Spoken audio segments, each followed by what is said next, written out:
Norty and Robs, or Daddy and the Boy.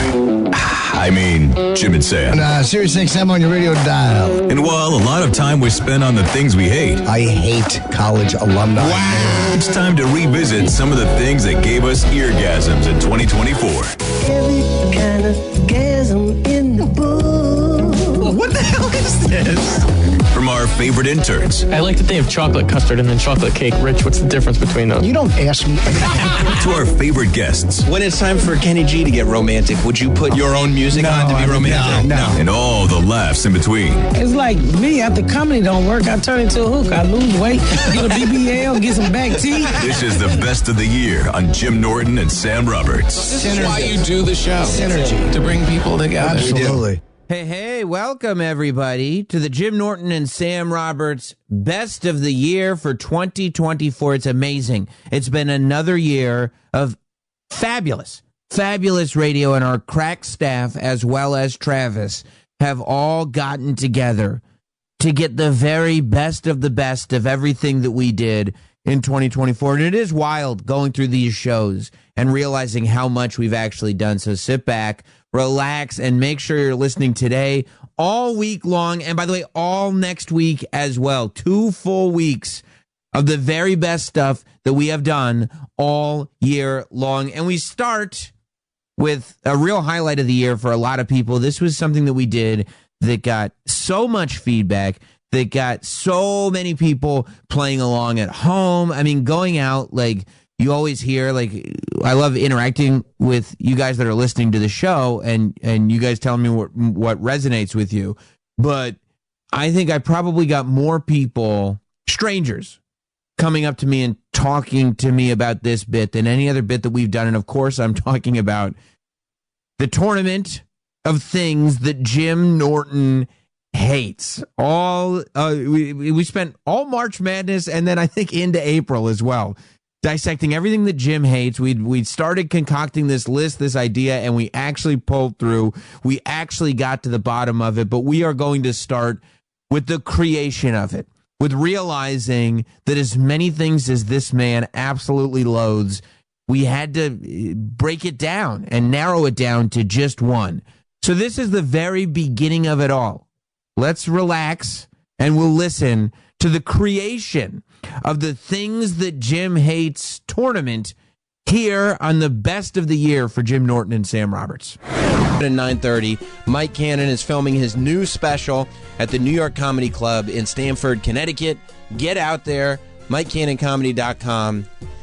Yeah. And we're also joined by somebody who I guess he just shows up whatever day you book him during the week, and he'll go like, yeah, Thursday, sure, whatever, like whatever day I choose, I think will be the day that I come in. Aaron Berg is here.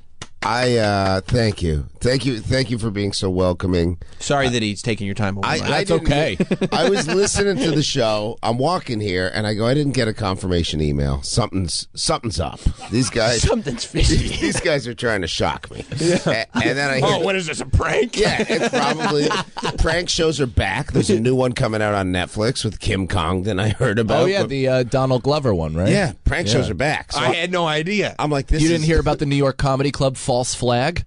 Where they pretended there was an active shooter momentarily? Was that for is that what that's for? Is Yeah, it a was prank a fun show? prank. Yeah, It's a fun prank. There's pranks Where they yelled you didn't everybody hear about that be prank careful. on the subway where someone shot someone in the face? It's just a fun prank. It was a fun prank. Okay, New okay. York is back into Prankville. They It's love just a fun pranks. prank. Yeah. I'm walking here, and and I'm like, oh, I'm so excited. I haven't seen you guys in so long. Your fur coat's on. Fur coat's on. I'm feeling good. I'm on the public bus. Everyone's looking at me like I'm a Mac. I'm studying for a short film audition later. I'm like, oh, show business. I'm in it. It's Yeah. back.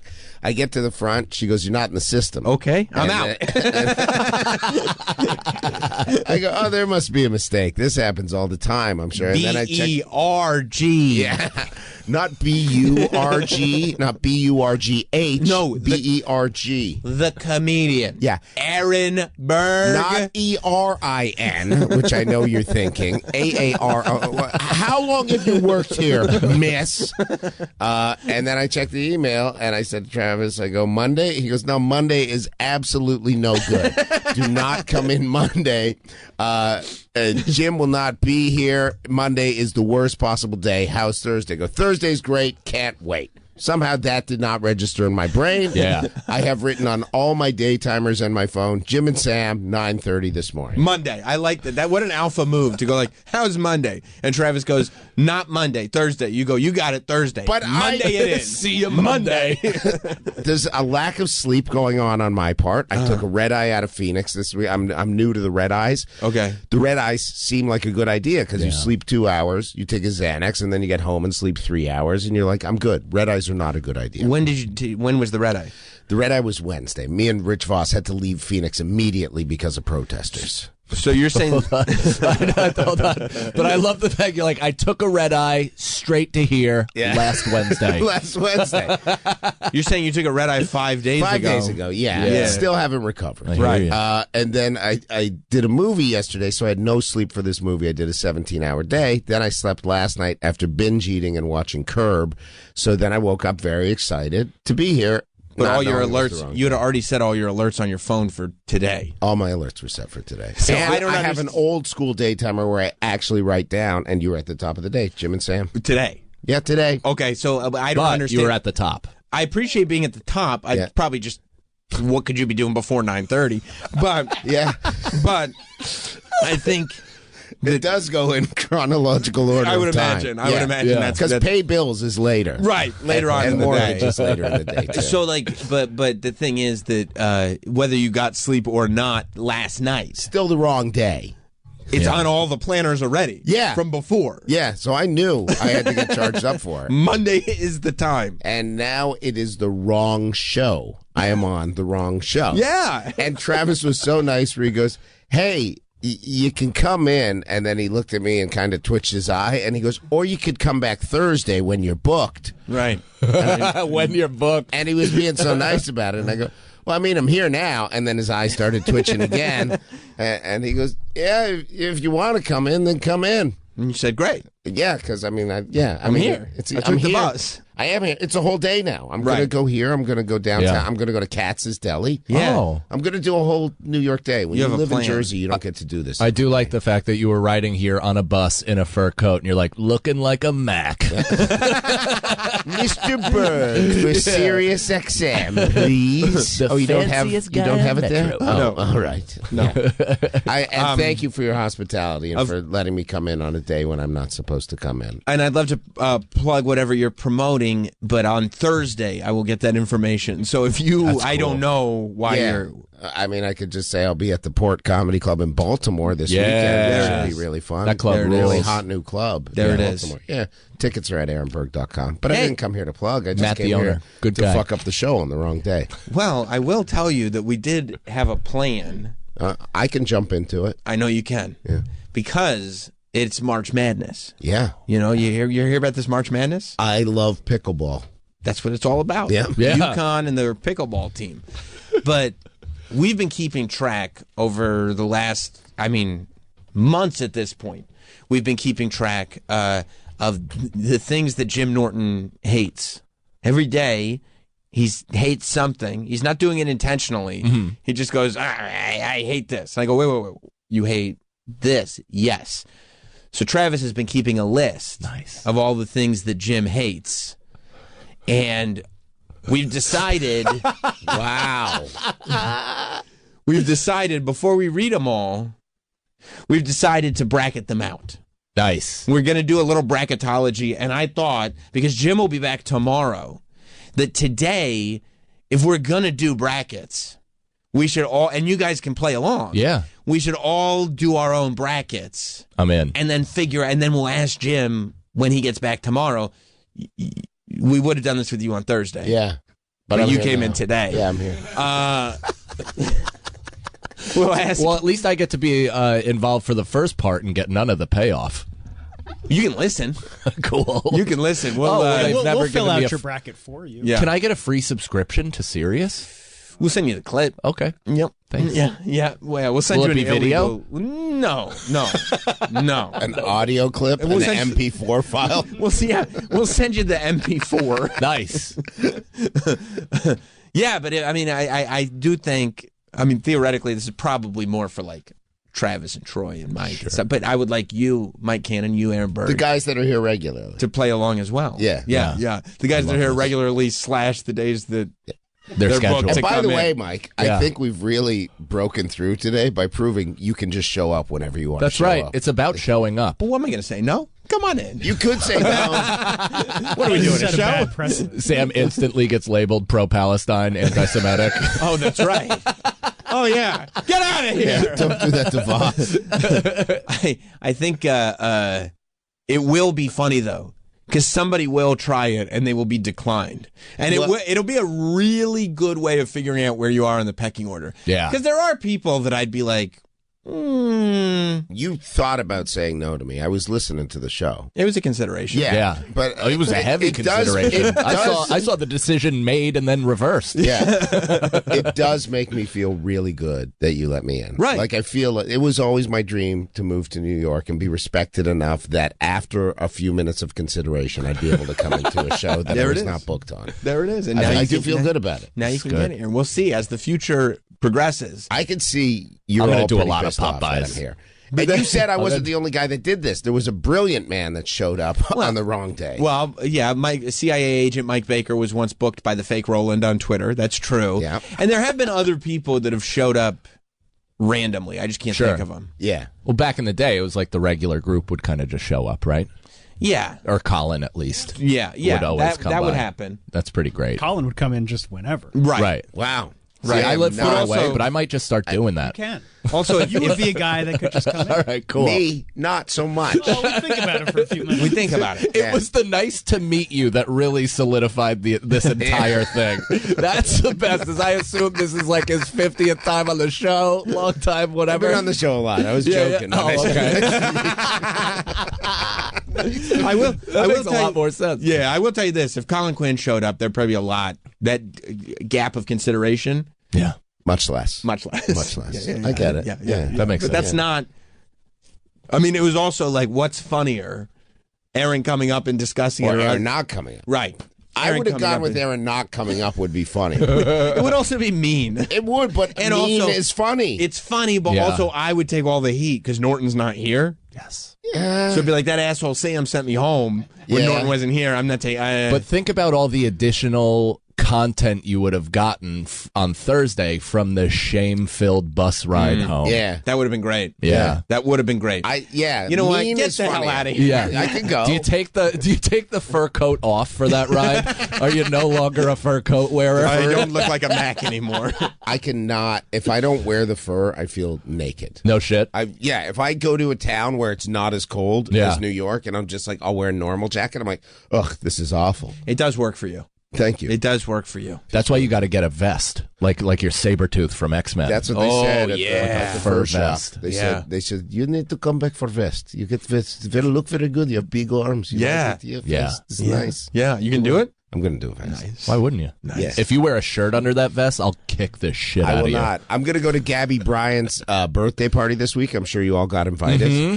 And the dress is dress to impress Gabby.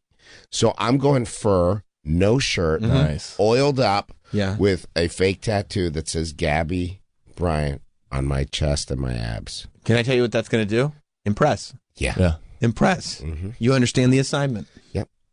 Would you do something like that? Yes. You would. Yes, I would. I don't think I'm close enough to a person on earth to put that much effort in. What are you going to do? Nothing. I will the wear problem what is I not wore to the my humiliation; it's the effort. spots. Yeah, 100%. I would definitely wear something like that if somebody put it on for me. Right. Okay. Right. Yeah. Wardrobe. Yeah. Yeah. Yeah. Yeah. It feels to me like that's how I'm supposed to dress all the time. Yeah.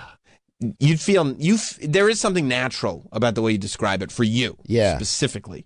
And I don't know if it's gay Yes. or dumb. Yep. But I'll tell you this, it feels good. All three. Yeah. Gay, dumb, and good. Yeah. That's good. Yeah, that's what the show is. It's a little creepy. That's what the show is. If I could sum up this show in 3 words, it Gay, would be dumb, good. Gay, dumb, good. Can we see this bracketology? You just call brackets bracketology, right? And these are all Jim's just personal. These are things that Jim has admitted to hating. Now, Travis was responsible for the seating, as Travis on the show is always responsible for the seating. Sure. That happens. Okay, I already love this because I'm looking, and we have 2 buys in the first round. Oh, one for each Jim. And that's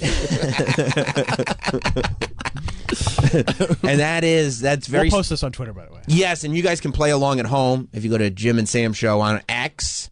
And by the way, it's printed out very well by Travis, and he printed it on Print Your Brackets. That's right, and that's what he was intending to do. Yeah, it's great. Cool. The press and squatters both instantly move into the second round, which I think very smart. And I also love that they're on 2 different sides. Yeah. Well, I get squatters a lot, California squatters, along with my J-Lo content. I'll get a lot of that of just, people coming home and having way less rights than the people who have just moved in. Sure. They own the place. That's sick. So let's start looking at some of these matchups. Okay, And may I ask a question? Please. The thing that he really hates the most is what should make it, right? Yes, this is what Jim will say. To be the win. We'd say, which do you hate more, this or that? Okay. So, like, this first matchup is Apple. Apple for not putting a flash on iPhone 1. Which he told us he hates Apple for that. I mean, he might have said that a week ago.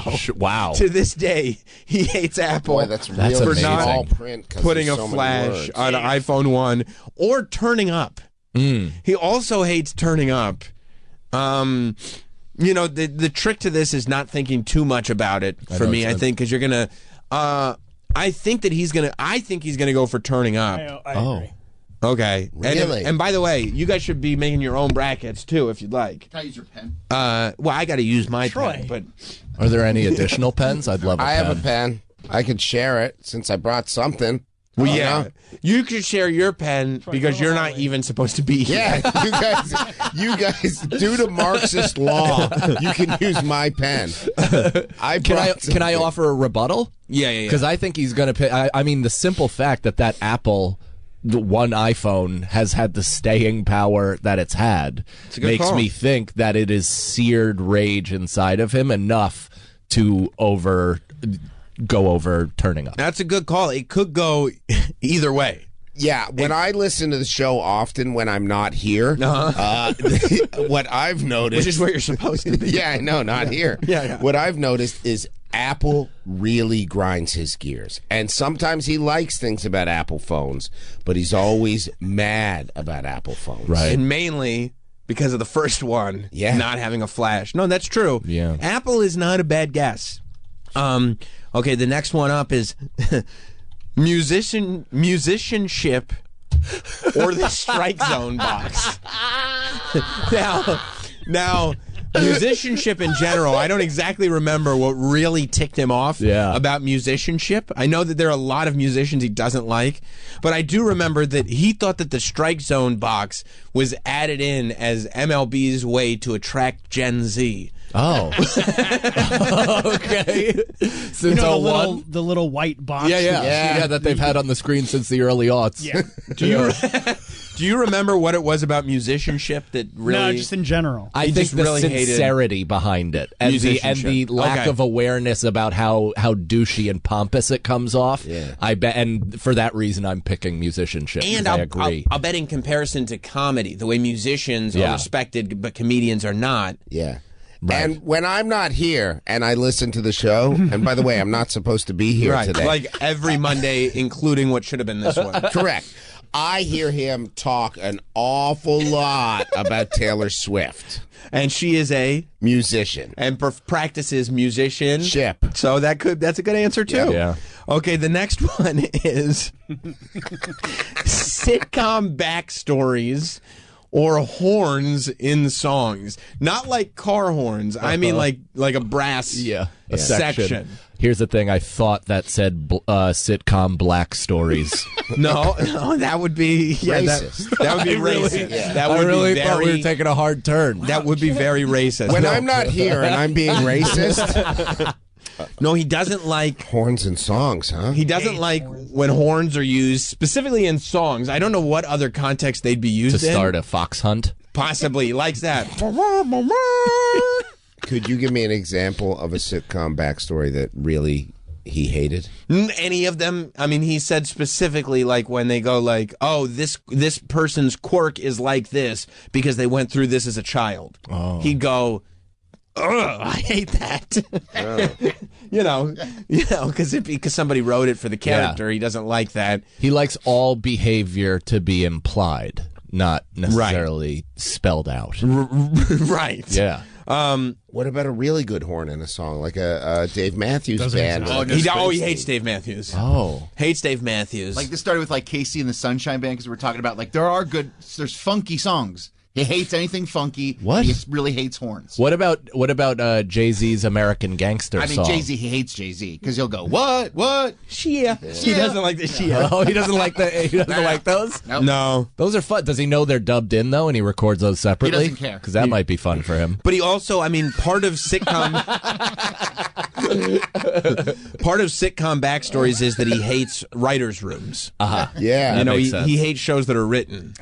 Yeah. So that's tough. It's really tough. For me, I'm going to go horns in songs. Because he really hates horns in songs. But, you know, again, there are no bad choices here. If somebody else is not putting that on their bracket, like Travis, have you and I matched up on everything so far? I would bet not. I have Apple. As okay. as the first one instead of turning up. I have turning up. I have musicianship. Okay, so we're not matching at all. And horns. Okay, wow. Yeah. Okay, the next one's tough. Okay, it is. Because it could go either way.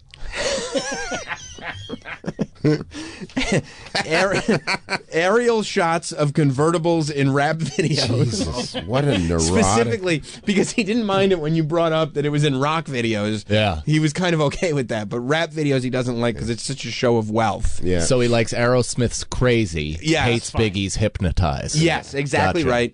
Or the song "Life Is a Highway." He doesn't like Cars, the movie Cars. I don't know that he's ever seen it, but I'm That's with why you. I like that song. I'm with you. Well, Tom Cochran did it originally, then Rascal Flatts covered it. Yes, for Cars. Yeah, I'm gonna say that he's gonna figure out reasons why it's sometimes okay to have aerial shots of convertibles in rap videos, but always hates "Life Is a Highway." So I'm going with "Life Is a Highway." You're going against me. I went the other way. Okay. Because he does not like hip hop. He's very specific with his hip hop. It stops at like 1988. That's true. When people would introduce themselves by name, he Yeah. likes that. Yes. Yeah. But anything past, he hates. Anything in the 90s, hates. So I'm going with that one.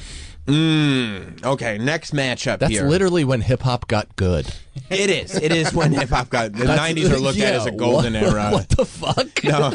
No, I can't agree with it. But you know what? True. I like rock and roll, but nothing in the 70s. That's right.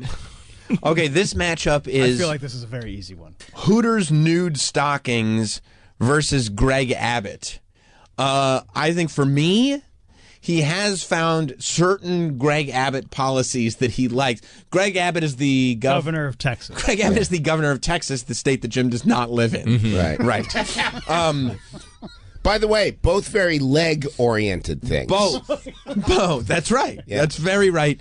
Greg Abbott was hit by a tree. Oh. A tree fell on him, and now he's lost the use of his legs. And He's got ramen legs. I didn't know that. That is true. Yeah. I'm going to go with Hooters stockings on this one. Yeah. Because it's more of a general thing. You're going to go I'm going Greg Abbott. Greg Abbott. Yeah. I agree on the Hooters stocking thing, too, because it completely takes the attraction out of the leg. It makes them look like a fucking plastic doll. You don't like how and they look shiny? No, and I also don't like how it, like, dulls the color of their hair so you can see that they haven't waxed their bikini line, but it looks like they blurred out a Korean porn star. Gotcha. But in their defense, they want you to not look at the legs, so you look at the tits. That's why they It's do called that. Hooters. Boom. Yep. See, I went for the clam when I should have gone for the Hooters. Yeah. They do have clams at Hooters. They do. Yeah. Fried. That's right. Next one up is Ted Cruz and Christy Nome. Who's Christy Nome again? Christy Nome is She's another politician. Do we know who this is, Christy Nome? I do not. Oh, she's the governor of South Dakota. Okay. Oh, yeah. And he lives there how often? He lives there 0% of the time. Doesn't have a place there for summer? No, he does not have a place there. And Ted Cruz is He's a senator from Texas. Senator from Texas. And Jim lives in New York. And he was raised in New Jersey. Gotcha. I think I'm going to go Ted Cruz. Ted Cruz. I was thinking Ted Cruz as well. However, but he does hate a lot of governors. He hates Section 230. And is Christy Nome all about Section 230? I don't know, but I know that Jim lines up with Ted about Section 230. He does like Ted with a couple things. Yeah. Do we know where he lands on Christy Nome? I'm going Christy Nome. Okay, Wow. I'm going to go Ted Cruz, but that could be a bracket buster. I'm going to go with the upset here. I'm going with Troy. I'm going with Christy Nome. Wow, that could be a major bracket buster. Does he go with Ted in terms of growing facial hair to makeshift a jawline?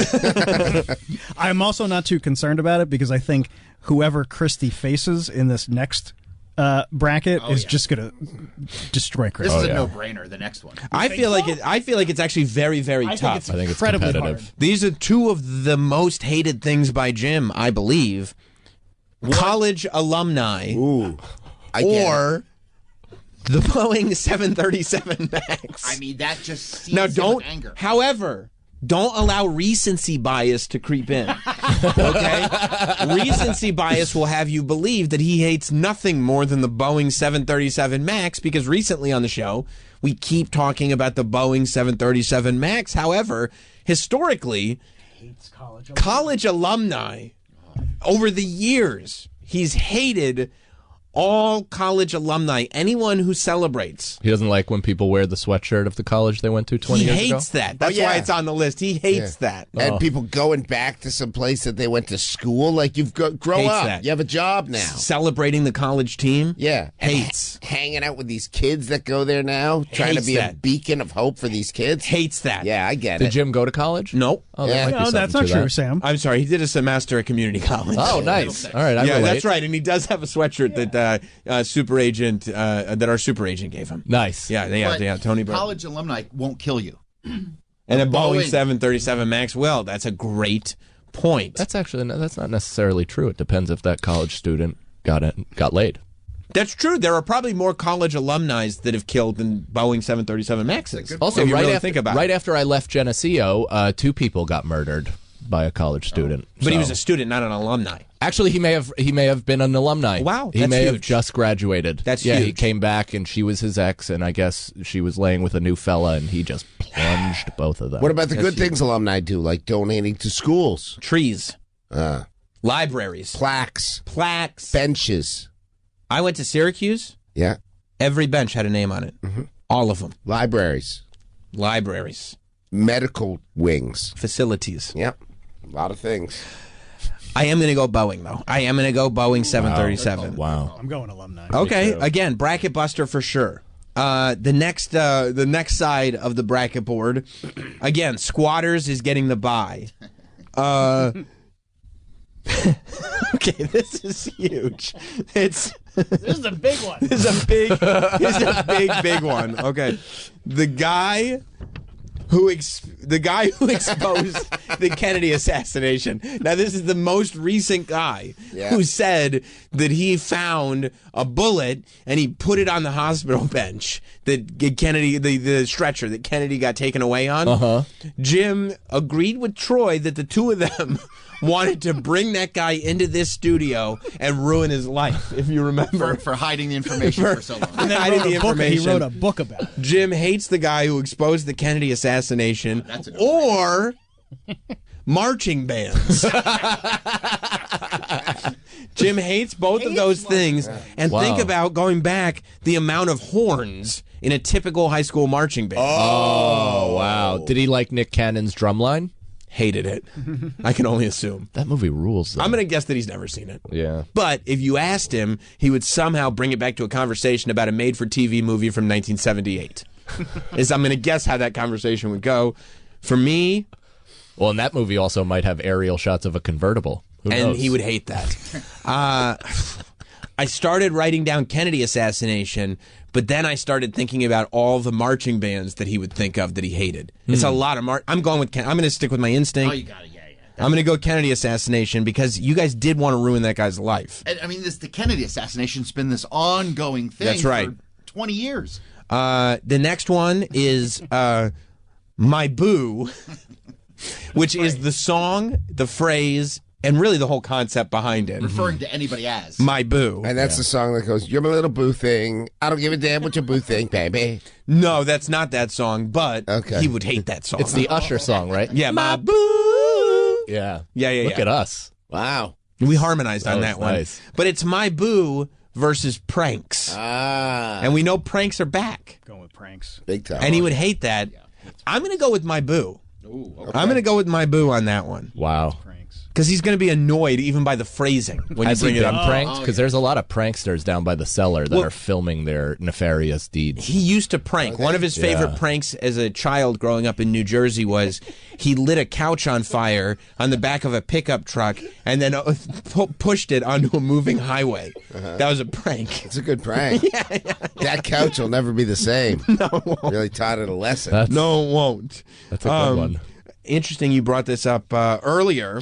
The next battle is funk or hip-hop breaks in songs. Ooh. When a song has a rap break. Yeah. Oh. When it's not a hip hop song. When it's not. Like he hates, even if it's in the beginning.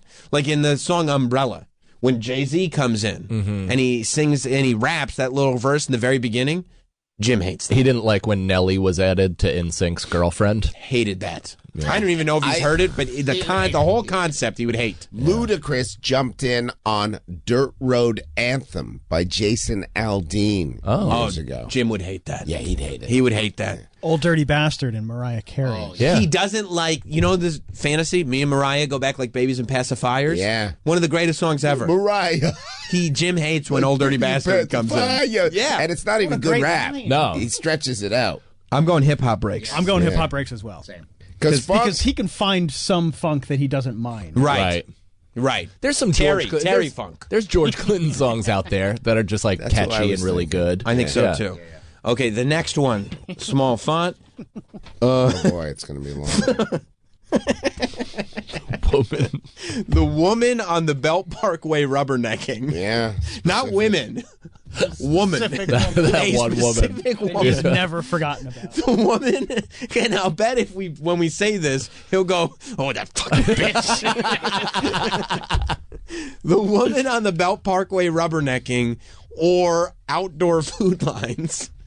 You know, when you go to a restaurant, there's a line for it outdoors. Yeah. He hates Oh, yeah. He when hates does that that. ever happen? I mean, that happens. I thought he went meant to like soup line during the Depression. No, he went to a Swedish candy shop, and there was a line. And he hates that.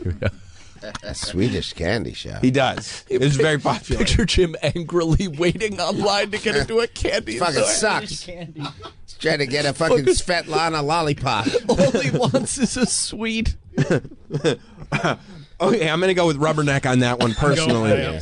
Yep. This is huge. This is huge. This is going to separate the men from the boys, okay? Because both of these things are well documented. All right. First one, Auntie Anne's pretzels.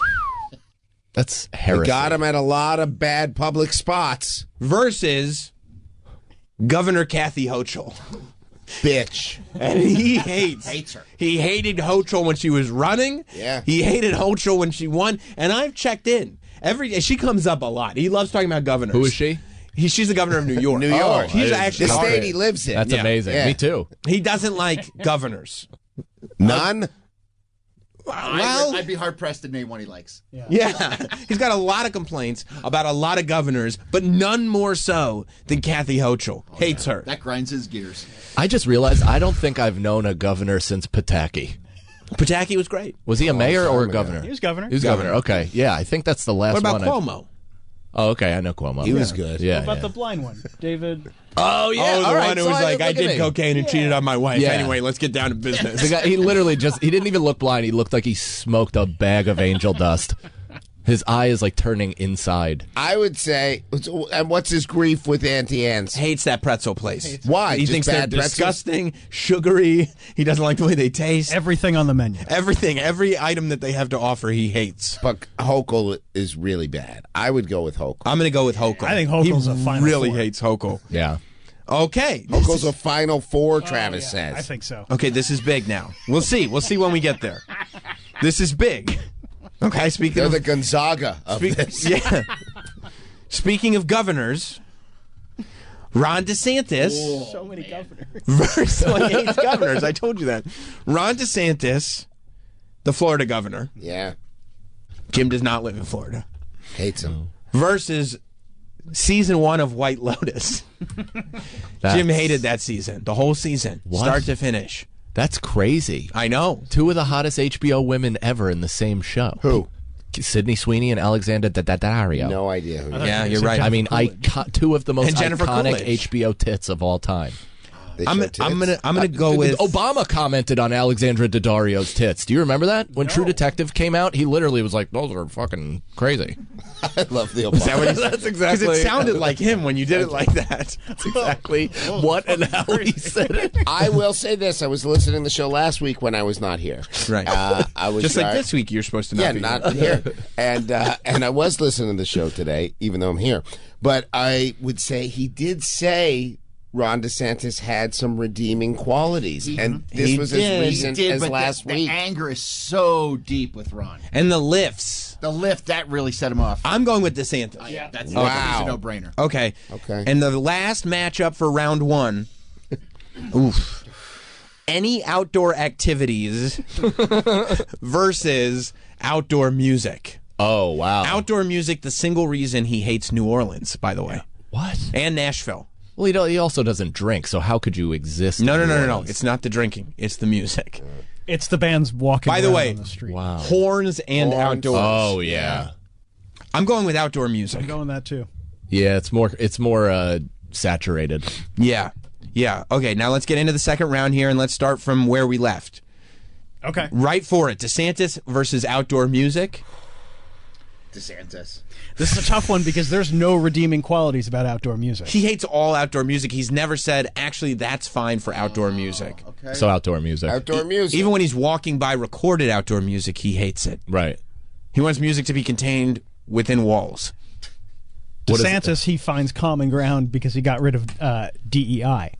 Oh, I forgot about Yeah. DEI. Jim hates DEI. He hates DEI. I forgot about that. Yeah. That almost made the list. Yeah, because DEI is to blame for so many of these other things. I'm going to go with outdoor music. I'm going with the upset too. Outdoor music. What are you going with, Troy? I see. This is a tough one, man. I think I'm going to go with outdoor music because there are a couple things that lately he's been okay with DeSantis on. Okay. I'm sorry, I want to phrase it properly. The woman on the Belt Parkway rubbernecking. Now, by the way, when you start reading these off, we don't all have the same. Oh, for me, okay, this is where, okay, right, we all happen to, for me, I have woman on the Belt Parkway rubbernecking and Governor Hochul. I do too. I'm taking Hochul. Yep. I'd say Yeah. Okay. For me, I have My Boo versus Hip Hop Breaks. I have pranks versus hip hop. Yeah, I'd breaks. say Me too. Okay. I'm going hip hop break. I'm going Hip Hop Breaks. See, pranks. even though you Okay. have different things, they all come out the same. No, Travis is sticking with I'm pranks. going Me with pranks. too. He hates Oh, wow. pranks. And then I have Squatters versus the Kennedy assassination. Squatters. Squatters. I'm going Squatters. Oh, come on. I mean, look, I'm not saying it's the right answer. That's just what I'm going with. It's my first instinct. See, I think He hates that Kennedy guy. Hates him. Hates Passion. him. Hates him. He had the answers to the Kennedy assassination this whole time. Right. And he's hit it. Wow. When he says it, does he say the same thing all the time? I fucking hate that guy. Yes, he Is that does. Exactly what Yes, he says? does. he gets Yeah. angry. But I fucking think hate that. I think squatting is the single topic that can radicalize 100% of people. Yeah, but this isn't about people. This is about Jim. He hates squatters. He hates squatters, but he He really... says that he can't say the things that he wants to happen to him. Oh, on that's the air. true. That's true. He says he wants them to Are be you not dragged allowed? into the street. You're not allowed to say threats on air. No. Oh, have I been you're doing that? probably talking Freely? disemboweled. Yeah. Would you go that far? Yeah, he would Disemboweled? I think, but he would probably disembowel the guy who exposed the Kennedy assassination. So it's close. It's close, is what I'm saying. Disembowelment. Very rare. All right, make your picks. For me, the next one is Ted Cruz and the Boeing 737.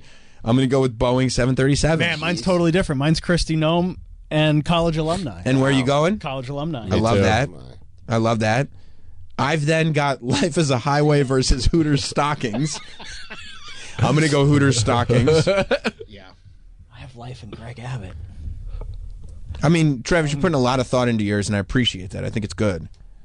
This is, by the way, I know who's winning. This is the Elite Eight. I know who's going to win this tournament.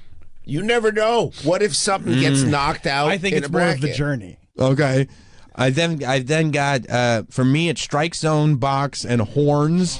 I'm trying to go quick so I can just go on instinct. I would say Horns. I'm gonna say Horns. I got Horns too. And then the Press versus Turning Up. I got to go with the Press. He hates the Press so fucking hate the Press. much. They fucking do everything they fucking hate. Right. You've heard it. You've heard it. Sometimes we're not even talking about the Press, and the Press comes up. I'm like, what? How do we get here? Fucking hate the Press. It's a recurring theme in his specials too. Yeah. Right. He hates talks a the lot press. about the Press. Which brings me to the Elite Eight. Wow. There we go. That's where we're at in March Madness, right? Aren't we in the Elite Eight? No, we're in the Sweet 16. Sweet 16. Yeah, Sweet 16 starts on Thursday. Okay. The Press versus Horns and Songs. The Press. I mean, the Press. He just fucking despises the Press. But he hates the Press. hates Horns too. Yeah, but he hates the Press. Okay, all right. And in fairness, horns are kind of represented in other players that we still have in. Okay, that's outdoor fair. music. Okay, now this is where stuff gets separated. I have Hooters Stockings versus the Boeing 737. Boeing 737, I would say. I got it totally different. This is where we're going to separate winners and losers. For me, I'm going. This is a no-brainer. I'm going 737. Same. Wow. Where are you at, Travis? I have Life as a Highway and college alumni. I'm sticking with college alumni. College alumni is It's a great pick. That's a great pick. I have that too. It's a sleeper. Yeah, I have that too. it's a good pick. I had it over the other the Ted Cruz and then Yeah. Stockings. That's Yeah. the Cinderella Stockings. season in my And then when you start looking at your bracket, you realize college alumni should be in the College Final alumni's Four. a strong contender. Yeah. See, I'm not But booking. that's why it's such a tough Yeah. early round matchup because he hates the Boeing 737 MAX. He hates them. And I'm not looking at, well, this has to win because it's got to be in the Final Four. I'm just going match by match, and then I get to a Final Four. That's why there's upsets. And I would sit there and tell you, looking now, man, a big part of me wishes that I had college alumni instead of Boeing 737 in the Final Four, but we are where we are. Oof, this is a big one. You know, on my bracket, it's Governor Hochul versus outdoor music. Yep, I got the Me same too. thing. Oh, shit. That's a bad toe. Wow. I'm going to go with Hochul. Yeah, same. I'm with Aaron. You know why? Why? Bail reform. I forgot about bail. He hates Let bail these fucking reform. criminals out fucking stab somebody 2 days yeah. later. Hates- They're fucking stabbing somebody else. I fucking hate Governor Hochul. He hates bail reform so much. That's a good call. And you know what else Bail he reform hates? is the star player on the Governor Hochul team. You know what else he hates? What's that? Shoplifters. Shoplifting. And who does he blame the shoplifting on? Hochul. Okay. For Shit bail locked reform. up at the Duane Reade. He hates when they lock things up at the Duane Reade. Yeah. But they have no choice. Why? Shoplifting's going hard in the paint. Because Governor of- Hochul. yeah. Yep. Yeah. My Final Four is stacked. And then, well, Oh, yeah, we still have one more, right? I mean, this is easy for me. squatters versus hip hop breaks. I'm going JFK. I have JFK guy between. I have squatters versus pranks. Me too, which I think is maybe the marquee matchup of the entire fucking tournament. Because you know he hates pranks. Hates pranks. What's worse than both of those things? Squatters or pranks? This is like the best teams when they accidentally meet in the second round. Because squatting is kind of an illegal prank. It is a prank. Yes. Wow. And what would you rather know is in your house, a squatter or a prankster? I don't know. Squatter or Ashton Kutcher? Oof, I would hate both of those things. Fucking hate Ashton Kutcher. Fucking covered up that rapist. See, That's what he would say. He would say that. Yeah. Did he cover it up or just write a glowing endorsement of him?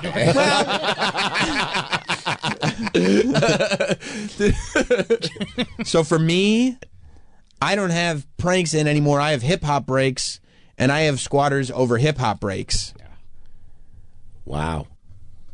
What do you have I think because of how Travis framed that and saying squatting is a legal prank. Illegal. But it's legal. It is legal. No, it you're should right. be illegal. It's legal. Yeah. But that's the frustrating part of it is that it's legal. I'm going squatter. I'm going squatting because of that. It encompasses both. That's Troy, smart. what do you got? You got something completely different, right? I have. I went JFK and hip hop breaks. Oh. So who wins that? JFK guy. Yeah, JFK. Okay, so let's all read off our final fours. Mike, have you been participating? Yeah, I got a bracket put together. Okay, what's your final four? So I actually went heavily political because That's I feel odd. that the things that Jim hates the most are things that that affect other people's lives. The legislature. Yeah, if they can, especially if they're in a position to pass anti-LGBTQ legislation. He hates that. He hates He doesn't that. like that. He hates that. Oh. And given his recent marriage, I think it's a little bit more top of mind for him. Personal. Yeah, so my final four is I have the press versus Greg Abbott, and then I have, I have squatters versus DeSantis. Wow. Travis, your final four? My final four is the press versus college alumni, which is huge. Huge. And squatters versus Governor Hochul. Huge. Also huge. Yeah. Our intern, Anthony, have you been playing along or have you not been playing along? I didn't give a bracket. No, that's Sorry, okay. intern. I've been kind of listening, though. I have the press. Here, I write have it down on your own bracket. squatters. I have Press, squatters. Boeing. Okay. Oh. Honestly, I think Boeing and the press are going to be the two. Okay. And then, Troy, do you have a final four? Yes, I have the press Okay. versus Boeing. Okay. And I have JFK guy versus Governor Hochul. Okay. And I have the same as Travis. I'm the press, alumni, squatters, Hochul. Yep. I have the press, Boeing, squatters, Hochul. I had the same one as you, Aaron Berg. Even though you weren't supposed to be here tonight. Wasn't. Got you back, though. I'm going to go between This is so tough. I know. all of these matchups are so incredibly difficult. I would go And it's like, in the you know. finals, the press versus Hochul. That would be an upset over squatters, but you might be right, Aaron. But then you think about how much he hates those Boeings. He really Fucking hate hates Governor them. Hochul. And then, Travis, to your credit, how much he hates the alumni. Because if she fucking wanted to, she could stop these squatters. And Mike, That's to what your he would credit, say. the things that Greg Abbott has done. Right. I see. But he also really likes that Greg Abbott's shipping all those migrants around the That is country. true. He does You gotta like the remember that. migrant thing. Yeah. Yeah. So this is another thing that, like, to combine stuff, I get worried that, like, not worried, but I think to combine things, Hochul, the policies enacted may lead to squatting, which will over-encompass squatting, and then Hochul is in the finals. Okay. You know what? Yeah, I think that just... You're putting influence- Hochul? Between the JFK guy, you know what? I think I have to because Governor Hochul affects him more directly Than the JFK than the guy. JFK guy. Yeah. Travis? I'm putting Hochul in the finals. Over And this is Squire. why this is an upset. And but Mike's on the right track. Don't forget, Jim never votes. He does not vote. He voted for the guy who was going up against Hochul. That's right, and remembers wow. his name, and, And I don't remembers remember his- it I don't ever. remember either. I That's don't why I'm remember. saying the guy. Yeah. Okay, well, guess what? Upset Hochul. You go with the upset for Hochul. I'm going to stick with the tried and true squatters. I mean, it's a great pick. Yeah. And then for me, it's the press versus the Boeing 737. Same. That's tough, Okay, huh? Boeing is fairly new. Yes, but that, again, could also be right in his belly. Impacts him right in his Recency craw. bias is what you called it. I did call That's it that. recency bias. Recency bias. He's been calling out the press, though, for many, many years. Hates the press. Hates the press. Fucking hates the press. I'm going to have to go press. Sam, who do you have? You have the press and who? The Boeing Right. 737. Oh, yeah, you guys have the same thing. Mike and I, though, we have college alumni. Wow. But I do have the press beating college alumni. do I have too. the press versus Hochul in the finals. The press is Good name for a movie. Yeah, Meanwhile, they're working together. Am I right, fellas? I got to go with the press, too. So my final battle is the press versus squatters. Mine is press versus Hochul. Press versus Press Hochul? versus Hochul. Okay. You too, Troy. Yes. And what's your final battle, Mike? The press versus Hochul. Abbott and DeSantis. Whoa! Abbott and DeSantis. Wow. Yeah, Wow. the pride bracket. Good for you, dude. The pride bracket. Wow. Are you answering on your own or what you think Jim will say? I'm trying to get inside of his head. Like, Okay. the 737 MAX, I think, beats the alumni because he flies all the time and could have more of an impact on his existence. Okay. So I generally apply that across the board. What affects Jim Norton the most? This is a good point. Mike, I got to ask you, where'd the press lose? The press loses to Abbott in the Final Four. Okay. That's a good one. Nice. So they have a good run. Man. When you get married, your wife's decisions also become a lot of your decisions. Of course, it impacts your entire family now. Yeah. Right. It's a big thing. So for those of us that, so do you have DeSantis or Abbott as the winner? Who's your winner? DeSantis. Dude, that's a good point with having the press actually lose in the Final Four because maybe it's long-standing issues with Jim, it's gone stale. So maybe he's like, I just hate the press for sure, but at this point I'm more passionate about this thing. Yeah. He does, but a lot of times he goes like this, and I've been saying it for years, I'm not going to say it again, and then he says it again. So that makes me think It's on that top it's of his still mind. right Yeah, there. yeah, yeah. Oh, man. This is a tough one. Maybe I should have taken college alumni. The press or squatters? Press first. Hochul. Yeah. What are you going with, the press or Hochul? Well, Hochul affects him directly, being in New York. Correct. But he hates the press. Oh, the press.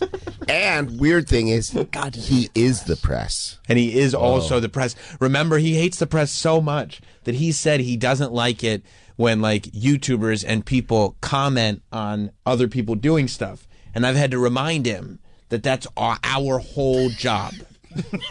Is we do that every day.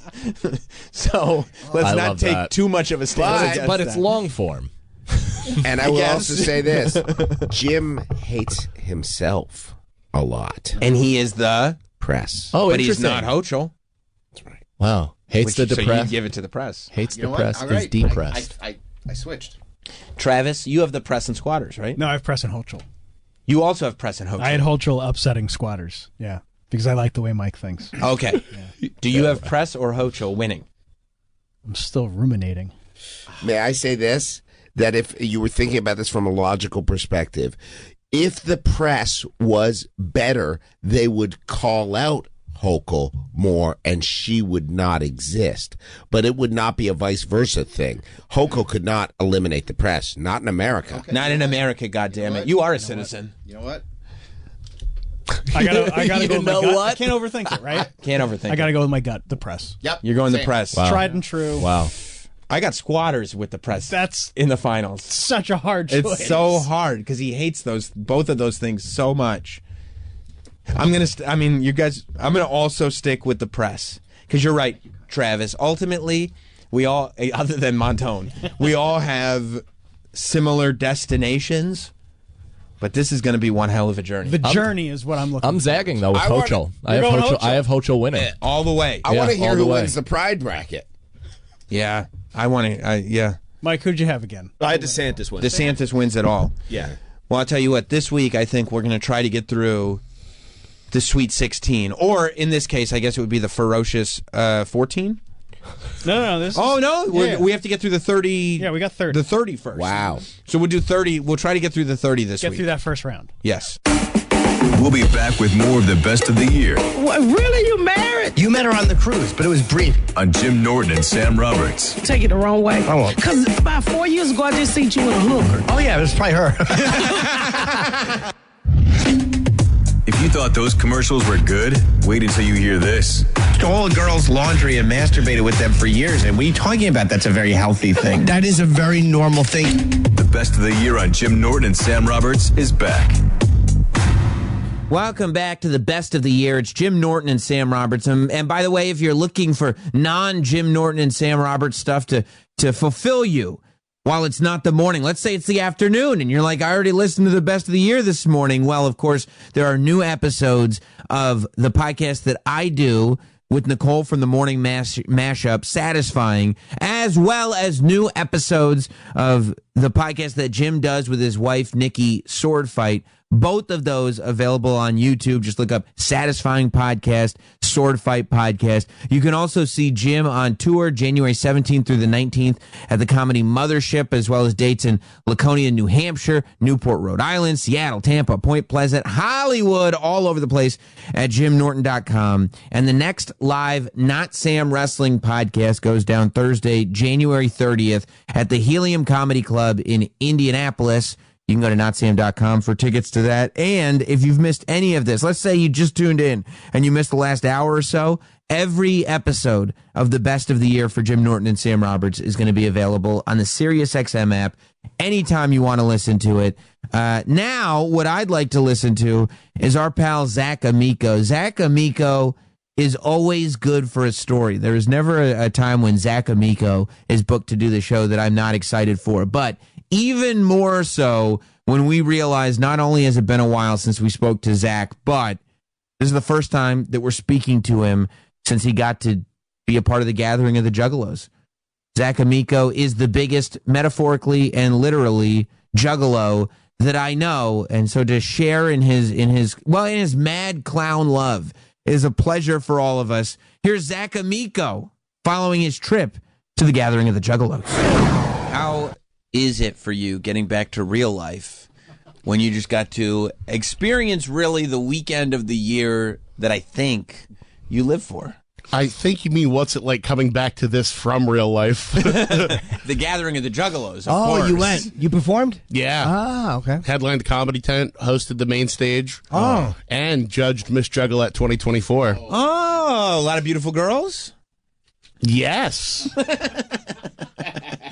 That's great to hear. Everyone there looked like, remember the neighbor kid in Toy Story? His toys? Sid? Yeah. Everybody had like wrong parts or was missing or their head wasn't right for their body. That's great. It was like the island of Dr. Moreau when we pulled up. They were all just peeking out from behind bushes and shit.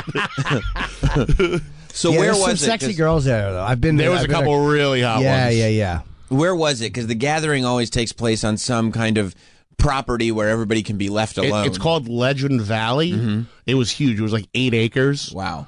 It was like outside of like Heath, Ohio. It was a middle of nowhere sitch. And they still have good crowds show up. Huge. Yeah. This is an important cultural event every single year, and I think it's kind of evolved into this thing that the legend has become such that some people go because they're hardcore juggalos, and I've got to believe that there are a lot of people that go as observers to just this whole movement. Dude, we had by the way, these pictures are by Nate Igor Smith from Driven by Boredom, one of my buddies. Shout out. We had a golf cart and just zipping around. It felt like David Attenborough should be narrating it. Like within 5 minutes of being, and I had a blast, and Violent J in particular was really good to me. He's like the fucking man. Within 5 minutes of being there, we saw a girl who had to be pushing 350 in a bikini with one arm. That's sick. Then a girl catcalled me. I turned around, minimum 7 months pregnant. Oh, Jesus. With a beer. It was, just growing a new one. The circle of life continues. Yeah. And then we go up to where all the tents were, and 4 p.m., broad daylight, is just a dude laying in a field fully jerking off in his basketball shorts. He must have been rolling face.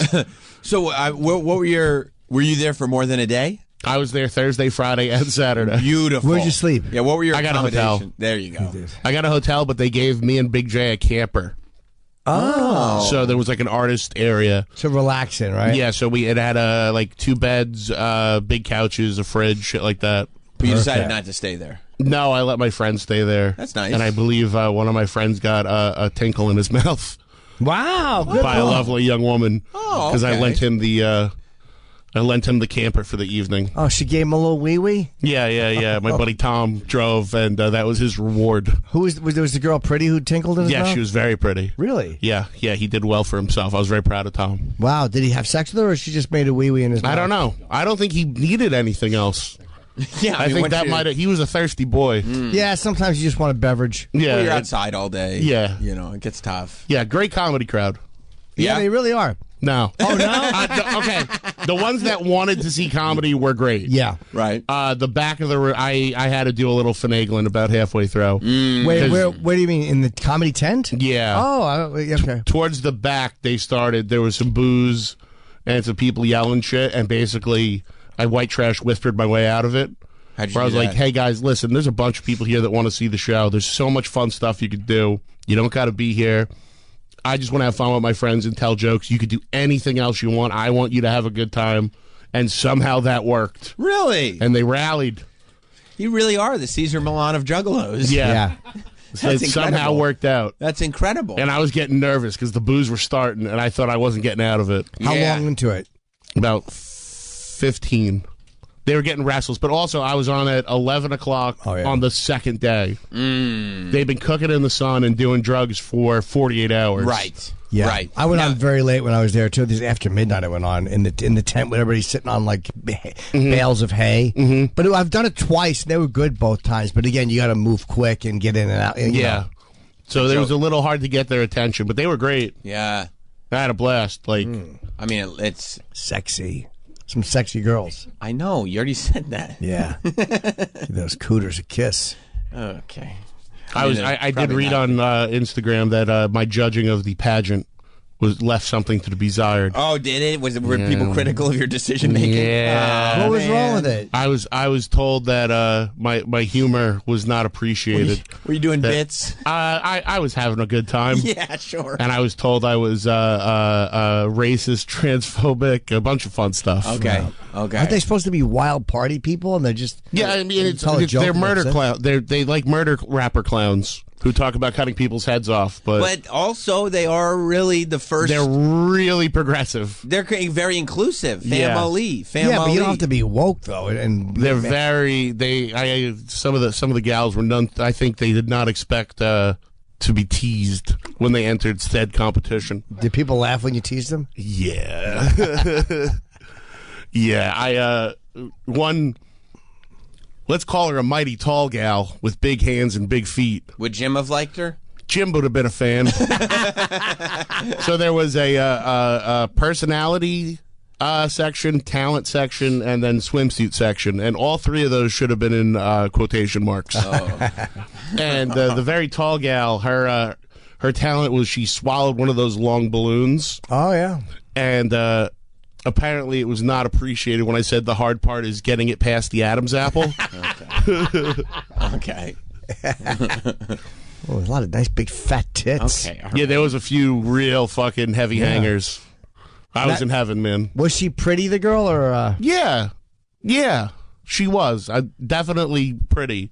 But, up there making a few funnies. Of course. That's one girl's talent. This is, no, that's not the contest.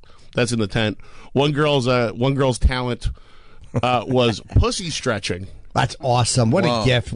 She walked on stage with a 2-liter of Faygo, spit all over it, and sat down on it. I respect that. And the other comment I was told was inappropriate was, you guys just watch that. I just watched the only two black guys here watch a fat white girl sit down on a grape soda.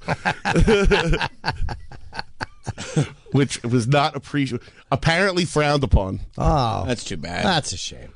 But I mean, I had a blast. Did you get to see Shags and Jay perform? Yes, I did. I went to both their shows. That's they fun. did an old school, like just the first album, I think, or first really two. old school. And then they did a really big show the last night. Of They like were all hits great. and everything. They were great. I couldn't believe how good they had a live band the second night. Oh, that's which they super don't fun. do all the time. Yeah, but they were great. They were way better than I thought they were going to be. Yeah, and I thought they were going to be fun. But they were fucking awesome. How long did they do? An hour. Yeah, it's perfect.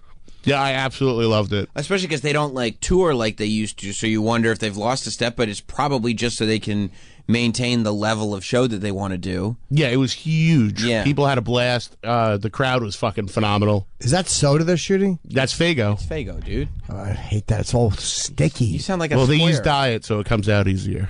Really? Yeah. Don't be square, dude. No, I don't like sticky stuff on me. That's not what I heard.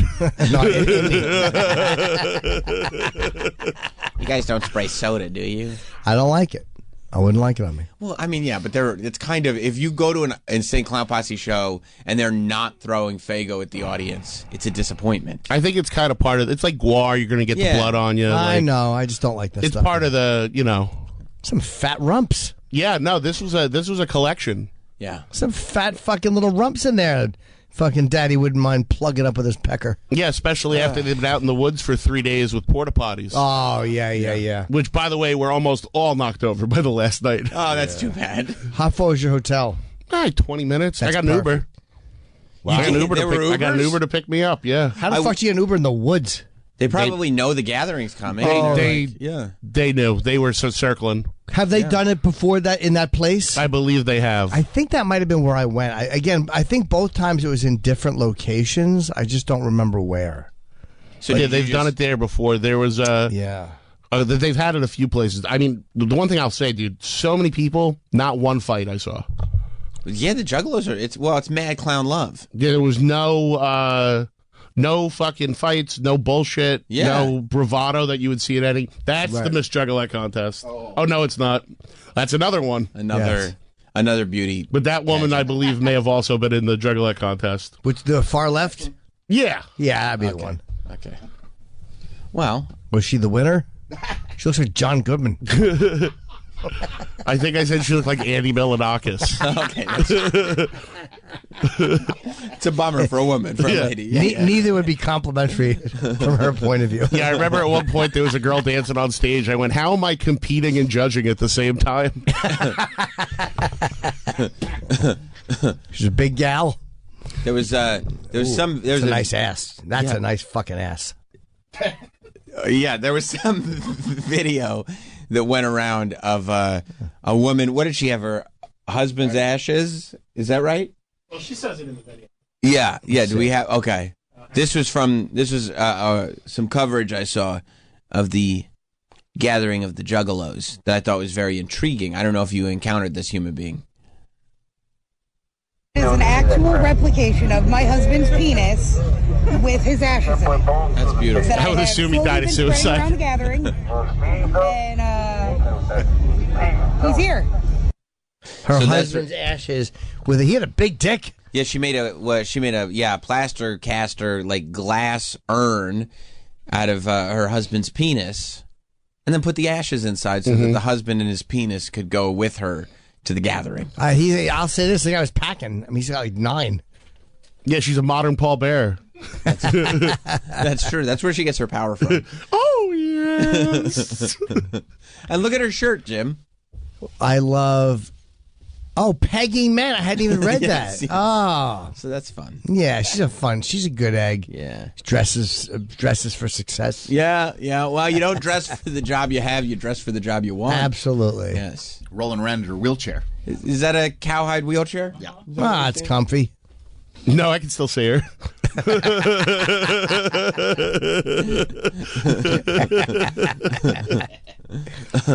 Man. Yeah. But yeah, it was absolutely great. It's a fun time.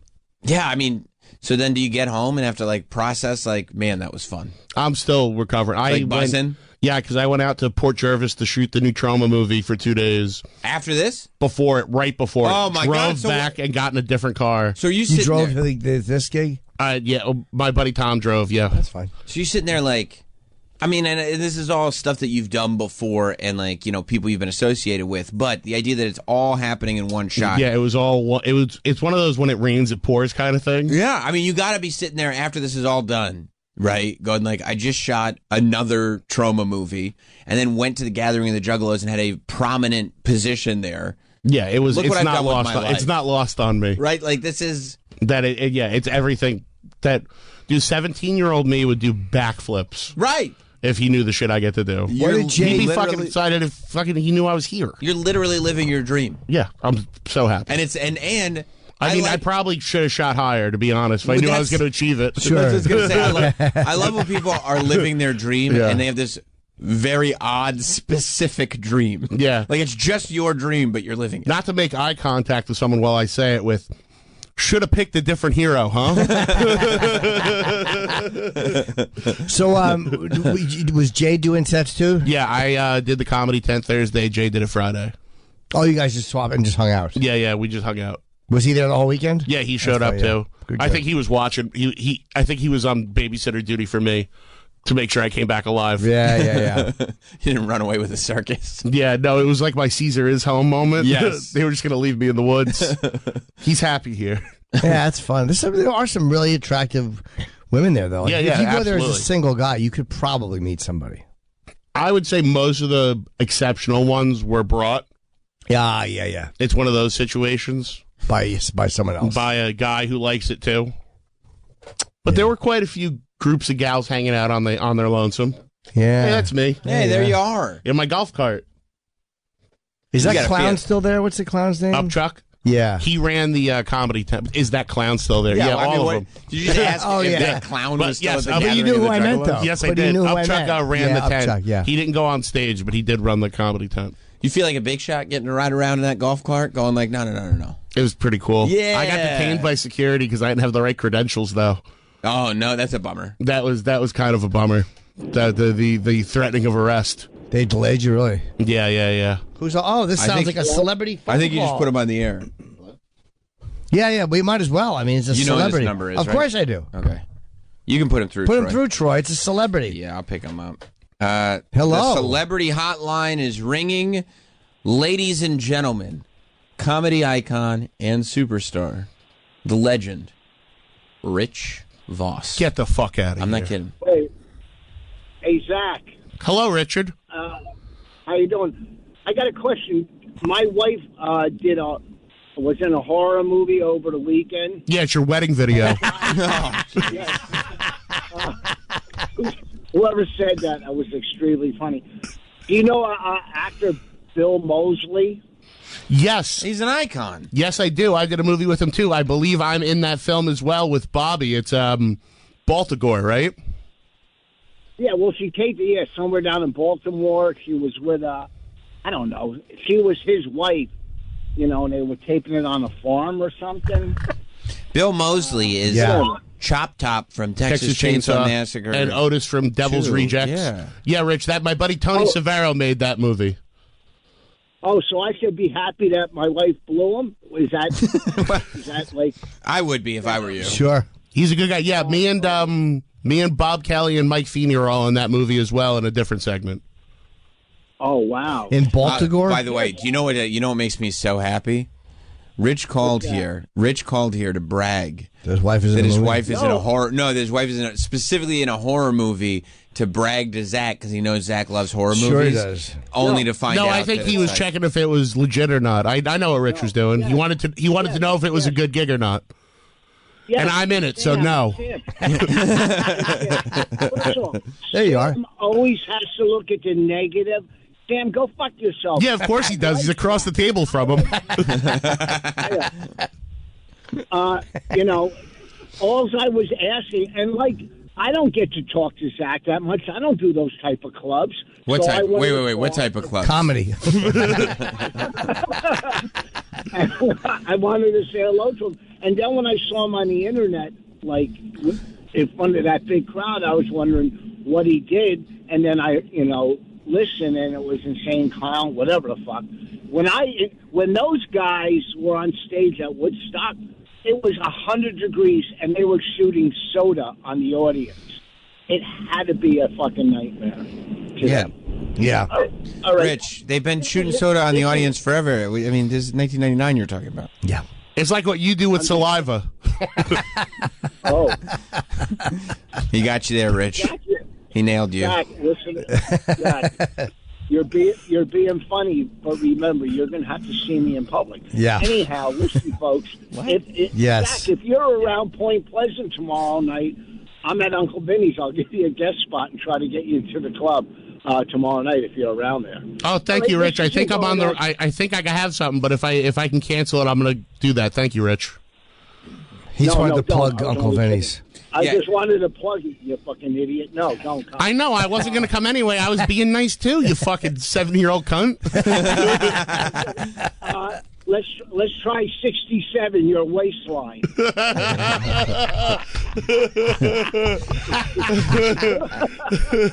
A waste of a line is how I described your act. Hey, Rich, are you available on Sunday? I'm having some people over. Zach, you're invited as well. Yeah, Rich, there was a big announcement that Jim Norton's having a bash. Not a bash. It's a a lot over. of people coming. Zach is on the list, and you are on the list. Yeah, if you're around on Sunday, you're invited to Jim's house party. You and Bonnie. Yes, 100%. I got to bring her 100%. Yeah, Okay. definitely would like Oh, to come shit. All right, good. Are you coming, Zach? I believe I would like to. Oh, yeah, be in the afternoon. shit. Good. Thank you, Jim. All right, awesome. Oh, good. Well, Zach, if Zach's coming, your house is going to have stretch marks the next day. But anyhow, Jack, I'm a big fan, and I'm glad. Shut up. That you got to I'm a big fan. Rich, you're the man, and you know I love you very much. Did you hear him, by the way? He was like, as soon as I saw him in front of a big crowd, I wanted to call him and start talking to him. It's very transparent. No, Yeah. listen to me, you fucking junior Opie. I fucking Every time. I saw him, and I know, and every time because you don't change. You're always the same. You're always. Maybe you'll take a fucking hint and become your own person. Anyhow, You had it. Yeah, you did get greedy. I did. He does. Here's the thing, Jim. I'm also a big fan of yours. I know. The best part is watching you go on an insincerity spiral. All kidding aside, so I'm trying to wrap it up nicely. This didn't go as planned, but No, anyhow. but it went as expected. God, see, Sam, that's funny. That's ad-libbing. It's not attacking. It's not trying to tear someone down to build yourself up. Hey, Sam, I got this picture of 4 wrestlers on TV, guys. Oh, really? Really? I got to see this. I'll see you fucking gobblers later. Zach. See you on Zach. Sunday. Zach. Yes, sir. Yeah, I figured. Yeah, you knew it was going to be. Yeah. You wanted it. He's like Gotta the give it old to him. man, like the grandpa you humor. Yeah. Oh, you got my he's got my nose. nose. Oh, cramps. He went in my zipper for it. All right, so 2 off the list: Zach, Rich, and Bonnie. But they'll be there. Yeah, well, They're I'm confirmed. circling confirmations. And thank you very much. It was very kind of you, Of buddy. course. Yeah. Yeah. But he's a little concerned because the guest list was starting to grow and grow. Yeah, and grow. it's like because I like so many, and they're all people like. There's nobody on the list that I don't know well or like genuinely like. So yeah, I have to circle Sam and his wife. I have to circle Travis and Lisa. Well, I don't know if we'll both go. I don't know if we'll have coverage for the kids Oh, right. Okay. yet. We got all these babies running Yeah, around. that's fine. Yeah, one of us will be there. Yeah. Maybe I'll send her. Yeah. Just I go out enough. Yeah. No. I'll take care of the kids. All right. All right. Looks good. Yeah. So when you're at the gathering, and you're staying in the hotel, do you try to you're like, oh, I gotta get up early, I gotta get to the gathering, or no, first you show. get your rest? Yeah, for whatever the first time I was booked. Yeah. It's fucking hot, dude. Yeah, it's brutal. Yeah, What'd you do all day at the hotel? Just relax? I mean, my show started at like 4, and I came home at like 6 in the morning. Okay. Because I stayed for ICP, and then we like just zipped around all night, fucking around, seeing what kind of chaos was happening. Right. And you got to know, it's not like you want to get up early and get there in the noon sun. Yeah, no. And then I think, the main stage started at 4, so that's when I got there. And nobody was a dick, right? People are always nice there. Yeah, it was great. Everybody was awesome. That's so fun. And what's the Trauma movie? So you were shooting a Trauma movie and then also doing stuff with this other movie that Richard's. Yeah, I shot that a little while ago. Okay. It's me, Bobby Kelly, and Mike Feeney are in it. That's so fun. And it's like an anthology film. Oh, cool. So that's why you're in a different part, because it's like a bunch of short films. Yeah. It's going to be really cool. But yeah, I didn't know Bonnie was in it, but I knew they signed Bill. That's great. Great guy. I did a movie with him years ago. I really liked him. That's awesome. Yeah, he's a legend. Yeah, new Trauma movie's called Power of Positive Murder. And it's Lloyd's version of Crime and Punishment. And it's black and white. Ah. Really? Yeah. Lloyd is getting experimental, huh? He's out of his fucking mind. He is. He's just going for it. He's throwing shit at the wall. He's old. He's having fun. He's got a house. Yeah. That's awesome.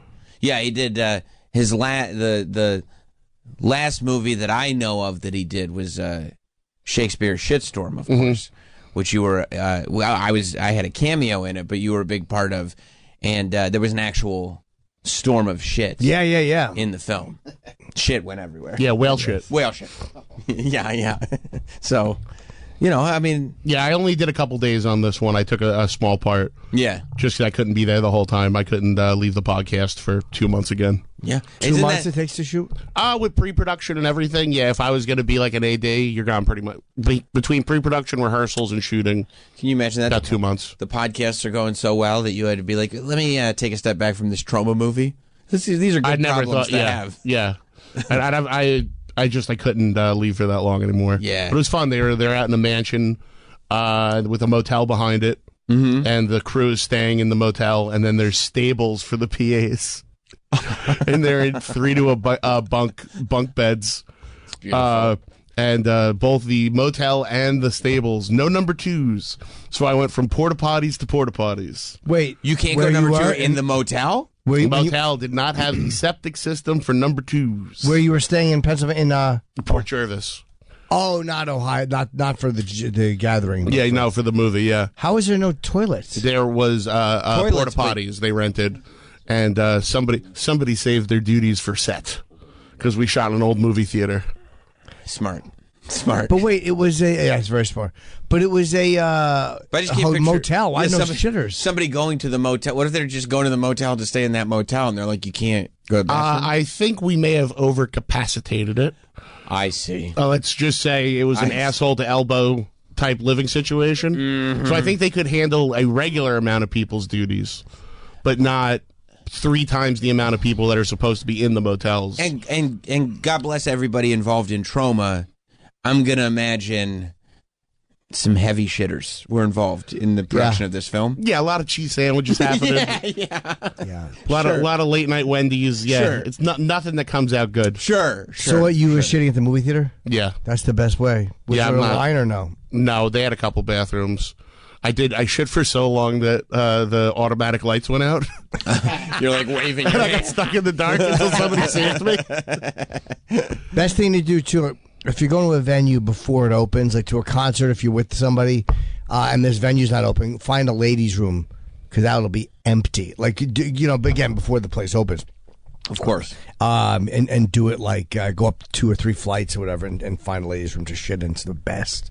Is there anything better when you're doing like a venue and you go up into one of the dressing rooms that's unoccupied and the unused toilet? Oh, you like that? It's literally like fucking paradise. You've arrived. Yeah, you've arrived. Nice quiet toilet. My second time ever doing comedy, I was doing like a class competition at Caroline's, and they told us we weren't allowed to use the green room bathroom. And I shit up Paul Mooney's dressing room so bad. Was he the late comic? Yeah, he was the comic after. And they're like, nobody go in there. And I had the most nervous tummy. Yeah. And I didn't want the audience to go into the bathroom and see my shoes and pants. Your celebrity. And the sounds of agony. Yeah. So I just destroyed Paul Mooney's fucking bathroom. And that was a small bathroom. Yeah, it was. Yeah. So and a small green room. I imagine the smell of duty hovered. Radiated right through the door. The second he smelled it, he must have known it was a white guy. Of course. Yeah. Wait a minute. Was that, are they still doing the table tennis, whatever the fuck they were doing? Pickleball? Susan Sarandon's club. Yeah. Oh, is that her club? Yeah, Susan Sarandon's. At Caroline's? Yeah, it's like a chain now. Oh. And it's like a ping pong club is what's at Caroline's now. Yeah. I think they're trying to get tourists and the 20-somethings that work in Midtown and want to do happy hour and then go play ping pong. Are there pictures of it? I want to see what it looks like. I can't picture that room with anything else. Isn't Judah Friedlander like a world-class ping pong player? Well, he's claimed to be the world champion of a lot. But I think he legitimately... This is one's true. I've had people tell me that late at night he goes to ping pong clubs. Wow. And just plays all night. That's his thing. Really? I know he plays soccer.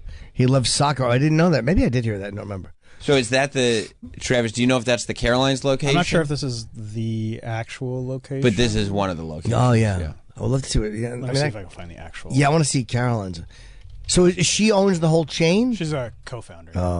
Yeah. Table tennis? Ping pong. Oh. Ping pong. Why you don't like ping pong? Ping pong social club. I don't. That's what I hate about it. It's a ping pong social club. Something to do. Why don't you like... It just sucks. I see. Walking around getting your ball after it flies past you. Right. Right. Well, it's a social club, so there'll probably be people talking as well. Yeah.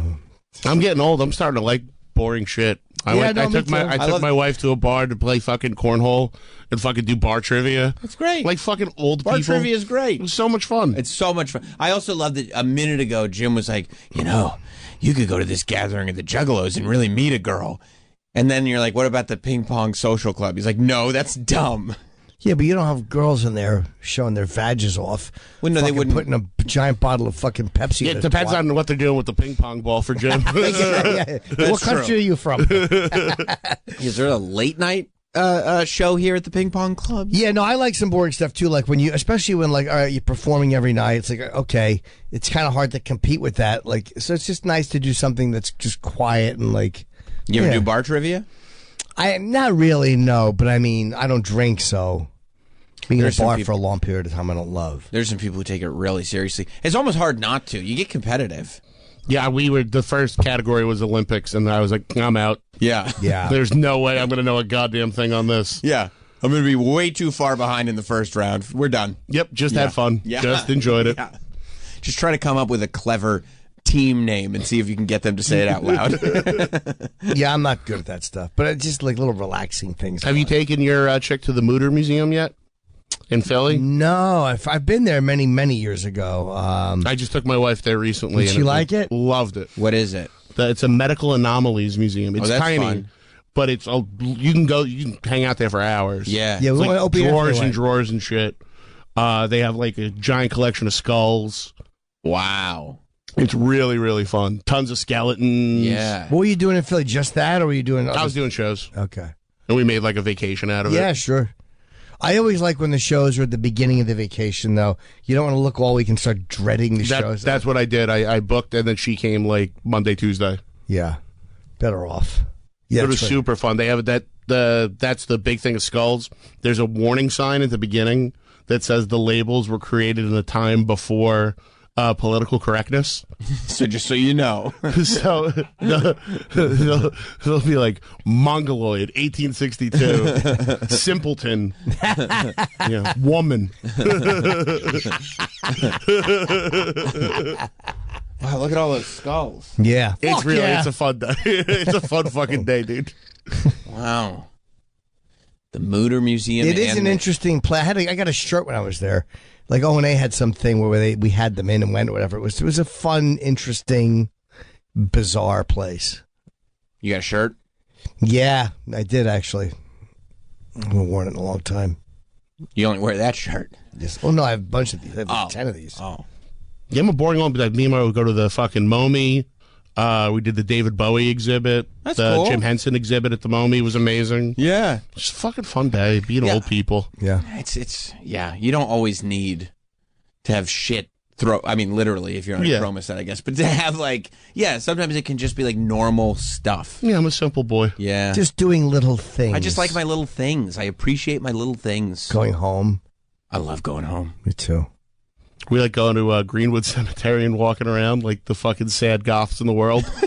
We just go to the cemetery on dates. Yeah, that's a little sad goth. We'll go like a bar for 2 drinks and we'll just walk around the cemetery for a while. Really? You like that? I like going on the road to see celebrity graves. Do you know what's very funny you say that? I was in L.A. and Nikki and I tried to see a couple of. We wanted to go to this one where like supposedly Michael Jackson was buried. Well, there's Hollywood Forever. And then there's another one. There's one called Green Lawn, I think. It was beautiful. But, I mean, there was deer running through it. It was very nice. Is Michael Jackson in, like, an unmarked grave? Because you said supposedly Michael Jackson buried. Or does he have, like, a gravesite? Who could find The it? one I went to had a map online with the plot. So I saw Dee Dee Ramone, the voice of Bugs Bunny. Mel Blanc? Mel Blanc. Yeah. And then, Vampiro was there, too. Is it nice? Yeah, it's a fun day. I want to go on a celebrity death tour. Yeah, I really want to I want to see Divine's grave really bad. Where's Divine buried? I would assume Baltimore. Oh. And then Gigi's grave you can't find anymore because they had to take the stone away. For people vandalizing it. People kept pooping on it.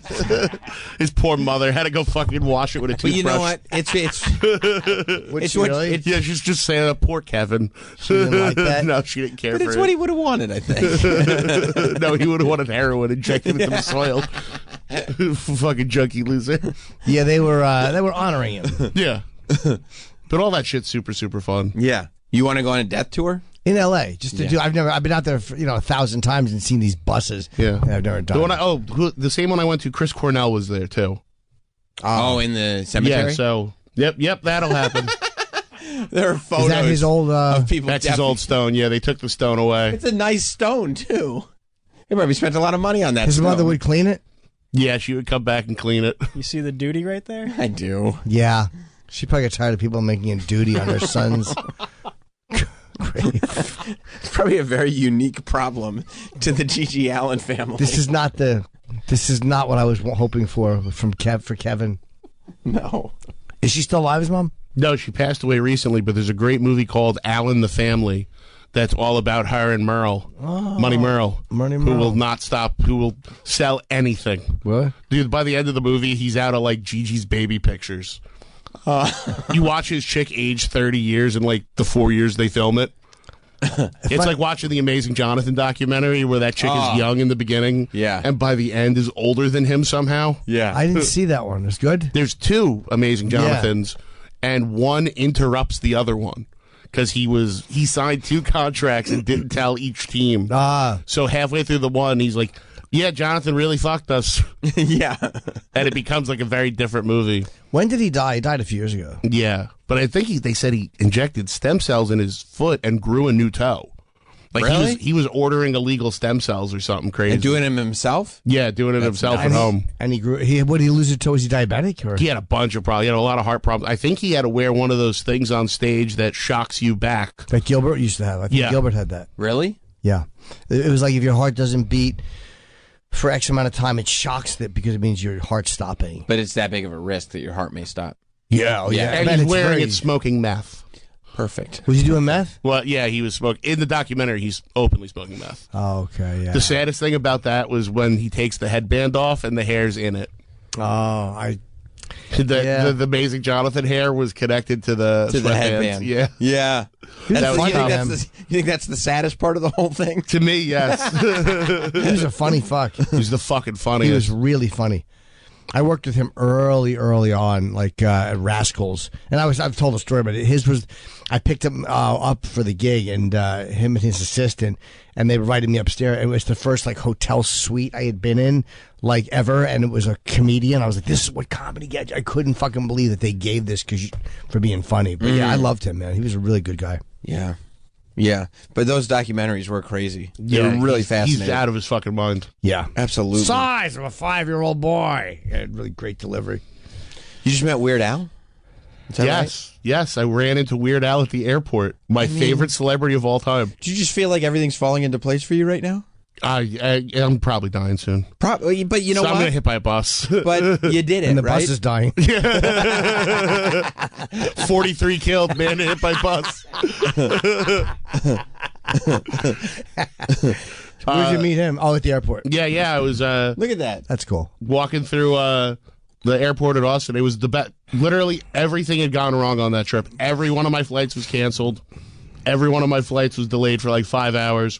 And just clandestine fucking saw Weird Al running around.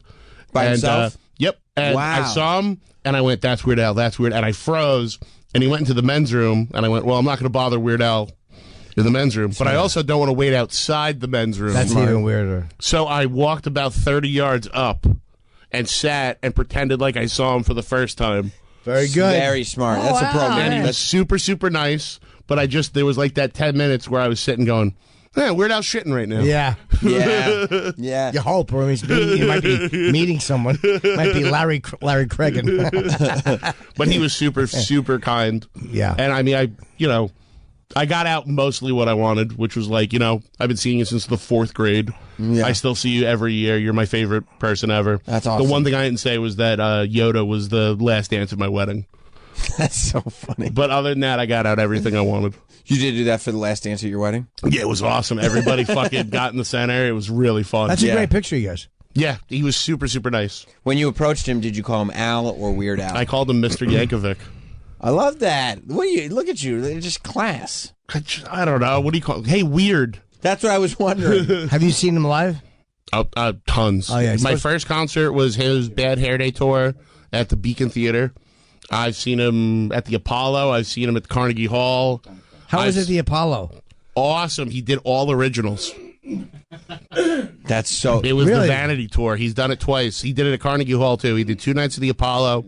Then they redid it, and it was all the B-side originals. Do people know he's doing originals before they go? That's the name of the tour. Originals. Yeah, it was the Vanity tour.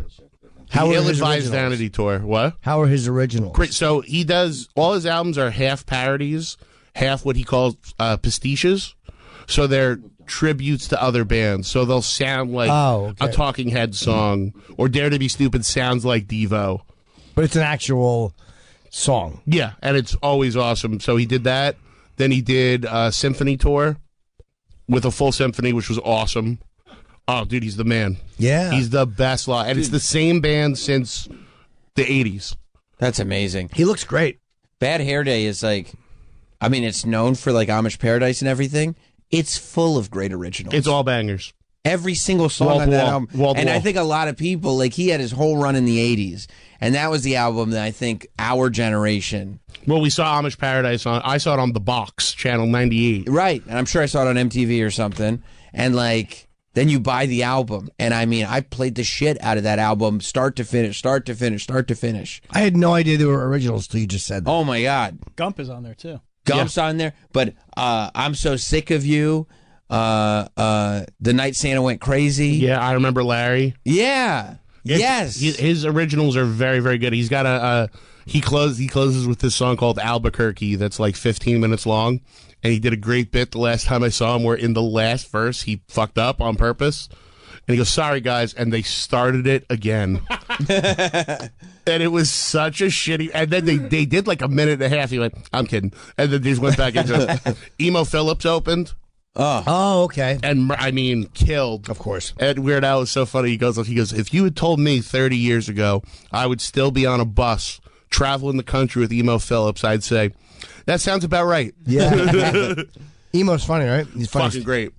Yeah. By the way, Loved him. Don't Go Chasing Phony Calls is an underrated classic as well. Yes, very much so. It's a song about, like, these are very serious songs that he's just parodying and making them absurd and ridiculous. Oh, dude, that whole album is like my... I'm looking at it. All 12 tracks. That is 3rd and 4th grade for me. Yeah. You ever hear My Bologna?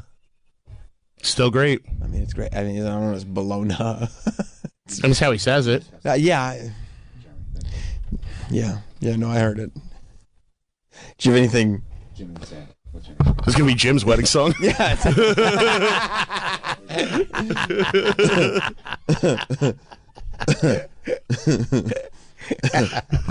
Yeah, this whole album is nuts. Yeah, and you can see in the where it says Jim, like, parody of, you can see what it's a style of. You see, like, the originals are style of grunge, style of They Might Be Giants, style of... That's kind of fun, just to, like, you hear something. I want to do a song, but you don't want to do a whole album like that. Like, I just want to do a song in that. Well, it also just shows how good the band is, that they can copy. Mark Mothersbaugh from Devo, I think, has said that he despises Dare to Be Stupid. Or maybe it was Gerald Casale, that he despises Dare to Be Stupid because it's better than the entire Devo album that had come out that year. He just figured out how to do a better version of it. Yeah, yeah. And, like, he's so good at singing every genre. I mean, he's ridiculously talented. Yeah, and usually it's a big production with costume changes. Yeah. The Originals tour was just the band on stools. Just song. And I saw them 2 nights in a row at the Apollo. They didn't repeat a song. Did people like it? Oh, people went nuts. Yeah, they did, I think, 15 to 20 songs the first night and 15 to 20 the next night.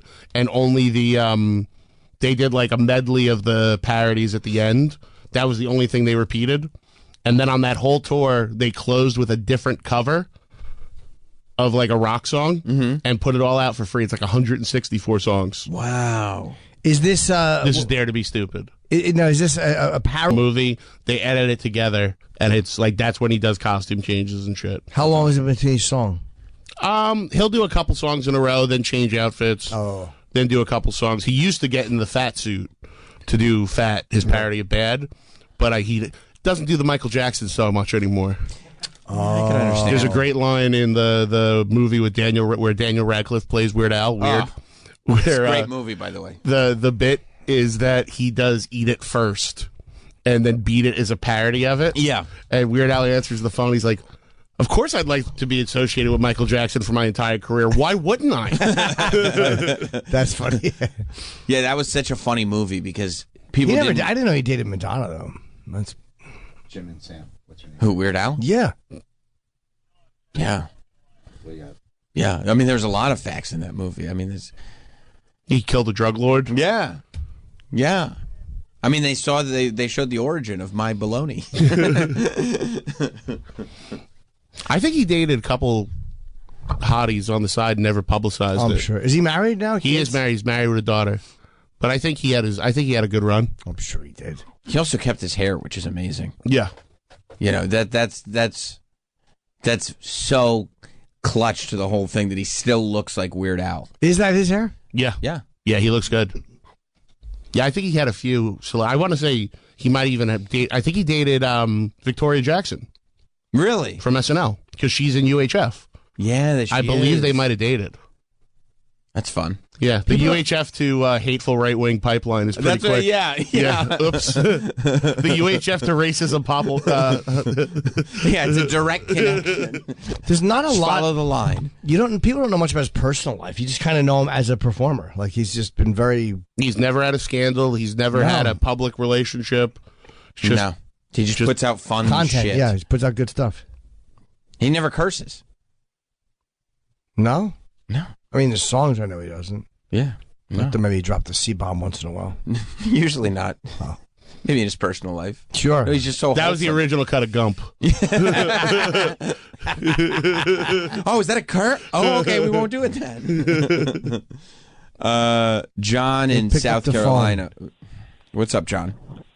Hey, just clarification on the Weird Al Dare to Be Stupid. It is at least 1985, 1986 because it is featured in the movie and on the soundtrack of the 1986 Transformers, the animated movie. Oh, good call. Thank you, buddy. Is. Thanks, dude. Yep. 86, yeah, I thought so. I mean, you thought so. I You did. didn't vocalize that at all. He just said it. I thought 86. You were thinking it? Yeah. You didn't mention it. I don't care. Oh, I got you. I was trying to figure it out by the other parodies on it, and I think I Want a New Duck is on that. It's just so stupid. And I want to say it also has Girls Just Want to Have Lunch. That's funny. He loves just doing songs about eating. He had a food album. Yeah. There's the TV album and the food album. Right. Girls Just Want to Have Lunch. It's so fucking stupid and so fun. It is, yeah. And it's like the exact opposite of like rock star bravado. Right. Oh, yeah. This is a fan-made video. Oh, this is pretty low on the totem pole. Yeah. Yeah. Man, so you toured with the Monkees? Yeah. Toured with the Monkees. He was an opener for a lot of big acts, I think. Was he doing parodies, or was he still trying to figure out exactly? No, I think it was when he was big. Just doing his... It was really? It was like a big tour, I think. And the Monkees... Oh, so it's almost like almost like a co-headlining... Something like that. Yeah, we're going to see Weird Al and the Monkees. Yeah. Yeah. That seems like I would see Weird Al and the Monkees. I like the Monkees. They're all dead except one. Well, I mean, I wouldn't say you, now. Troy. I would say when the tour was happening. That was my first concert, the Monkees. I don't know, maybe Weird Al opened for them. Can you imagine how sick that would be? Maybe you got there late. 1987. You ever hear Say Hey, We're the Monkees? Stabler Arena, Bethlehem, Pennsylvania. To Bowie? Yes. There it is. That's... Yeah. How were the Monkees?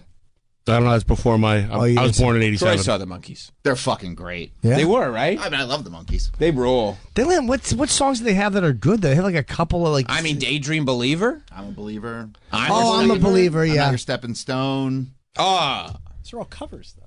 Well, who gives They a weren't a real band. Yeah. They performed them. They weren't, right? No, they were a TV show and they made the band around it. Yeah. Oh, I didn't know that. And they fucking ruled. But they did a movie in 1968 called Head. Do you ever see it? Yes. It's really good. Yeah.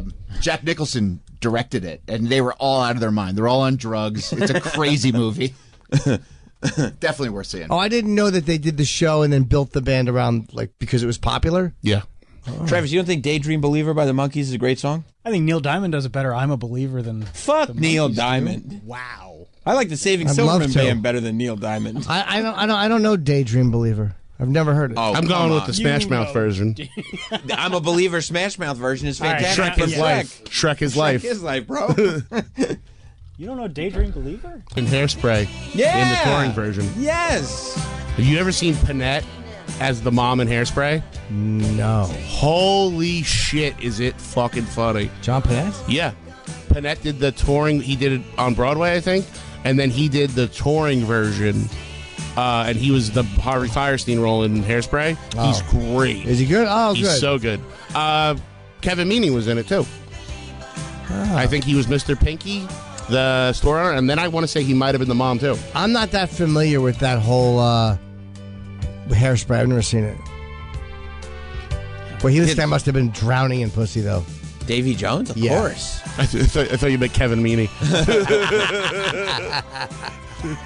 Oh, yeah, tambourine guy jumping in front of the camera. He's the That's wild. tambourine guy. The Monkees was on like NBC. I feel like if you were a Oh. kid and but it ran all throughout the 80s. Like when I was, they had a resurgence in the Yeah, 80s. yeah. The guy with the glasses, do you think he hated how ugly he was? No. His dumb hairdo? Terrible hair. It's the worst. You're talking about He used Were to they wear all- a beanie all the time, though. I yeah. see why. Were they all the same age, or was he by like 40 years older? They're about the same age. Like why you should Mike Nesmith, he recently passed. Rest in peace, by the way, to Mike Nesmith. I don't know if What Davy Jones die of? I don't know, heart attack or something. Recently or a long time ago? Maybe like 10 years ago. Okay. Heart attack. a lot of people were really upset about that. By the way, when 2012. Davy Jones passed. Yeah, I have nothing against Davy Jones. I don't know. I just don't know much about them. I can't believe you never heard Daydream. I might have and don't remember. It's crazy. Whatever. Yeah. It's I'm not your great. stepping stone. Yeah, you fucking hippies listen to it. I don't know. I mean, it's just Hippies. a It's not a song. Just pop culture. Yeah. I just don't know it. Being penalized for something I don't know. You should be. Yeah. Jim loves to be penalized. Yeah, Try that's to. true. That's true. Pretend I don't know things. Tell me I'm bad. Not by the definition we know it under. What did we think of Long Legs? Did we see it? Didn't see Long Legs. Heard Okay. mixed things. I liked it. Are you an M. Night guy? M. Night Yeah, I Shyamalan? am. Okay. I actually the one with Batista got me back. It's great. It was really good. Really Knock on good. The Cabin Door was really good.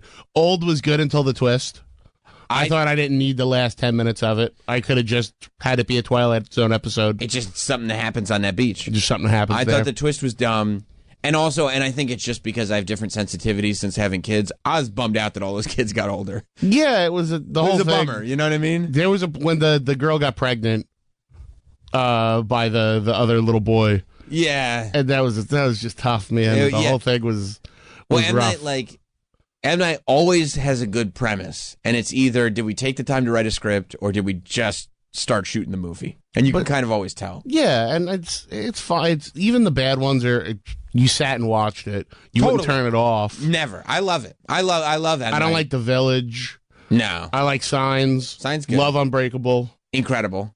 Loved Split and Glass. Would agree totally. So, and people yeah. don't like Glass. People are shitty about Glass. I thought Glass was a lot of fun. I liked it. Yeah, me too. I didn't like Trap. Didn't see it. It's not good.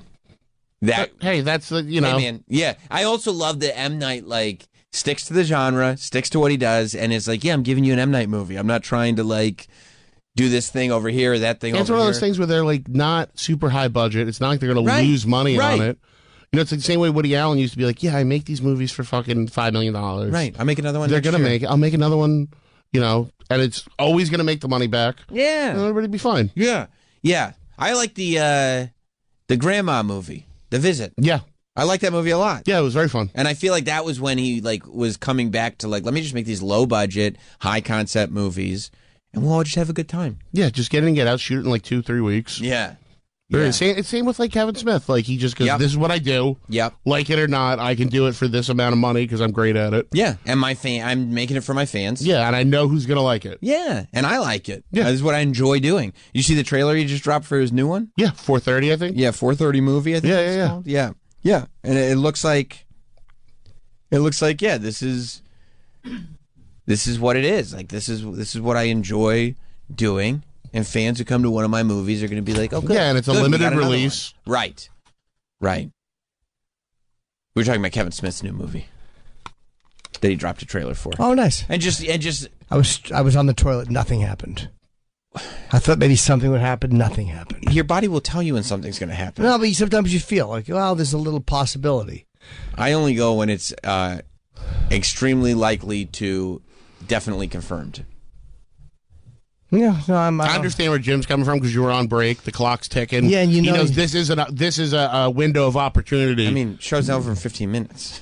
No, but then I go right to the gym from here, and it's like I'd rather shit here than the gym. And because you don't want the shit to be beaten out of you. Oh, jiu-jitsu. It's going to be anyway. Oh, sorry. Get all squeezed up. You It do? just loosens everything up. Well, that's good for you, I guess. Yeah. Ooh. You do that? You make those sounds? No, when they squeeze me, I feel like a little, like the thing gets, I can feel it going from the production line into the final pipe. Wouldn't it be gross if you found out that's why Jim was doing jiu-jitsu? Because it makes him do easier. Just so I could shit. Yeah, I want to make it easier do-dos. Yeah. It does make it easier to shit when you get home. Yeah. Yeah, no, I can imagine. I believe you. I'll take your word for it. I don't have any interest in doing jiu-jitsu personally, but Sure. I believe I could see physically. I understand the physics behind it. Sure. You know? Also, your body's probably just using up so much of your energy and stuff that you're working at a higher level than if you were just laying around. Right. And your body's like, I'm not gonna hold this in anymore. We don't need this. We've used the energy. We've sucked the nutrients out of it. That's exactly right. Like basically, my body is squeezing the log for all the nutrients. Oh, in case there's anything left in there that we want to use. Yeah, let's like a suck- dish rag with That's nutrients. Smart. That's very, very smart. Okay, we're ready to expel now. That's gross. We can get rid of this. That's Yeah. gross. Nope, come again. Yeah. Yeah. Yeah. So was Kevin movies? Does it look good? 4:30 movie. It looks like a Kevin Smith movie. We were just talking about how, M. Night is the same way. I enjoy.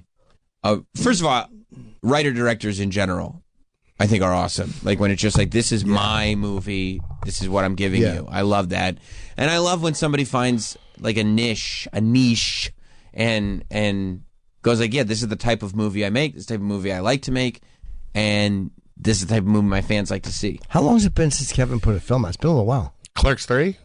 Was that the last one? It sounds like the last one. Couple years? Yeah. Yeah, but he makes movies now that are more like, I'll travel around with it, I'll put it up in my theater. Yeah, it'll be a limited time release, 1 or 2 nights. Yeah.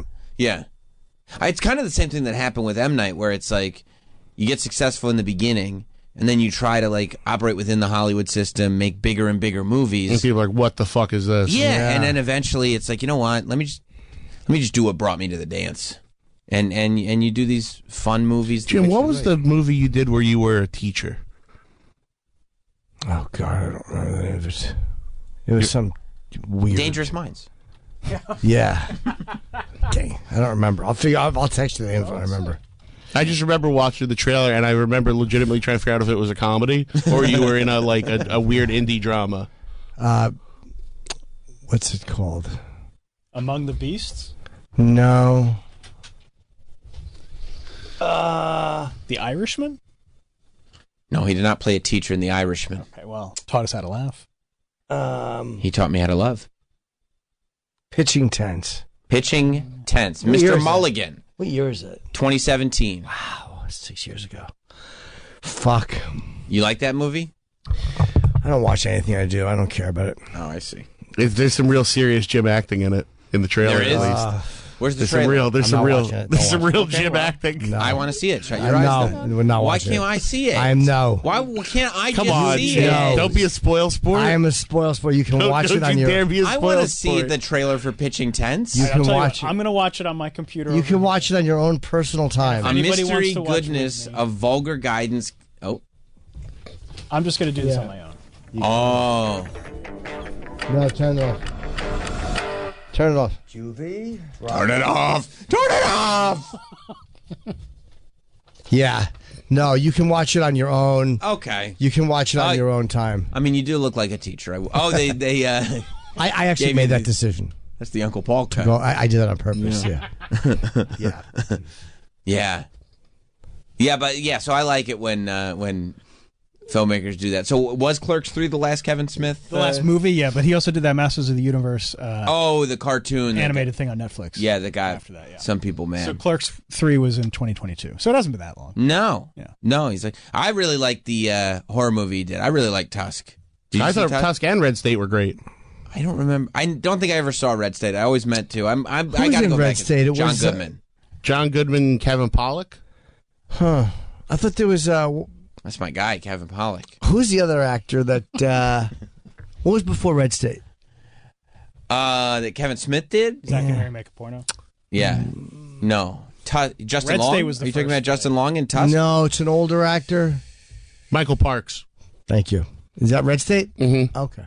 He's in Tusk as well. Was it a political movie? Red It's State, yes. it's a take on the Westboro Baptist Church. Yeah. Oh. Yeah. And like there's a I like FBI those raid. guys. Oh, okay. Yeah, I thought Tusk was great. I love the twist. I love that it just goes all the way there. Kevin completely commits to what we're doing. Yeah, Justin Long's our modern Scream King. Yeah, he is. I mean, Barbarian's the greatest. Barbarian, Jeepers Creepers, that, and Jeepers Creepers like iconic. And there's another one he's in too. He's so good in Barbarian. Yeah, at Tusk. And Tusk, yeah. Yeah, he's in a bunch. Yeah. He rules. Yeah, I remember Kevin raving about him. Like, said, yeah, he's great. He's the monologue he nailed. Like, he just loved Michael Yeah, I know Jim's a big fan of the director of Jeepers Creepers. Who is that? Gary Glitter? Oh. Yeah. What's his name again? I always forget. The guy from Seventh Heaven? No, but you're getting close, to be completely honest with you. You're warmer. Look up the director to Jeepers. Yeah, where is it? Creepers. I figured I would just go down this list. But he's done a lot of movies. So much stuff. Yeah. All right, let me just type it up. Because it's something. Fuck. Oh, and he was in Drag Me to Hell, Justin Long. Oh, yeah, Drag Me to Hell, another Drag Me to fucking Hell is excellent great. movie. Great. I don't like people who don't like Drag Me to Hell. It's great. It's a Raimi movie. It's Yes, incredible. that's Victor Salva, the director of Jeepers Creepers. Did he get in trouble or something? He doesn't- naughty boy. He doesn't look like the type that would get A naughty boy, Jim. Is he? Has he misbehaved? Oh, you can't do that. Well, hold on a minute. Let me see. I think he can. Let me read it. The second paragraph. You don't want the second paragraph of your Wikipedia to be that.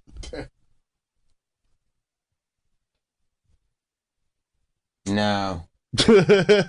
No, you don't want that. No. And I mean, the poor people who... Oh, he did Powder? Yeah, the poor people associated with the film After. Powder have to deal with this. After. Yeah. Is he For Disney. He was... Oh, wow. But they didn't know it. No, he was Yes, they convicted. did. Oh. Yeah. He was convicted of not only... So he made a movie called Clown House where he was in a relationship with the 12-year-old actor in it. Wait, and that was part of the movie? No, that was part of the fun outside of the movie. Oh, okay. And was caught, I believe, filming it. Yes, for child porn. And went to jail, got out, made Powder with Disney. What's Disney's... None of this was publicized till 2006. What is Disney's... And then he made all the Jeepers Creepers. Excuse, like, for... Like hiring someone that had gone to jail for pedophilia. Like, what was their reasoning? Like, we just didn't know? Or they what did they say? I believe their reason is Francis Ford Coppola finances all his films. Is their family friend. Yeah. Does Coppola still do his films? Up to a certain point, I think he funded Jeepers Creepers. Or is Jeepers Creepers canceled? Or we still can watch Jeepers I think Creepers? Jeepers Creepers 4 was taken out of theaters. Right. But the first one. For that reason? Oh, okay. Yeah, because I think the kid has protested all of his openings. So people just didn't care, because I'm reading an article from the LA Times in 95. Yeah. Saying Disney's movie director is a convicted child molester. Oh, my God. He says, I paid for my mistakes dearly, but victim several years ago urges boycott of Powder. And So honestly, this wasn't a surprise to Disney. Powder was terrible. You could have boycotted that. What are you talking about? The forks? He bent He's him. a special boy. She was just mad because he auditioned for the lead role. Reminded me of myself. And the director. Yeah, you don't have to hire a makeup artist or anything. Special boy. Yeah, nobody gave a shit. 95? You're right. No. There's so many stories like this. Are there any comments from Disney in it, Travis? They said, like, well, the Disney responded. They must have responded. The kid said he was in awe that Disney would even make a movie with him. Can't believe he's allowed to work with children again. Yeah. Nickelodeon did this kind of stuff, too. Didn't they hire...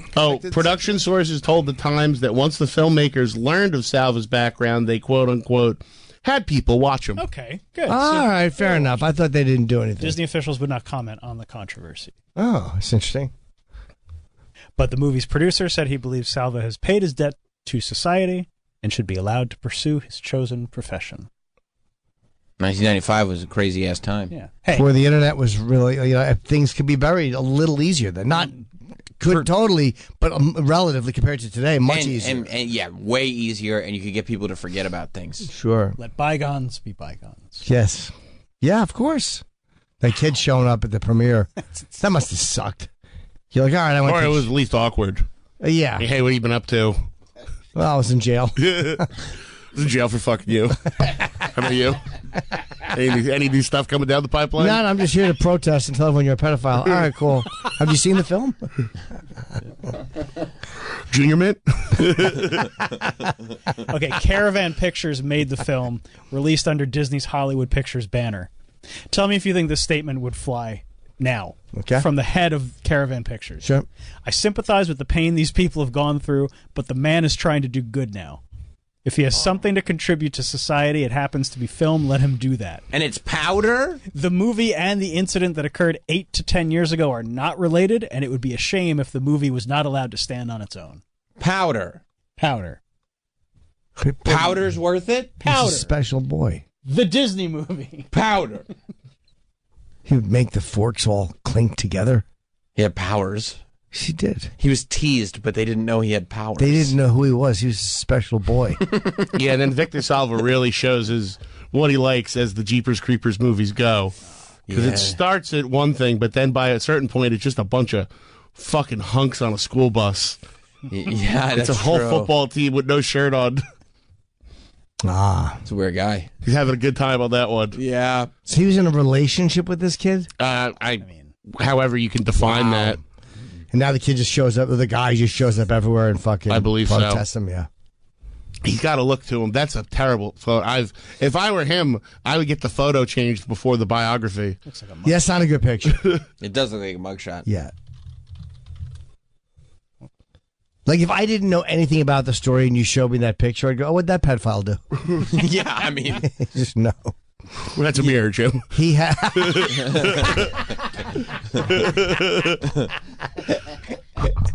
That fucking. He smiles like John Wayne Gacy. He really does, yeah. He's definitely has pedo face. Yeah. Yeah, he's. How much time did he do in prison? Not that long. Right, for not nearly long enough. They said the movie came out in 88. Clown House was 88. What did he do, 6 years? Maybe. That's his favorite thing to do. He was convicted in 88.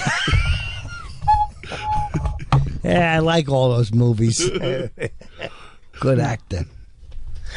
Convicted in 88. Well, Power's 95, see if you're 92. Sentenced to 3 years in state prison. Wow. Of which he served 15 months. Oh, my God. People were fucked up.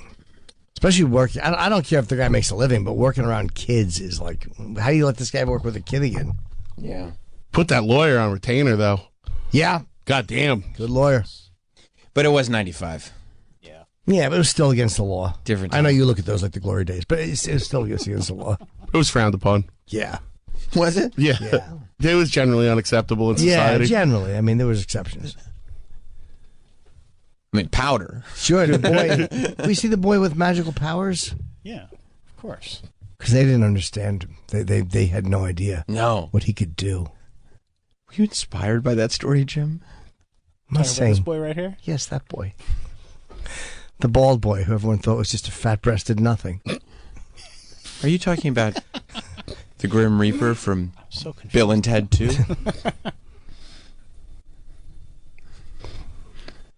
You mean the boy who could bend forks and got hit by a softball once and asked everybody to pray for him? No, he had special powers and nobody knew. Everybody thought he was just a fucking a little loser who made poops in his pants in third grade. What? Yeah, but then that great scene where he beats the record of Centipede at that pizza stop. The boy had the powers to bring the deer back to life. Oh, that's right. They should never have teased that boy. Yeah. Pale Zilch. Still ugly, though. Oh, he sure is. I forgot about the deer back. Oh, yeah, he did. He had magical powers. Was this a cheese dick film? I saw it many, many years ago. Yeah, the cheesiest, dickiest film ever. Powder. Yeah. No, it's a punchline. Who is this guy? It's Powder. What's his name? I mean, in real life. Mr. Powder? Jeff Powder with a G? Mm-hmm. Yes. I love that you're just Googling Powder. Like, not Powder movie. What's the actor's name or what's his name in the movie? The actor. I know his name in the movie is Powder. Sean Patrick Flannery. Oh, that's right. Yeah. What do you mean that's right? I've heard the name. He became pretty famous. Oh, yeah. You talking about Powder? Yeah. He goes, that's right. You did not know that. The name I've heard. Like, I remember he's that in name. Boondock Scenes. Yeah, but not in association with Powder. No. No. Powder was an iconic film. And here we are praising it. That's what really the premise of the show. Absolutely. Well, he's a boy with magical powers. Yes, he is. Yes. They didn't know what they had. They underestimated him, didn't they? I bet they did. They That thought little boy was full of electricity and healing. Yes, they thought he was to be written off and cast aside. They had no idea. Oh, sure, he blinked a lot, but he had a lot to offer. That's right. Big deal. He kneels in prayer position next to the bed, holding in his doo-doos. Holding in a poo. In this movie, he literally finds a limp animal, puts his hands on it, and it rises again. Yeah, I remember that. Yeah, the deer. That's right. Little creep. From the time he was a baby, he had magical powers, didn't he, Jim? Yes, he did. He was always meant to be special. No one knew. No, they teased him. But then they found out. They teased him unmercifully. Oh, what's her name? Mary Steenburgen. Yeah. Ted Danson's wife. Yeah. That's right. I've never seen anything like him. Test shows that you're a genius. I forgot he was in this. Intellect in the history of humankind. You took me from my home to a place you know I'll be unhappy. You're wondering if you've done the right thing. You read minds, too? Why you look like that? Oh, you no. look like some kind of vampire from outer space or something. Fuck yeah! He's had enough. Oh, he's doing a magic. Vampire from outer space. Look at that. All the fucking forks are going. They didn't know how special that boy was, Jim. Fuck yeah, doing tricks and whatnot. That's a clean kill right to the heart. That's Powder, P-O-W-D-A-H. Yeah. Oh, now, wake up. My fucking hat and whatnot. Chip Powder. Yeah. I'm fucking so white that I should be in a fucking place of whiteness. And I bring the deer back to life. I have no idea. Yeah, fuck yeah. What is it, Bambi or something? Oh, great. She thinks I'm an angel. Come to take her home. Wake up, you old bag. Everything we know about science, about the makeup of the human body. This really was a big movie when it came out. Massive. And, I mean, not one person has thought about it in 20 years.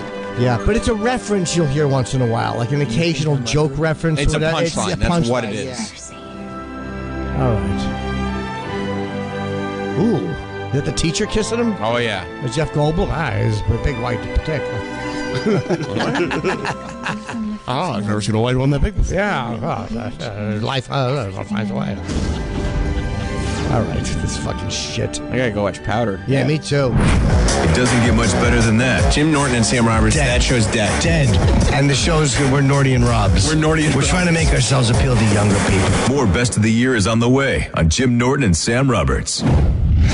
We're back with more of the Best of the Year 2024. You and I, we've never really starved, right? We're still here. We look pretty healthy. And I'm fat. On Jim Norton and Sam Roberts. Welcome back. It's the Best of the Year. It's Jim Norton and Sam Roberts for 2024. This year absolutely flew by, and we're looking back at some of our favorite moments from the whole year. Of course, you can catch Jim on tour starting in January all year. You can go to jimnorton.com for those tour dates, as well as you can see me host Not Sam Wrestling live in Indianapolis, Indiana at the Helium Comedy Club on January 30th. You can go to notsam.com for those tickets. But we've had a lot of great guests come in all year, and a lot of those guests have actually ended up making a ton of press. not the least of which was Giancarlo Esposito. Giancarlo Esposito is an absolute legend. Of course, we know him from Breaking Bad. We know him from all of the film work that he's done, from the Star Wars stuff that he's done, and just from being, I mean, he's just, especially for like a Hollywood actor type, just a really open, honest guy about his life, the ups and downs in his career, how that's affected his real life.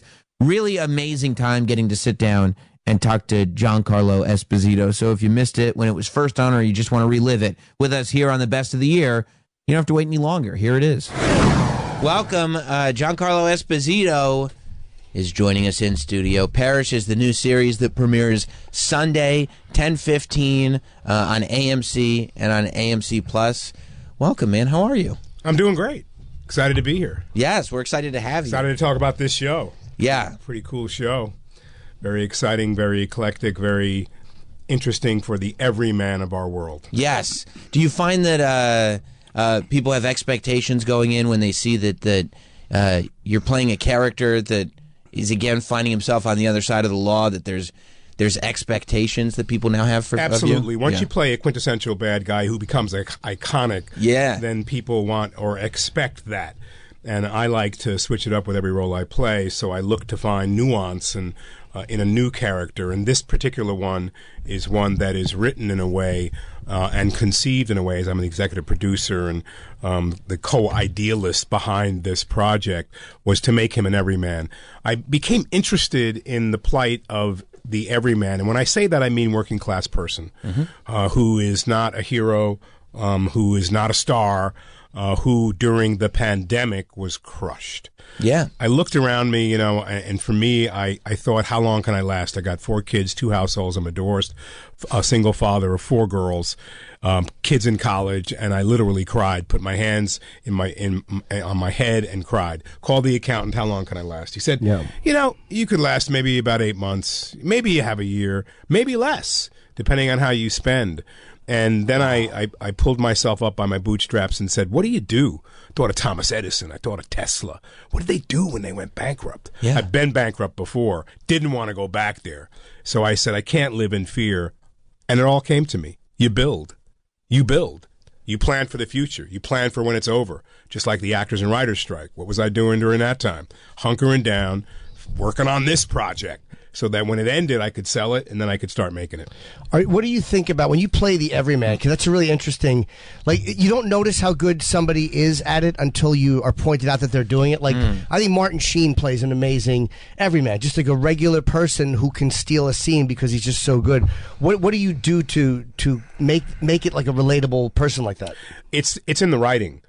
This particular guy, as I was in this position maybe in 2008 and 9, I had a family living in Connecticut beyond my means. The bank was foreclosing on my house. My marriage was in a shambles. I was working hard, very, very hard, so I felt like I could have been a bricklayer or I could have been a dishwasher, which I've done before. This character, Gray Parrish, has a black car service. He is an American. He's American-made from New Orleans, is where we place the show. And another investigation is how his nemesis in the show, who he eventually goes to work with, who is a bad human being, has gotten all of his success through ill-gotten means. And Gracie and Parrish just wants to do everything between the lines and be above board, but he's not making it as an American. And so that's part of the theme of our show, too. We have immigrants who come to this country, and they're making it through whatever concessions they've gained or been granted. So what do I do as a human being? I make that person maybe not college educated, but someone who has mother wit. Someone who knows the streets, someone who has good intentions, someone who always has a moral and integrated or integral way of handling himself. So he has a moral turpitude, a moral balance, a moral, kind of code that he lives by. He's not going to cross that. In our story, this gentleman has lost his son. So he's, deeply depressed and in a traumatic mental state. And all these things crash down on him, and he wants to support his family. That's what really does it. What's your intention? What's the guy want to do? He wants to take care of his kids and his wife. Yeah, and it's really interesting to me that you were talking about how you found that and being in the pandemic and literally thinking about, okay, how do I survive? How do I continue to support my family?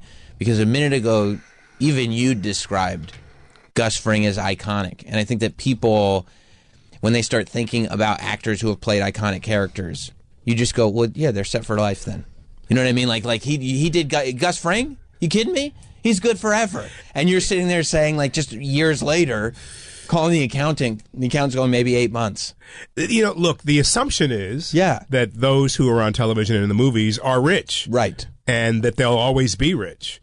And I think that assumption plays into my visionary focus to straighten out my stinking thinking is to attract that I always will be rich. Doesn't mean I have it all now in the pot, but it does mean that there'll always be work that will fulfill the need that I have. So when you think about it, like you and I, we've never really starved, right? We're still here. We look pretty healthy, right? And I'm fat. He's eating. You got something to live off of. You know what I mean? I mean, that's doing fine. You know? I mean, you know that in the old days, if you were heavy, rotund, or plump, that was a sign of affluence. Right. Yeah. I mean, truly. Right. So, you know, it's a funny thing that I thought of because I said 8 months is more than the regular guy. Right. Right. And that, to me, was a blessing. Yes. And when I looked at it as a blessing, I said, so you got 8 months to build. You got 8 months to figure it out. You got 8 months to do whatever you need to do. And I worked on starting a podcast, which is going to get underway soon, on a graphic novel called The Venetian, which just got picked up by Simon & Schuster. So we're writing that in tandem with a script to make a movie at the same time, same platform. You know, two bangs for your buck. And I worked to create Parish. So when things are going well, and everything, and money's coming in, and because that's the life of an actor, right? Like sometimes things are going well, sometimes things slow down. How do you stop yourself from thinking this is life now? You know, because when you have that money coming in, you go, oh, this is who I am, this is how I'm living, and this is how it's going to be, and then reality can hit you hard. It's interesting for me. I have to keep track of reality. It's just like, you know, I go on the street and I can't walk a half a block without 10 selfies and people knowing who I am. And that can puff you up in your brain. Mm-hmm. But you know who you really are. Yeah. So you can't live in the illusion of who you really are. Like, I'm a worker bee. Mm-hmm. That's who I am. You know, my father was a working class Italian stagehand. You know, he worked with his hands. I have a lot of that mentality as well. My kids look at me and say, you gave me the work ethic. But it's in the mind. Like, if I walk around and think it's just easy, I know that what I do today determines my tomorrow. Mm-hmm. I tell people that when I go to colleges and universities, I lecture, I do speaking engagements because this acting thing, you know, it's a boon, it's good, but there's an other part of me that I want to share that can also bring in some remuneration. But primarily I want to share that. But I realize I've created an engine that can withstand the storm.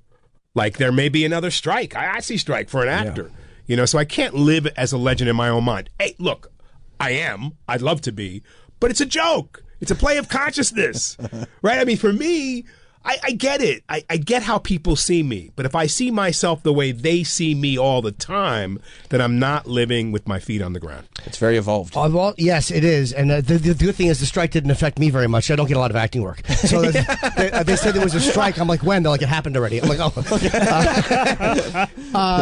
I've loved you since, I think 88 was School Days. And you did a lot of stuff with Spike Lee. And I always thought he was such an underrated. We were talking before about his camera work. And what do you think that he does that's so innovative that doesn't get recognized? Because I think he never got the credit he should have gotten.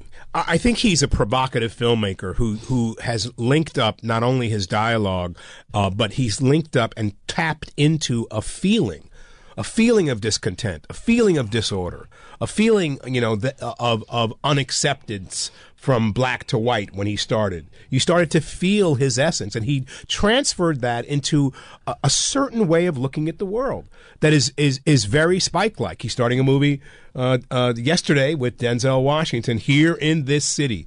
What I love about Spike is he's committed to New York. He's committed to Brooklyn. He loves people, and he stayed the same. So I think what he's done in respect to his camera work and how he has movement in his films is indicative of a New York style that I think you and I recognize. What was a young Spike like? I mean, is it, like you said, has he not changed much at all?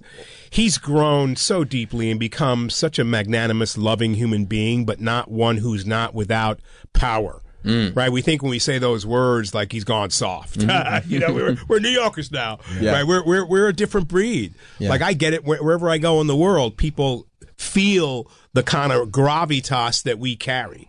That doesn't have anything to do with me being an actor. That has something to do with me being a New Yorker. We're certain kind of people. We're direct. We're straightforward. We look you in the eye. You know what I mean? We don't take any BS. And I think Spike has grown up in this environment, and it's affected him. A young Spike was really the coach.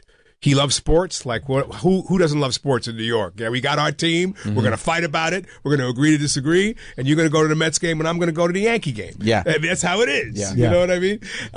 So I think a young Spike was inquisitive and really curious, and a more defined Spike is someone who has used all that he's lived to define himself in a more clearer way. Was he confident? Because that's always... Like, I find that very intriguing, the idea that Spike can do things his own way, but when you go back to when he's a kid, he's fresh out of college, he's already doing things his own way and working with really seasoned actors. He was always very confident. I mean, look, the guy writes his scripts by hand. Right. So he's putting his own spirit. I think when you write things by hand, your spirit is going onto the page. He was always confident, and he always felt as if he wanted to do it the way he saw it. So when people don't agree with that or don't want to fund that, he just goes somewhere else and finds the funding somewhere else. That's a confident human being. He's not afraid. There's never been any fear about Spike, which is something that I've really learned from. And it's not a posturing, or it's something that's inside of him. It's just something he knows. And I think it's that self-validation that we all can learn from. That's a hard one. To be self-validated, to ask for what you want and do it the way you want to do it. Yeah, because if it doesn't work out, then you have no one to blame but yourself. Right. Well, we're in a culture today, I think, where people don't want to take responsibility. Like, you know, like I made a mistake. That's a hard thing to say. Like, we're supposed to do it all right and know everything because we have the phone, we can look up Google and all this. But, you know, sometimes we just don't get it right. And it's that beauty of that imperfection that makes us human. But you sound like me when I got caught cheating. Me too. Get out. It was over. Wait, no, honey. No, it's done. No, honey, I really... No. It's over. It's my low self-esteem. I'm afraid no one will ever offer again. That's right. This is the human essence. When you went broke, what like, because I remember 2008 was a tough time and it was terrifying. When you had that happen and there was depression, what was the first thing that made you think, okay, there's a way out? Like, what was the first? Was it a project you landed, or what made you think, like, hey, there's a way to get out? The first thing that had me think there was a way out was my wife's father, God rest his soul, Pops McManigal, was in insurance. And so I asked her, I started poking around, how much I'm insured for, and then she told me. And my way out in my brain was, I said, hey, you know, do you get life insurance to, you know, if someone commits suicide, do they get the bread? And my wife said, well, that's kind of tricky. And I went, well, yeah, man. She had no idea why I was asking her this stuff. Yeah. And then I thought, you know, I just started scheming. If I got somebody to knock me off, death through misadventure, they would get the insurance. I had 4 kids. I wanted them to have a life. Like, it was a hard moment in time. I literally thought of self-annihilation so that they could survive. That's how low I was. So that was the first inkling that there was a way out, but I wouldn't be here to be available to it or be a part of it or be there for my kids. Then, you know, I started to think that's not viable because the pain I would cause them would be lifelong, and lifelong trauma that would just extend the generational trauma with which I'm trying to move away from. The light at the end of the tunnel was Breaking Bad. You know, that was, I mean, I had a few little things before that to start to recover, but Breaking Bad was the light. And so I did a guest spot on that show, and even then, after doing one guest spot, they had me come back for another. They offered me a contract. I said no. Really? Yeah, it empowered me. And the reason I said no was because they ended the 3rd season. And they wanted me to sign a contract where I had 6 months. They would have given me some money, which would have been great. I would have been a holding fee. But I would have to go to them to say, can I do the Disney project? Can I do this? Can I do that? And I was in fear that they would say no. And I also didn't know what their intention was. And this was the first step to my empowerment. Because it wasn't about the money. Yeah, I was broke. I was bankrupt, all these things. It was really about me finding my own strength to know that I could create my own projects. That was the beginning of Parish, to be honest with you. I didn't know it. but the strength to think that, okay, I'm going to say no to this. But I said to them, look, gracefully, I love this show. Let me know what the storyline might be when you come back in 6 months. And if you still feel the same and you're in the writer's room, you have something for me, I certainly will consider. And they did come back, and I had a contract, and I was on the road to finally starting to recover, put some money away. And then, poof, the rise, the Emmy nomination, all these things happened. But that was the beginning of understanding that I had enough confidence in myself and power. I'm confident as a human being. I'm Italian. So, I'm bombastic. I'm all those things an Italian are. And then couple this dark skin with it, you got a volatile combination, baby. Plus New York. Plus New York. But I felt as if that was the beginning of me going, I can conceive a project or adapt a project to my needs, take it and sell it. This parish has been an 8-year journey. I had it at FX. I have a partner in A&E who went all the way with me. It's now on AMC, a dream network to be with. But we had gone to them earlier, many years ago, and Thumbnail Sketch wasn't really their cup of tea. And here we are 8 years later. They got in the trenches with me, and we made this piece. But it taught me, here's my line in Parish. I'm tired of being a passenger in my own life. Take the wheel. I took the wheel. Here we are. This show is fantastic. I can't wait for you guys to see it. I mean, it's not only amazing, though, that you were able to create this show out of that, but the fact that you said no to the contract, and instead of them going like, okay, well, then we're going to move in a different direction, whatever, they come back to you, and the response is this iconic character arc that is like beyond, I think, anything you could have conceived. Absolutely. Is amazing. And it's like, oh, sometimes when you say no, the right thing happens. There's a reason I said no. I hadn't talked to Vince Gilligan enough. Mm-hmm. I wanted to know what they wanted because I didn't want to be a stereotype. Mm-hmm. Breaking Bad wouldn't have been the same without Gustavo Fring, but Gustavo Fring wouldn't have been the same if I played him like a copy of Tony Soprano. Right. But you know what I'm saying? Yes. I played this guy. I talked to Vince, and I said, I don't want to play a stereotype. I want this guy to be a real human being with dark and light. I want you to try to see beyond the crack of who he is. Yeah, he was stern. Yeah, he kept it close to the vest. Yeah, he was that guy who you probably looked at and thought he would never do his own dirty work until 401, box cutter. Yeah. And the dude was totally capable. Yeah. Stealth, in fact. Yes. Right? So that's a different guy. And somewhere in episode 4, Vince Gilligan's word to me, he said, what an amazing job you've done. All of a sudden, we feel the audience liking Gus. Yeah.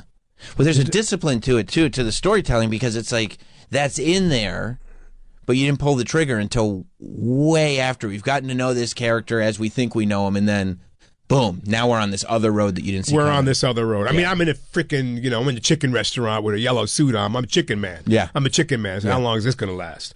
With a clip-on tie, which I used to wear at military school. I'm the chicken man. I'm a chicken man. I could not wait to get into some monochromatic clothes and kick some butt. I could wait. When I put a plastic bag over that guy's head, choked him out. I mean, that's heavy-duty stuff. Yeah. I've paid to have people do that to me. Yeah, so did somebody else who's not around either. I liked him. He was a good guy in the closet with the, sorry. Did I say that? No, I didn't say that. What was he doing? You had such a crazy career. Like, you started Taps, which was a movie that is so underrated historically with Tom Cruise and Sean Penn and Timothy Hutton.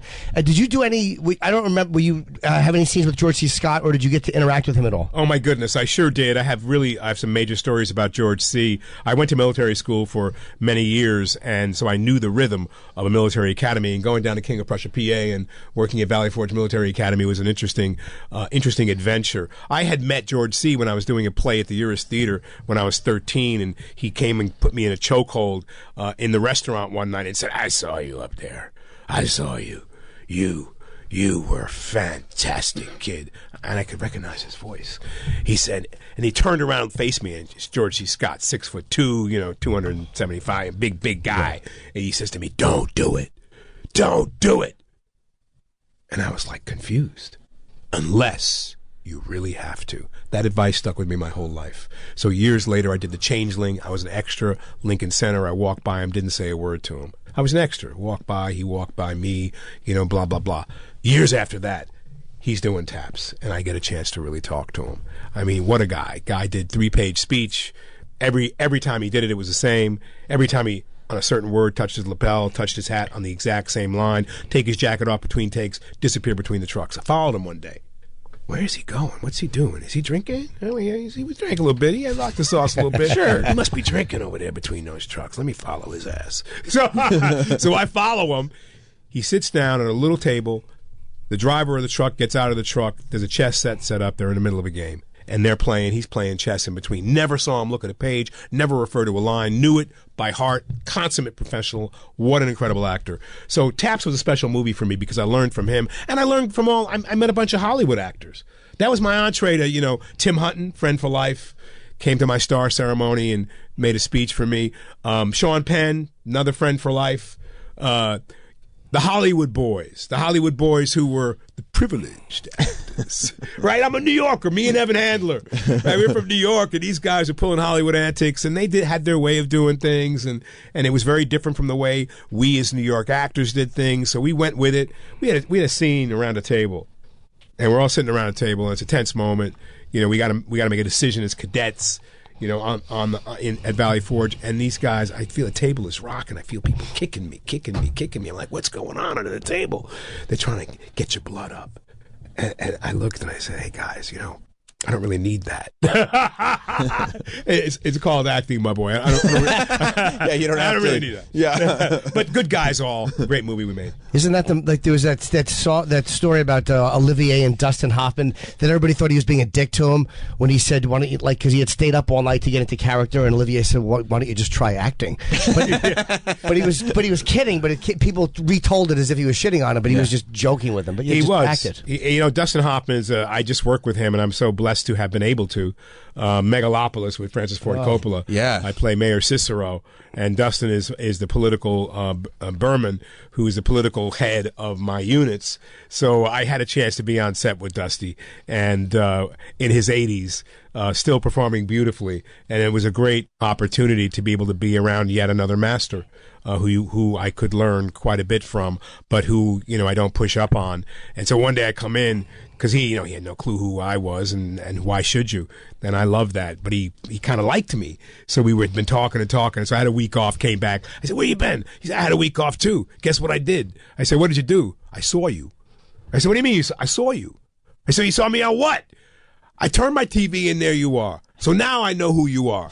I was like, good. That makes me happy. I've known who you are for a long time. But isn't it crazy? You have something now that most of them would know. Very few people wouldn't know you from Breaking Bad or something. Iconic is the word. It's not an overstatement by any stretch. It really is. It's an iconic character, and everybody kind of knows it. And the fact that he didn't know shows you how, kind of above everything Dustin Hoffman is. The fact that he doesn't watch anything. His kids, all of a sudden, the third time he came, he says, "I guess what?" I was like, "What? You saw me again?" He said, "No, but my kids, will you meet my kids? My kids are huge fans of yours." He's a darling human being. Yeah. I really love him. My children tell me that I have a great fan base with young people, and it's a really, really cool thing to see them get excited because their friends can relate to me. So it's I've had a great career, and I hope to continue to be able to be relatable. Well, we were talking about, it's called acting. You could just act. But the thing about Gus, I think specifically, is that just watching that character, there was this thing that everybody kind of wanted to act like him. Like the quiet intimidation and the absolute control over everything. Every guy on some level wants to be that guy. So if it's that appealing to try to be that guy watching, is that something you can just leave on set and go home, or do you find yourself like, I'm getting into Gus mode again, I got to get out of that? Oh my goodness, great question. I was walking down the street and I passed a play Denzel was doing a few years ago. Anyway, I forget the title of the play. Kenny Leon was directing, and I walked by, and African Americans, many of them came to the Breaking Bad world a little bit late. No harm, no foul, but they got on the bandwagon. So I'm walking by the theater, and they're loading in, and all these dudes are like, "Oh my God, oh my God, Gus, take a picture." And I said, yeah, Giancarlo. Oh, yeah, we know, but Gus. Yeah, Giancarlo, yeah, right, but Gus. And I was going to an audition for Far Cry, and I did not want to bring Gus into the Far Cry world. Same guy, in a way, controlling the chaos, dictator, different character. But so I leave these guys after taking selfies, and I walk away, and all of a sudden, my body's more erect, and I'm walking down the street. You literally just did it with your jacket. I just saw you. And I became Gus, and I stopped, and I started laughing. And I said, no, shake it off, dude. You're not Gus. They love Gus. You can get him. You can take him back in a moment, but leave him behind for the moment. Yeah. Let him go. You don't have to be him. Yeah, because I guess because you've had enough of a career where you're not going to be typecast at this point because you played so many different guys. Mm-hmm. But there's so many people that they just get pegged as one thing early on, and it's just like it's really hard for them to be seen as anything else in their career. Absolutely, and I think it's up to me as an actor to keep recreating that. Because for me, after Gustavo, the first question when I walked into that room for Far Cry is, if you want Gus, that's not. I'm not the guy, right? And I said, yes, this guy's a dictator, has all these qualities, but I'm not going to recreate Gus in that mode. So it's up to me to be able to think in my brain and be able to allow myself to do something else. But that takes creativity, and it takes work. And confidence. By the way, to not go, yeah, I'm going to do this thing that actually worked and not use it as like a safety line. Yeah. Exactly. I kind of shun that. I've had I played some heavies in the same lane, so to speak. I mean, Moff Gideon, you have something I want. Right. A different guy in that world. Stan Edgar, you are not a god. You are simply bad product. Like, there's a difference in those guys. Stan Edgar is the cool cucumber. Nothing scares him. Homelander doesn't scare him. These superheroes with human emotions who could crispen him in a second. They're nothing.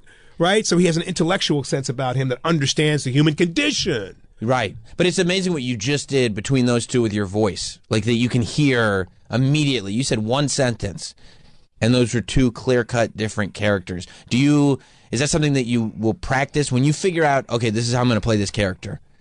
Do you start figuring out how he sounds? Do you start talking like him, or does that come naturally to you? No, I start with a whisper. I first allow the words on the page to inspire me, because that allows me to hear, and I read it over and over and over again, and the rhythmic intonation of the words on the page, if I can say it that way, how that sounds to my ear. And then I start to whisper the words and put them together. And in the whisper comes the voice. And then I'll add a little salt and pepper, a little tahini, sure. As I go to figure out where does his tone lie? Is it up here? Is it down here? And then I'll allow that to flow naturally from me. Like, I came from musical comedy on Broadway, did 13 Broadway musicals. So for me, the music, acting is music. Was talking to Lawrence Fishburne as a great play downtown. That's how we do it in the movies. And saw it last night, and Bradley Cooper was backstage, and we were all just standing around talking after the show. A great one-man show play that he wrote. And it was a fascinating moment for us all to be together, but it was really thinking about how you translate something. It's physical, it's auditory, it sounds a certain way, and how you allow that to join your natural rhythm. Lawrence does it beautifully in his play. And do you have when you do interviews like this, do you go out going like, okay, I have to be jovial, I have to be more, like, I have to be, more myself, so they don't think I'm more this person? Like, is there that much thought put into it, or are you comfortable just letting go? I'm comfortable with letting go because I'm more mature than I used to be. The first time I sat in this chair was a couple of years ago. And I'm always nervous because I always wonder, are they going to ask intelligent questions? Who am I talking to? My life's been on, speed for the past month in doing what I'm doing. So when I walk in, I take the temperature of the room. I just did the Today Show. I walk in, want to do this promo, as they put the camera on you, but it gives me a chance to be in the room with everybody else, to see what their energy is this day. And I try to hold on to what my energy is. So I never used to take my own temperature. I wake up and feel I'm an actor. I come in and beyond. That's what I do. But you're not going to sense me. You're going to sense something I'm playing. And so I've always loved radio because it's disarming in a way, because it's not a big huge camera in front of your face, and because you're able to you have to use your voice to really get your message out there, and that's all you have. But you can even hear in the voice when someone's posturing, bullshitting. You can hear it. You can feel it. Yeah, you sense it almost. It's a weird thing, and you couldn't prove it in court. You just feel it. You kind of know, like, that person is bullshitting. How long did you live with Lawrence Fishburne? We lived in L.A. together for about 6 months on Vignes Street in downtown L.A. Had to step on one of those apple boxes, but it was really one of those round things that those guys on the street play, those white buckets. Mm-hmm. Had to step on that to go into the apartment through a window. He had said, "Come live with me. I got this place. Going to fix it up." I was like, "Fix it up?" Concrete floors, concrete walls. They were working on the entrance, so there was no door. And we had to get in and out through a window. The toilet didn't work. It was a mess. This is going back a long time ago. We're like brothers. We went back so very far. So we lived together for a while on a work search, trying to get work in California. And neither of us got that first job we were up for. He had been working a long time since a kid, and so had I. So we had been lifers. So we had a synchronicity and still do. Is there a disappointment when you build characters like you've built, but specifically Gus, and at the end of his story, he literally is exploded. He blows up. Like, there is no, you misunderstood. He didn't really blow up. He can come back next season. There's a finality to the end of Gus on that show. Is there something when you look at that script, do you go, I mean, couldn't he just go to the hospital or something? Does he need to blow up? Do we need to say? In an earlier storyline, we have, him poisoning Don Eladio. Yeah. And, going into and himself and going in the bathroom, putting his finger in his throat and throwing up. So certainly when I got the inkling and Vince did speak to me about it, I thought, well, can't he just have that doctor again?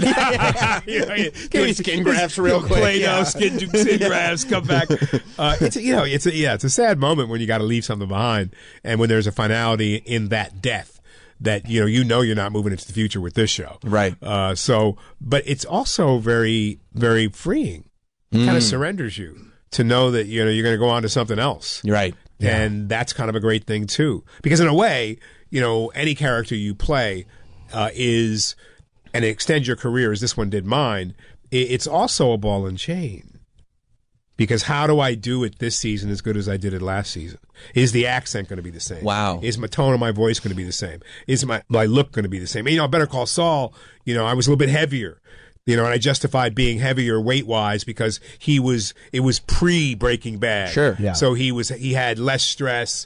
He was a different guy. But the truth was, I broke my ankle skiing, and I had a plate and 23 screws in my ankle, and I couldn't run like I used to run. And getting a little older, I got a little heavier. Uh-huh. So when I look back at pictures of some pictures, I go, oh, God, no. So it's all that.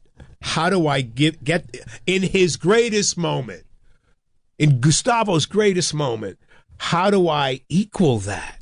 Yeah. How do I do that? Yeah. And that's a trap. Yeah. So you can't try to match anything you've done before. You got to create it new every day, and that's who I am as an actor. So letting it go in a way is like freedom. I have one quick question, too, before you go. Is there anything that you did that you wish you had done better? That's a good question. Because I look at back. I despise watching myself, which is great because most people feel that way about me. But watching. Be an easy question for you. Yeah, exactly. but is there anything you see all of the above, and not because of anybody else? Like, is there anything you look back at and go, God, I wish I was. Here's my answer. All of it. Really? Wow. I all of it. I feel like every year that I mature more, I let go of the BS. I'm straighter and to the point. I have a very clear-cut way of working. I'm not a chatty guy on set. I want to talk about football, baseball, any other crap. We got one day, 14 hours to get these amount of scenes. TV's really fast. Why would I want to be on my phone playing Scrabble in between takes? What is that? Why would I want to indulge my non-attention span? So I'm all in because I want to knock it out of the park. So I say all of it jokingly. It's often, man, they shoot me and I shoot because they come and ask you for me now because it's such respect. I'm such a star, right? They're like, would you like to have your side shot first, or would you like to go second? And so half the time, no matter what side is shot first or second, I want to go back and shoot it again. Because I feel like, look, listen, time. You guys have been doing this a long time, right? You really relax with each other. You got great energy, right? You look each other in the eye, you talk, you have a lot of people in this room. Time, in a way, allows an experience that is visceral. Right, you don't have to have the nerves and get it recreated. You don't have to. You know when it blends you into the vibration of what you're doing in a more sublime fashion. And so it takes time to get comfortable in a room or with anybody, on a set, strangers, all that. So I say, all of it because that time tenderizes the situation. Don't go anywhere. And again, I've daydreamed about this, but I have never done it. More Best of the Year in just a few minutes. Having a hooker storage locker. Yeah. On Jim Norton and Sam Roberts. It's time for more memories and laughter. One paragraph says you transition into Nikki, yes. And the next paragraph says that you married Nikki. Both are true. I'm a lesbian. The Best of the Year on Jim Norton and Sam Roberts returns now. Welcome back to Jim Norton and Sam Roberts. We are celebrating ourselves with the best of the year, and you get to enjoy it. How lucky are you? We are still in day one. Of course, we are going to have 2 weeks worth of best of the year shows, and you're going to be able to find all of them on the SiriusXM app to listen to whenever you want. But since you're here, join us now. Of course, end of last year, Jim finally announced to the world that he had gotten married. Some of us knew. I had known for a while. E-Rock did not know. But I say all that to say that there was a lot of coverage of it, and we found even more coverage of it this year. It's very, very tricky trying to figure out what's real and what's fake. Feels like if we could do 2 full weeks of Troy bringing fake Twitter news stories to the show, and probably still have to narrow it down to just a few. But we kind of analyzed that when the articles that are fake were talking about Jim. We were talking about the fact that so many of these quote unquote news sites, all their stories are just clearly written by AI. There's no actual people writing these articles, and they just get repetitive. They contradict themselves. It's kind of amazing to see, but it's even more amazing when they're talking about us. And I guess Jim marrying Nikki got so much coverage that some of these bot sites had to get their AI to cover it. So we found one of those articles, and together as a show, we looked at how authentic AI was covering the marriage of Jim and Nikki Norton. They were literally just talking on the news about how one of the things that, whatever it's called, ChatGPT, is really not getting right is when parents put in, why is my kid sick? Like trying to diagnose their kids with whatever's going on. They're like, ChatGPT is not good for pediatric medicine yet. Yeah, there's a lot of things. And when I say, by the way, AI for medicine, I mean just on it'll help in scans. Like when you're taking scans, it'll be able to go in there and diagnose things a lot better or see things a lot better. ChatGPT bombs test on diagnosing kids' medical cases with 83% error rate. 17% positive rate. You're saying it wrong. That's right. And that is the thing. Like, this is a negative article. Yes, it is. I don't like this. Yeah. Yeah, I mean, even before AI, like, people looking up stuff on WebMD and stuff like that. The joke was always that you made yourself way more worried. Sure. By looking stuff up because you were paranoid and you would just go into a loop on clicking things. This is the birth. These articles that we're seeing now, we're going to look at this someday again the way we now look at 1950s speculative things about the self-cleaning kitchen and all this shit that never happened. That's how we're going to look at these articles once these computers are all completely aware. Even though I've told you, I speculate that they are already, and one of the ways they're fucking killing us is through algorithms. I love that. Yeah. I love that. I mean, it's crazy, but very possible. It is possible. It's like, hey, entirely possible. Just do this, and let's sit back and watch. They'll do the rest. They'll do it themselves. Yeah, that's like the end of the Netflix movie that we didn't like that much. Oh, stunk. Yes, it wasn't great. It wasn't great. It's just writer's room shit. Like, do I have to see the writer making a statement? Except when the AI is writing all the scripts, they're going to sound even more like writers. Yeah, I mean, honestly, yeah. That's one reason I won't mind seeing it, because I don't need. You want writers out of work? It's not that I want them out of work, but I don't. The lack of originality, and I can see the statement so obvious from 10 miles away. Yeah, it's boring. I don't need to see it.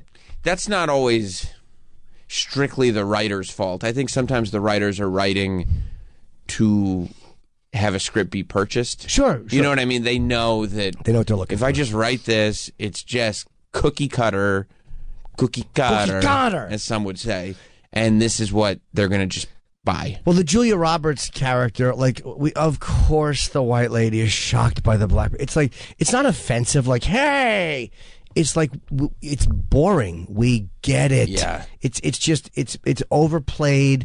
And it's just so pandering, and it's like, who thinks that's interesting? Yeah. Who thinks that's genuine? It's not. It's just not realistic. The thing about these articles is that it's going to get interesting because you're right. Like the 1950s articles about the self-cleaning kitchens and everything, you look at them and you go, all that stuff came true, but not how they thought it would come true. Yeah. Like all that functionality did happen, but it doesn't look like that, or it didn't happen in this way, or it didn't come in that package, or, people thought machines would be a lot bigger. They didn't realize, no, it'll just be on your phone. Yeah, exponentially smaller. Yes. And smaller and smaller. Yes. So we'll be looking at this going, oh, wow, we've come so far, but also they thought it was going to look like this when it looks like that. Yeah. Yeah, like this ChatGPT bombs on diagnostics, like in 25 years, when every pediatric test is done by AI. Everyone will be done by AI, and it will have a 97 or 99% accuracy rate compared to, say, an 88% accuracy. Like when it's 15 or 20% higher than what doctors can do, they'll look back at this and go, holy shit, you remember when they started? And there'll be one doctor in the office that just kind of checks over the results to make you feel comfortable. And he'll be as much of a computer tech as he is a fucking exactly. 100% you're right. Yeah, that'll be it. I just saw they said that Microsoft is adding a key to their keyboard for the first time since 1994. I guess since they added the Windows command or something. Right. Because AI has become such a big part of the new Windows operating system that they've added a key next to the space bar for the AI assistant. So you just hit the key on the space bar or next to the space bar, and the little AI assistant will be on your monitor, like in the corner. And what's it do? I think everything. Meaning Copilot. By Copilot, is it like what is it called? Like that little paperclip? No, fucking hated that. Yeah, we already had it. That is gonna. That's when you know you're old. Yeah. You're gonna go through like a kid's gonna be on the computer. Oh, what's that? Like that little paperclip guy? What was the There he is. Predictive text. Is that what it's doing? Is it like that? Like, is that what the Copilot? I'm sure it's much more involved. No, it's than that. much more involved. But than that. It answers questions. Oh, and, I never trust those. Well, that's what AI is. I know, but answering questions, they're always limited. And you talk to a fucking. Here's what they don't have down yet. Give me customer service. Where I don't know I'm talking to. No, but of course the post office dropped the ball. They were on it for a while, but then they dropped the ball and never followed up again. You got to get back with them. I'm going to complain about that one guy I told you. I'm not letting it go. Smart. That's good.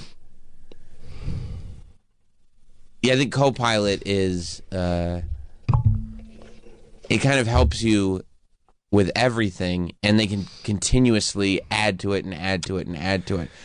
It goes also with the fact that you're connected all the time. Like when these things first started, you weren't meant to be on the internet all day, all the time. You would sign on and then you would sign off.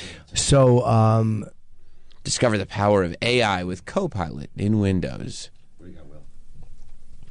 Also, the AI is one of those like buzz. It's like, oh, Copilot with Bing Chat. Oh, Bing Chat is on here. I mean, oh, is it compatible with Bing? Who the fuck is looking for a Bing Chat option? I use Bing so much that I'd like to increase the functionality of my Bing browser. Bing is the font looks different in Bing. It just annoys me. I've never used. I don't know that I've ever used it.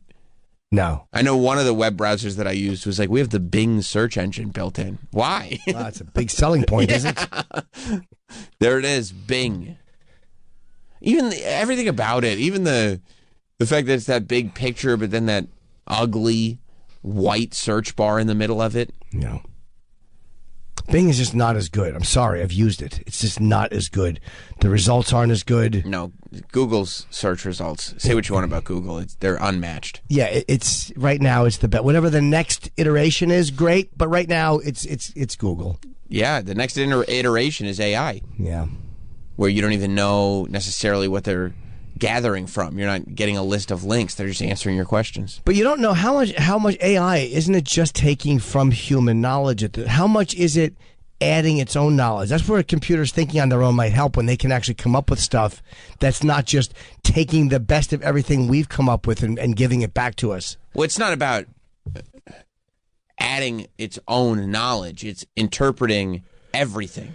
So it has access to all the information. Right. And then interprets all the information and your question so that it can give you the answer immediately, the way somebody would if you were talking to them. Right. Like, what I mean is, like, when they're saying, like, with space exploration and astronomy, it's going to be really helpful.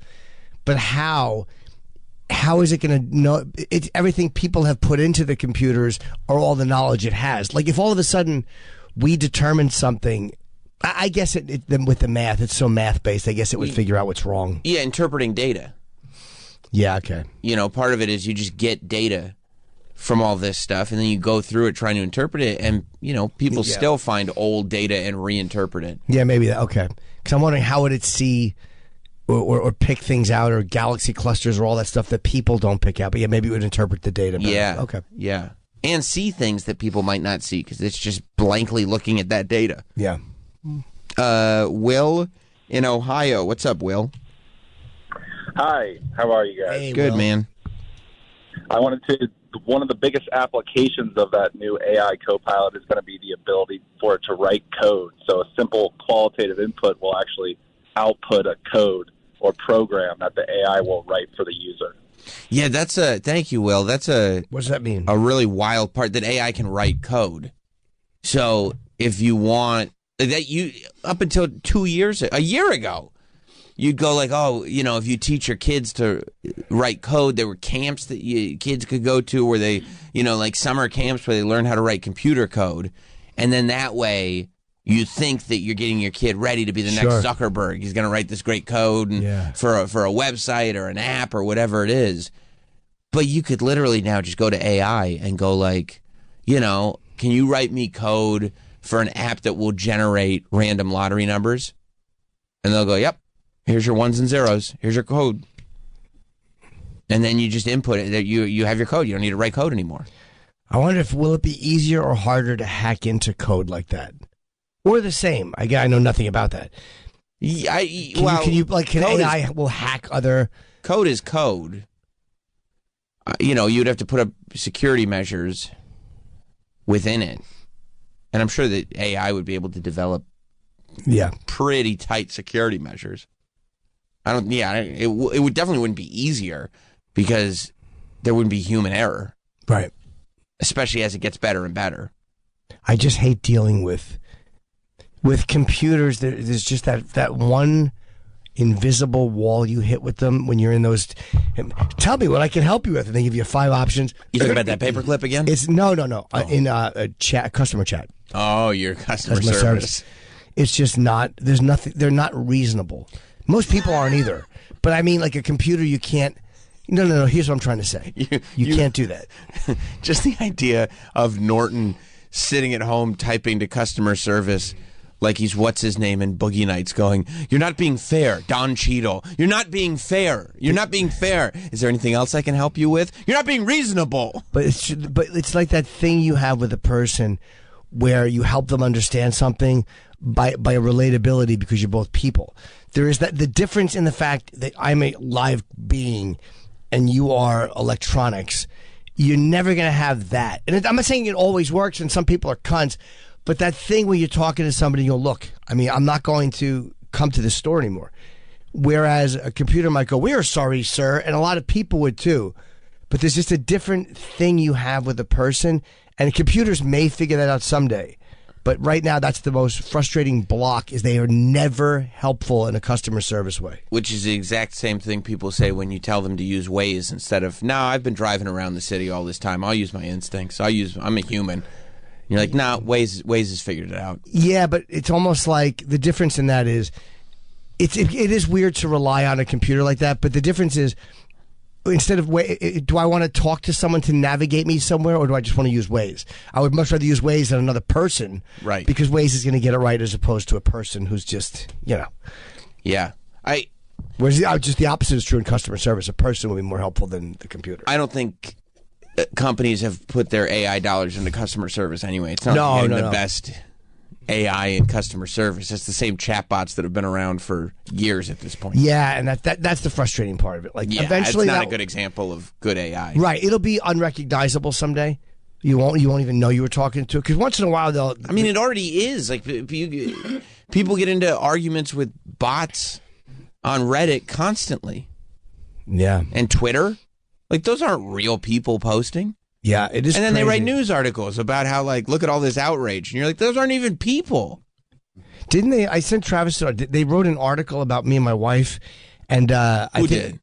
I believe it was an AI generated article. I'll bet. I mean, Sports Illustrated just got busted. That's what I'm saying. And I think that the reason is the author's name was...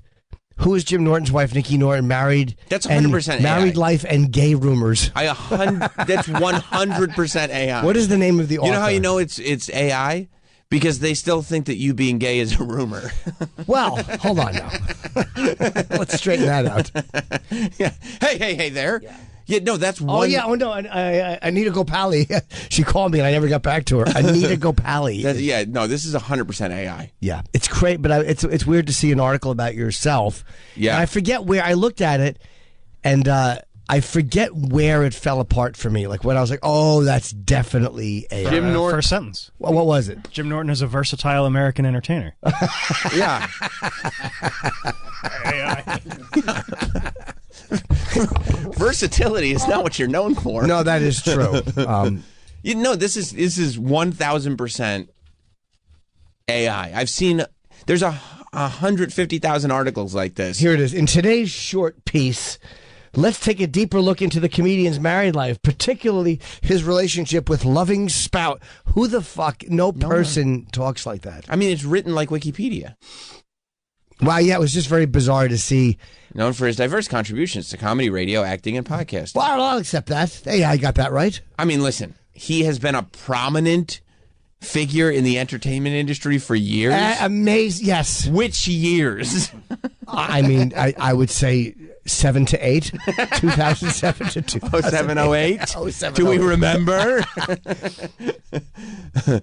Yeah, no, this is... And I've also seen so many articles formatted exactly like this. Yeah, this is all... This isn't even a real site. This Walmart, Gall Lewis husband, too. You know what? Here's what this is. This is a site that is simply designed to get people to accidentally click on it because it finds keywords that people are searching in the moment. Right. Which is why if you look at the date on that, it was like probably around the time, November 18th. Wasn't that? No. Not too far after. A month and a half or so, yeah. So it was like as people were searching it out, they find keywords that people are searching. Yeah. AI writes an article, and then they put ads all over it. Yep. And it's an ad farm. I mean, This is the same Genius Celebs. That's not a site. Sure it is. No, it isn't. Why wouldn't I be featured on that? It's the exact same. It's the same type of site where, like, when we were teasing Troy that time because he clicked on like top 10 bikini babes or whatever, and it's not. And they trick you, right? They do. And you're going through and you're clicking, looking for your bikini babes.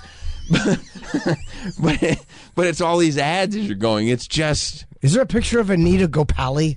No, she's not a person. Yes, she is. No, she isn't. She called me. I talked to her. You know when someone doesn't want to admit they're... Yeah. No, I fucking talked to Anita Gopali. She's really good. I'll Bing it. I like using Bing. Yeah, why don't we give it a Bing? Give it in a Bing. quotes, though. There's a lot of Anitas and a lot of Gopalis. Yeah, see what Bing comes up. I mean, look at it's. Yeah, here's another Genius Celebs article. Oh, interesting. Oh, she works for them. She's got a prolific career as a Genius Celebs writer. Another one. Yes. I mean, instantly, just upon seeing the way the article is formatted. This is not a real article. This is not a real website. It's like people complain about disinformation, right? And most of the things that are true. I don't remember what the rest of it was, but it's one of those things where you're going to start getting disinformation just by little weird computer mistakes, little weird one line that the computer says that's not even intentionally misleading. You're going to start getting stuff like that because one article will pick it up from somewhere and just write it like it's an article, and people don't realize it's a computer generated article. Well, that's why people have to, if they're going to start citing stuff. Well, I saw this, I saw that, and getting upset about it. Yeah. You have to know where you're getting information from. Yeah. If you're going like, oh yeah, I know all about Jim and Nikki because I read an article. Where's the article? Oh, I don't know. And then you look it up. Oh, Genius Celebs? Genius Celebs. Okay, yeah. well. It looks like it's fake website. It's AI generated. I would 100%. I would stake my reputation on it. Yeah. At least you guys look good. Well, thank you, Troy. But I mean, it did use photos that we had put out. That was me with a spray tan, by the way, if anybody's interested.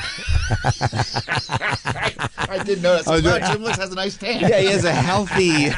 He's out in that Cali sun for a while. Yeah. What'd you have a spray tan on for? I don't remember why. They wanted me to go darker. Just for sex appeal? Just to do it, like just to kind of be with. I was with her and Jonathan. I'm like, yeah, I'll get one. And I don't even think we did anything. You put a hoodie on. Yeah. Spray tan and a hoodie in Cali. Yeah. Well, that was probably, that's actually one of the best hotels ever. Bel Air Hotel. We stopped in for lunch. Go homes to Bel Air. Yeah. Yep. Lovely place. Yeah. Oh, yeah. Oh, yeah. There's my glutes. That is not AI. No, it's not. Those are nice. The glutes? Thank you, Troy. Nice cheeks. Yeah, thank you. That's good of you, Troy. Yeah. Sexy photo. My buttocks. Well, oh, Sam, you got to mention. Oh, cool. Oh, what did Anita say? We talked for a while about Sam. Oh, you did? Oh, yeah. On the phone. The public acknowledgement of the union surfaced during an episode of Jim Norton's Sirius XM radio show, Jim Norton and Sam Roberts, on 23 October 2023. Yes. Shout out to Sam. Yep. Oh, man. Yeah. I was wondering where that bump came from in November. Yeah. It was the Anita Gopali article. Yeah. She's big. She's very complimentary towards you and your relationship. She moves the needle. She really does. She's a needle mover. Yeah, but she's also, she's a fan from way back, I think. Oh, really? Yeah. She was happy about the union, you know. Oh, your bond with Nikki is based on mutual respect and deep love. That's how I knew it was a lie. Quote? That's how I know. That was the line that got me. This is bullshit.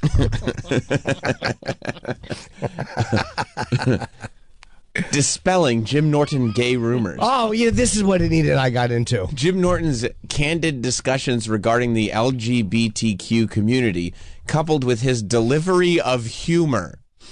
Delivery of humor. Yes. Is a phrase I've never heard. Sure, I've said it often. You just don't pay attention. Often involving sex-related jokes. Ooh. Anita, don't forget to mention my sex-related jokes. I did say that. She said you do enjoy some ribald humor, don't you? Yeah, well, a little locker room talk never hurt anybody. She's funny. She's very fun.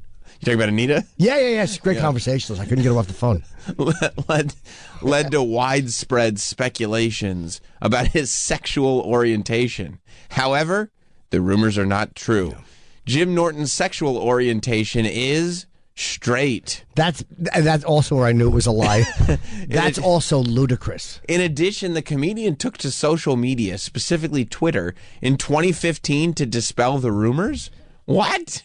I don't. In a tweet, he unequivocally refuted claims about being gay, reiterated that his jokes and anecdotes should be viewed as part of his comedic persona rather than indicative of his active sexual orientation. I would like to see that tweet. I don't remember these tweets. Yeah, I don't either. Consistently emphasizing that the stories and speculations surrounding his sexuality are merely that, stories, Norton urges audiences not to conflate his humor with his personal life. I don't think I've ever. I think so. I believe Anita. Well, Anita's correct, but I think she's misunderstanding. His comedic style often incorporates bold and sometimes provocative themes. Well, we laughed about that. She said, you are, I think the words she used were, you are sometimes provocative. And I go, well, it's just the themes. And we had a nice laugh. I gotcha. She's funny. Yet he remains resolute. Yeah. In clarifying that his sexual orientation is not aligned with the persistent rumors. I did remember saying that. I said to her, look, I've been talking about this for 20 years, but don't fucking think I like it. To conclude, by the way, this is written like a high school essay that you have to have a certain number of characters. No, that's not true. To conclude, that's how you wrap up a paper. To conclude, Jim Norton, renowned for his versatility and entertainment. Again, another mention of the versatility. She was probably quoting you when you did the interview. Thank you. I don't remember talking to her. Yeah, I remember you talked to her. Has maintained a prominent presence in the industry for years. While his professional, and it goes on and on. To captivate audiences. It's designed just so you have room to put a certain number of ads in the article. It's not a thing. It's just a space where you can put ads. It's just. But nevertheless, despite okay, this is later. Okay, we continue. Despite enduring persistent rumors and speculation about his sexual orientation, Jim Norton remains committed to debunking these misconceptions, emphasizing the importance of distinguishing an entertainer's stage persona from their actual life. So you have made it a life mission to debunk the rumors I want to debunk that you are gay. All of the rumors about things that I volunteered. AI thinks that your main focus in life is to be a versatile entertainer, debunking rumors, and to explain to people that you are not gay. Yeah, it's. I probably said in a tweet one time that you do mix lies and truth when you tell jokes, and that became the push of the article. Yeah, like I'm debunking all rumors. Look, He swears he's definitely not. If I was gay, I would tell you. At this point in my life, I really would tell you. I'm not delusional about it. I like vaginas as well. But I am under no illusion that if you marry someone that has a dick, that you're a heterosexual male. I'm under no illusions. I don't know where people are missing that. I've said that 100 times. I know the AI picked it up. But it didn't. This is from 2014. You wrote, I'm not gay, yet I've been humming my guy for hours. That's what Anita drew that from. Listen to her bio. You brought this to the table going, I don't know, I think this might be AI. This is her bio. Anita is a celeb freak. Yeah, she is. And an experienced content writer. She keeps track of the latest news and gossip in the entertainment industry, capital I on industry. In her spare time, she enjoys painting and reading books. Exactly. She likes to take time for herself. This is not a person. Sure it is. Computers don't paint. I mean, I don't read books. It's impossible. It's impossible.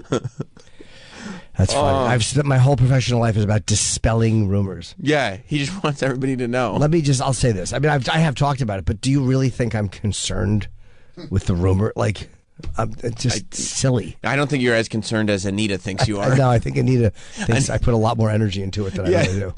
Anita is really throwing away a lot of your career and really emphasizing the point. Most of the time, he's trying to convince people that he's not gay. Guys, I'm not gay. She mentions it over and over again. It's weird how very funny. There are industries like this set up and it's totally built on nothing. It's like products that people don't need that have these advertising budgets that are not paying attention to what they're on. It's just, we'll advertise on whatever if people click on this. And so people create things that people will click on that aren't being made by anything. Yeah. It's just a whole cycle of, there's nothing at the bottom of this. Yeah. No, there's not. There's not. It is just an empty well. And you can't even point to one person. Because, again, there's probably 500 articles about different subjects by the same thing, different author. It's all... it's meaningless. Yeah. It's just meaningless. And I think there are people that want to believe that it couldn't just be an empty well. But isn't it amazing, though, that a computer, even in this primitive stage, came up with that? Like, that's completely devoid of a person actually sitting down and structuring it. At all. That's an AI-generated thing, which, again, it gets so much wrong. but it's still a pretty interesting that a computer did that, and where will that be in 5 years? It will definitely trick some people. Like, AI's at the stage for sure where older people who didn't grow up on the internet are getting tricked right now. Michael in Nashville, I hope this is true. What's up, Michael? Morning, guys. Hi, buddy. Just real quick, I've listened to you guys forever, since the 08 days. Thank you. A few months ago, I was trying to find out some information on Nikki for my wife.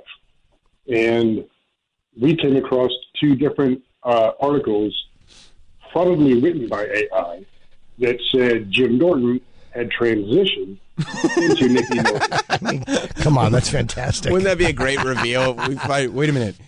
Jim is Nikki? Einhorn is Finkel. Yeah. That's awesome. Thank you, Michael. Thank you. There have been people at home self-gratifying to your wife only to find out it's actually you. They have to take an Ace Ventura shower. Yeah. Yeah, it's just a little bit of Photoshop. I've transitioned, and I'm taller. Ray in Georgia. Hey, Ray.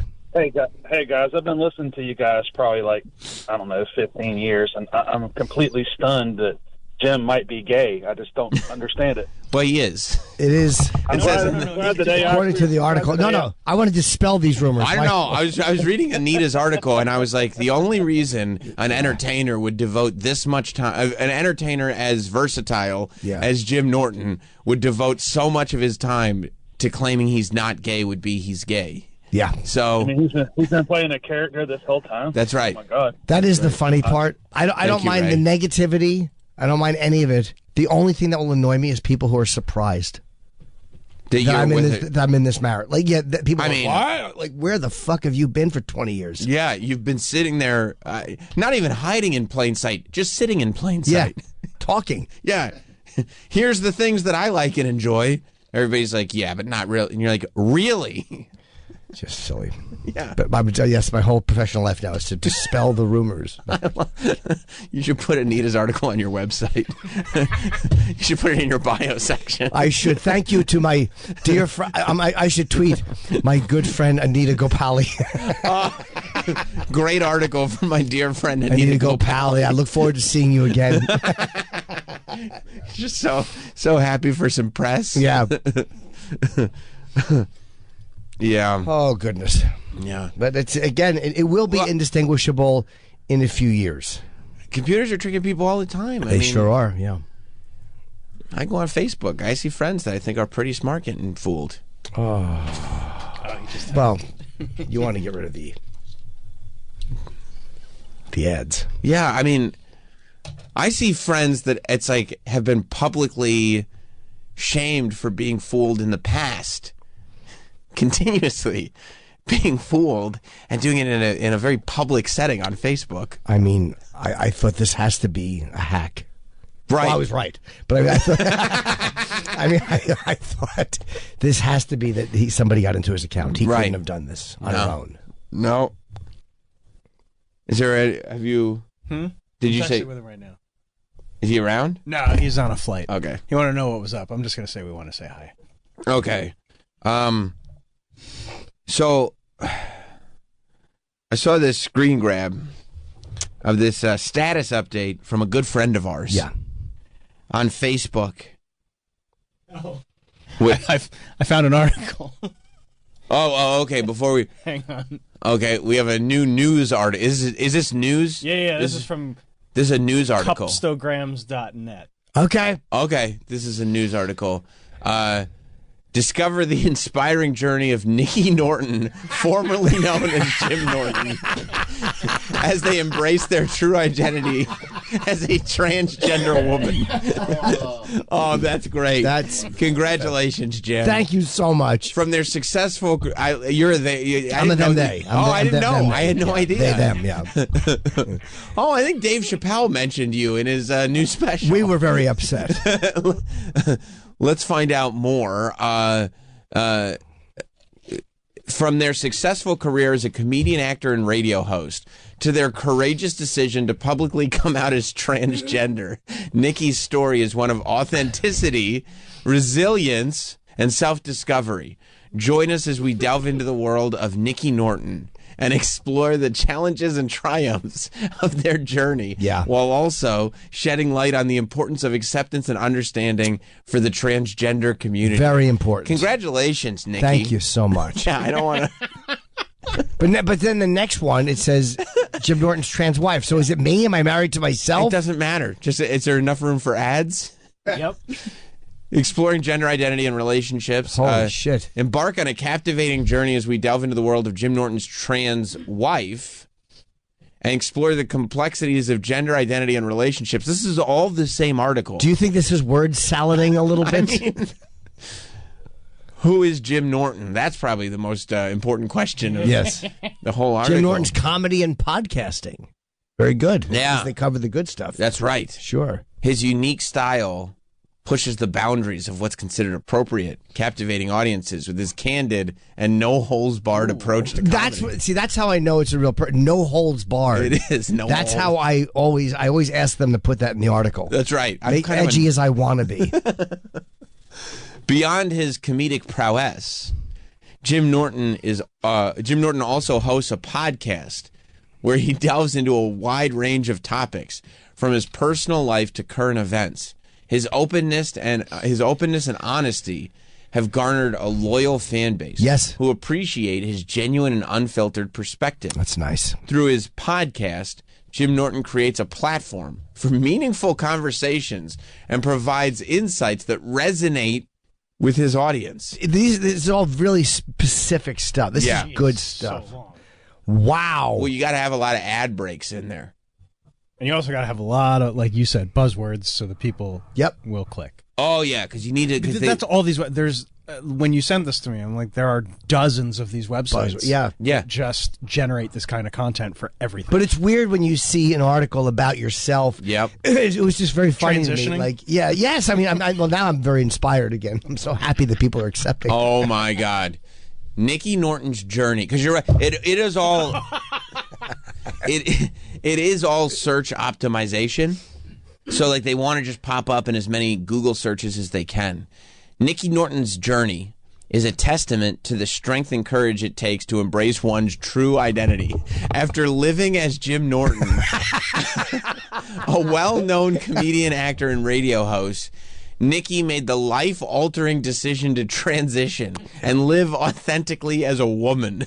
Thank you. This process is undoubtedly challenging. Yes, but correct. Nikki's unwavering determination and resilience allowed them to navigate the complexities and emerge as their true self.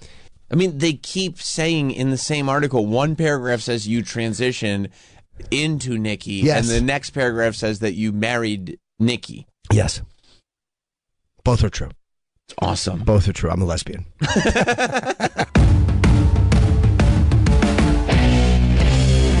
The year is in review. No, this year is in the rear view. And so is this installment of Jim Norton and Sam Roberts' Best of the Year 2024. Check out all the Best of the Year episodes anytime on the SiriusXM app. It's time to take a break. The only thing I'm guilty of is being delicious. The Best of the Year on Jim Norton and Sam Roberts. What a win, right? We'll be back after this.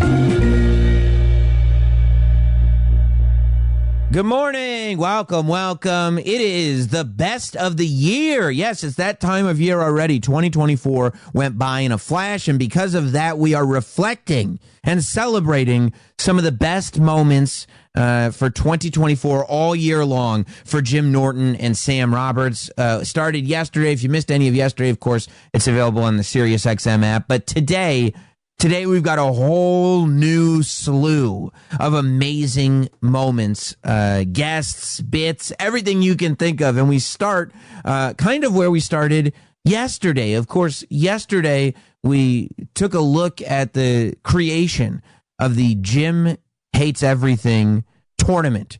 We had finalized the list of what exactly was going to make, I believe it was the 32. I think we might try for 64 in 2025 if there's a show in 2025. But I believe it was 32. We had narrowed it down to the 32, and that's when it was time to start round one. So today, to start the show, we look back at round one of the Jim Norton Hates Everything 2024 tournament. You know, it's March Madness, and we know that there are things that you love and hate. I don't know if you know this, but there has been discussion as to figuring out within March Madness the things that you hate the most. Sure. And I guess it's gentleman's bet. I was going to say wagers have been made. We can put something on it. Or put something on the table? Well, would you have to have a perfect bracket? No, but we could make a punishment for whoever gets the least amount right. What kind of punishment? I don't know, a hug. Okay, so whoever gets the least amount right gets a hug from Travis. Like a long hug. Yeah. Okay, that's it. We figured it out. Sure. Whoever gets the least right gets a long, sensual hug from Travis. And if it's Travis, Open my mouth. he has to hug himself. I think, all right, there we go.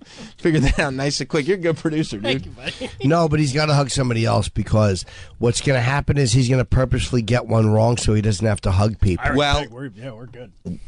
Everybody has already picked their brackets because we realized it was not fair to do if you were in the room. Okay, sure. Right? And also, better to do without you knowing who picked what. Exactly.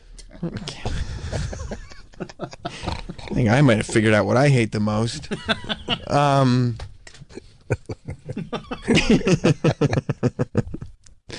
So you want to start going over some of these? I don't know what you're talking about. Okay, so you know how over the course of I don't know, history? several months, Oh. but history, you Sure. can say history, we've been keeping track of the things that you hate and making that list. Yeah. So you know I'm sure you knew this, you're probably following it very closely. We're right in the middle of March Madness. Yeah.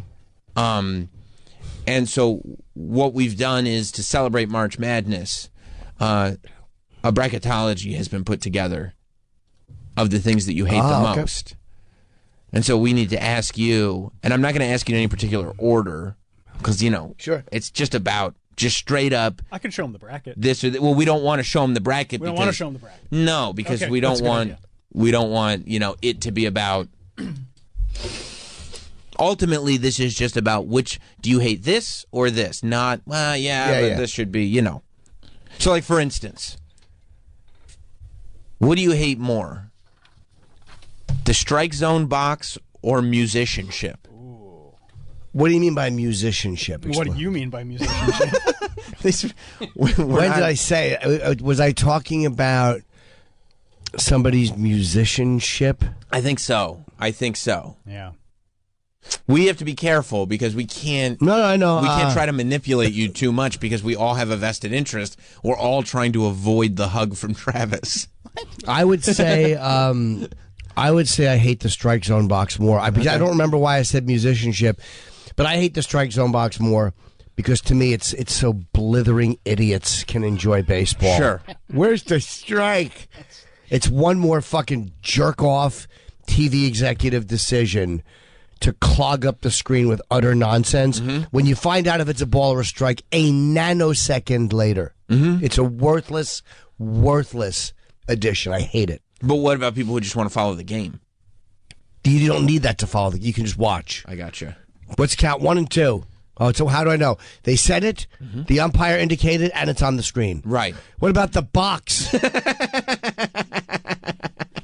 The only way I would like that shit box is if umpires were fired for not doing strikes accurately. Like if they put a computer box that said this is exactly between the shoulders and the knees and whatever, and the umpire kept getting it wrong and that guy was fired, right? Like that piece of shit Angel Hernandez, then I'd be fine. Like all it does is get you upset because if you see that it is in the strike box or whatever, and the umpire calls it wrong, they're still going to go with the umpire's call, even though you just saw. Yeah, it was wrong. It has a 0. Okay. But I can see where the ball is. I don't need the first down line. That's a big difference because the first down line, first of all, you can't always see 100%. They got the chains. The chains are on the field. Yeah, but you don't. No one's looking at the chains. The strike zone is the focal point of the moment. Strike zone's different for every batter. It is, but it's still the center of where the guy. He's in the center of the screen. Nobody is looking at the chains when the action is happening. But you just said, "Oh, what's the count? Oh, 1 and 2. How do I know that? They just told me." Well, what's the and count? You know 3rd it anyway. and 4. You do, but how do I know? They just told me. Having watched baseball and football, we both know that it's harder to see exactly. He's got to get to the 17 or to the 7. It's harder to see that with the naked eye. I think it's harder for me to see a 100-mile-an-hour fastball go exactly where it went. No, but you know where it's. By the way, I see which side you're on. You think I hate musicianship more? Jim, I just want you to make an informed decision. Yeah, the decision's been made. I hate the strike zone a lot more. I like that actual little line they had in football. I think that little line is one of the things that doesn't annoy me. Like I hate yellow line. The line that goes across, I find helpful. I didn't like the hockey thing because you also can't always see. Sometimes it's a close up. You can't always see the numbers. Like you can't always know of all the lines. And when you're looking at an entire field, the strike zone box is almost transparent. It's so thin. No, but I noticed it. I'm like such an SZ cuck. Yeah, you are. Yeah, I like the strike zone. Yes, and I hate strike zone more. Okay, what about? We're not doing that. What about? Governor Ron DeSantis or White Lotus season 1?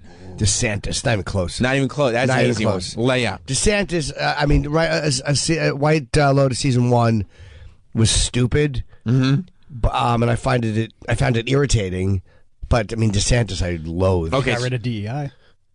I do like that he did Stop that. manipulating. You're not supposed to manipulate. No, manipulating. You are because you brought up. He is manipulating because he brought up DEI. But he also, and we talked about that. By the way, we know that I'm not manipulating. I took DeSantis. By the way, DeSantis just passed a law that no one under 13 can have social media account, which is I don't care. But wow, it's really funny how it's up to the parents. Everything's up to the parents. Make sure the parents are informed. What if my kid wants to? I want my kid to have a Twitter account when he's living. Can't. Right. It's funny how the state steps in at certain times. So I think DeSantis is a fucking twat, and I can't stand him. Okay, well, he's a fraud. Well, on the subject of governors, I think fake DeSantis liberty. is gonna go far in this competition. No, I think he's a fucking fraud who pretends to. I mean, again, he did serve in the military, so I respect him as a man. Okay, I don't like him as a governor. What about his choice of shoe wear? Smart. On some people, I would love it. On him, I think it's laughable, and I'm happy they caught him. Fucking tiptoeing fruit. High heel wearing bitch boy. Take a finger in the bum. Okay, this one might be a little tougher. Sure. When it comes to governor battles. Okay. Governor Greg Abbott or Hooters nude stockings. Stop! It's a tough one. You saw him thinking. He's like, he went, "Fuck." You know, an immediate answer. because by choosing one, yeah, I must lose the other. Yeah, I know you hate them both, but you hate so many things on this list, Jim. Sophie's this choice. is not like we had to take things off the list. Like these are all things you truly hate, and we check and double check. Like for instance, Phil Williams, who at one point you said you hated, and then you took it back. It was redacted. He's not in the Good, he shouldn't be. March Madness. Yeah.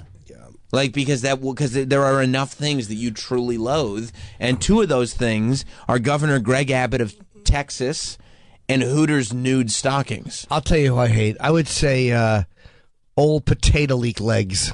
I hate him more than the stockings. Wow. I hate Greg Abbott more because first of all, not to mention is the fact that he hates gays and that he's again another guy who's all for freedoms unless it's this or that. You like the migrant thing? Love the migrant thing. Okay, love so it. Does that cancel anything out, or you? Nope. Hate his Okay. guts. Okay. Hate his guts. Okay. Let's stay with governors. Ted Cruz, Kristi Noem. You can feel the tension in the room. Yeah. That's They've both done so many things Jim hates. See, it's really interesting because, like, when we were talking about this, most of us were like, "Who's Kristi Noem again? Who is that person?" Didn't she South Dakota? I think. And didn't? No, you're 100% right. And wasn't she the one that they said was fucking Corey Lewandowski? Uh-huh. So this fake family values bitch. Oh my gosh. Talking about. Oh my gosh. Everyone talking about everyone. and how they should behave was getting fucked. Goosebumps. Hang on, he didn't give an answer. Sam, he didn't give an answer. I'm sorry, I'm manipulating. I'm working my way through it. Okay, sorry. So I think she's again another family values fraud. Preach those family values. Another fucking fraud. Ted Cruz. You've kind of turned on Ted Cruz a little bit. Don't manipulate. No, I've always had mixed feelings about Ted Cruz because I do loathe Ted Cruz, loathe him, and Trump called his wife ugly. I do love that Ted came back with his mouth open. I love that. Oh, like fillet to fillet. Another fake conservative, or conservative, but just another fake. His principles are phony. Fake principles. But I do love how Ted Cruz went after Jack Dorsey. Right. How he called these fucking social media cunts out. Yeah. I love that Ted Cruz did that. You said 230. He's against 230. He hates 230. I hate 230. I've been on record hating 230 for years. But what about Ted Cruz's facial structure and beard? Despise it, but I also empathize. Oh, I didn't see that coming. Empathize, as I am a weak-chinned man. Fuck! I'm sorry. Oh, I can't believe what I just. That came back to bite me. I have a fucking weak chin. You do. And I do. should have thought of that before I brought it up. Yep, 100%. Because I know that. I do. I see it every day. I understand. And he has a beard that will hide his weak chin. Not so really. You understand why he does that. So do I think I would enjoy conversation with Ted Cruz or Kristi Noem more? Ted Cruz. I would have more fun talking to Ted Cruz. So who do you hate more? Although it's hard to say because to me, he's just been more vocal and more omnipresent. He's got that annoying voice. Very annoying. And he said, the thoughts and prayers from him and Heidi. Ooh, do I hate that. I fucking hate it. All he does is offer thoughts and prayers. Then again, she's just as conservative as him. If not more. If not more. And yeah, she's from a more conservative, well, then no more conservative than Texas. God damn, that's a tough choice. I fucking can't stomach. Go with your gut. Give me a second. I mean, yeah, you're only going to be able to have this matchup played once. Because the thoughts and prayers thing. That's tough. I hate her more. I hate Kristi Noem more. Oh my God. Kristi Noem more. Oh my God. I don't. Wow. Talking about a bracket breaker. What early. I'm sweating. What fucking got me on Ted Cruz to say not him, because he's been much more vocal. He's done a lot of more things that have annoyed me. But he is he did go after those social media companies in a way that was ferocious. And when he did it, he asked the questions I wanted him to ask.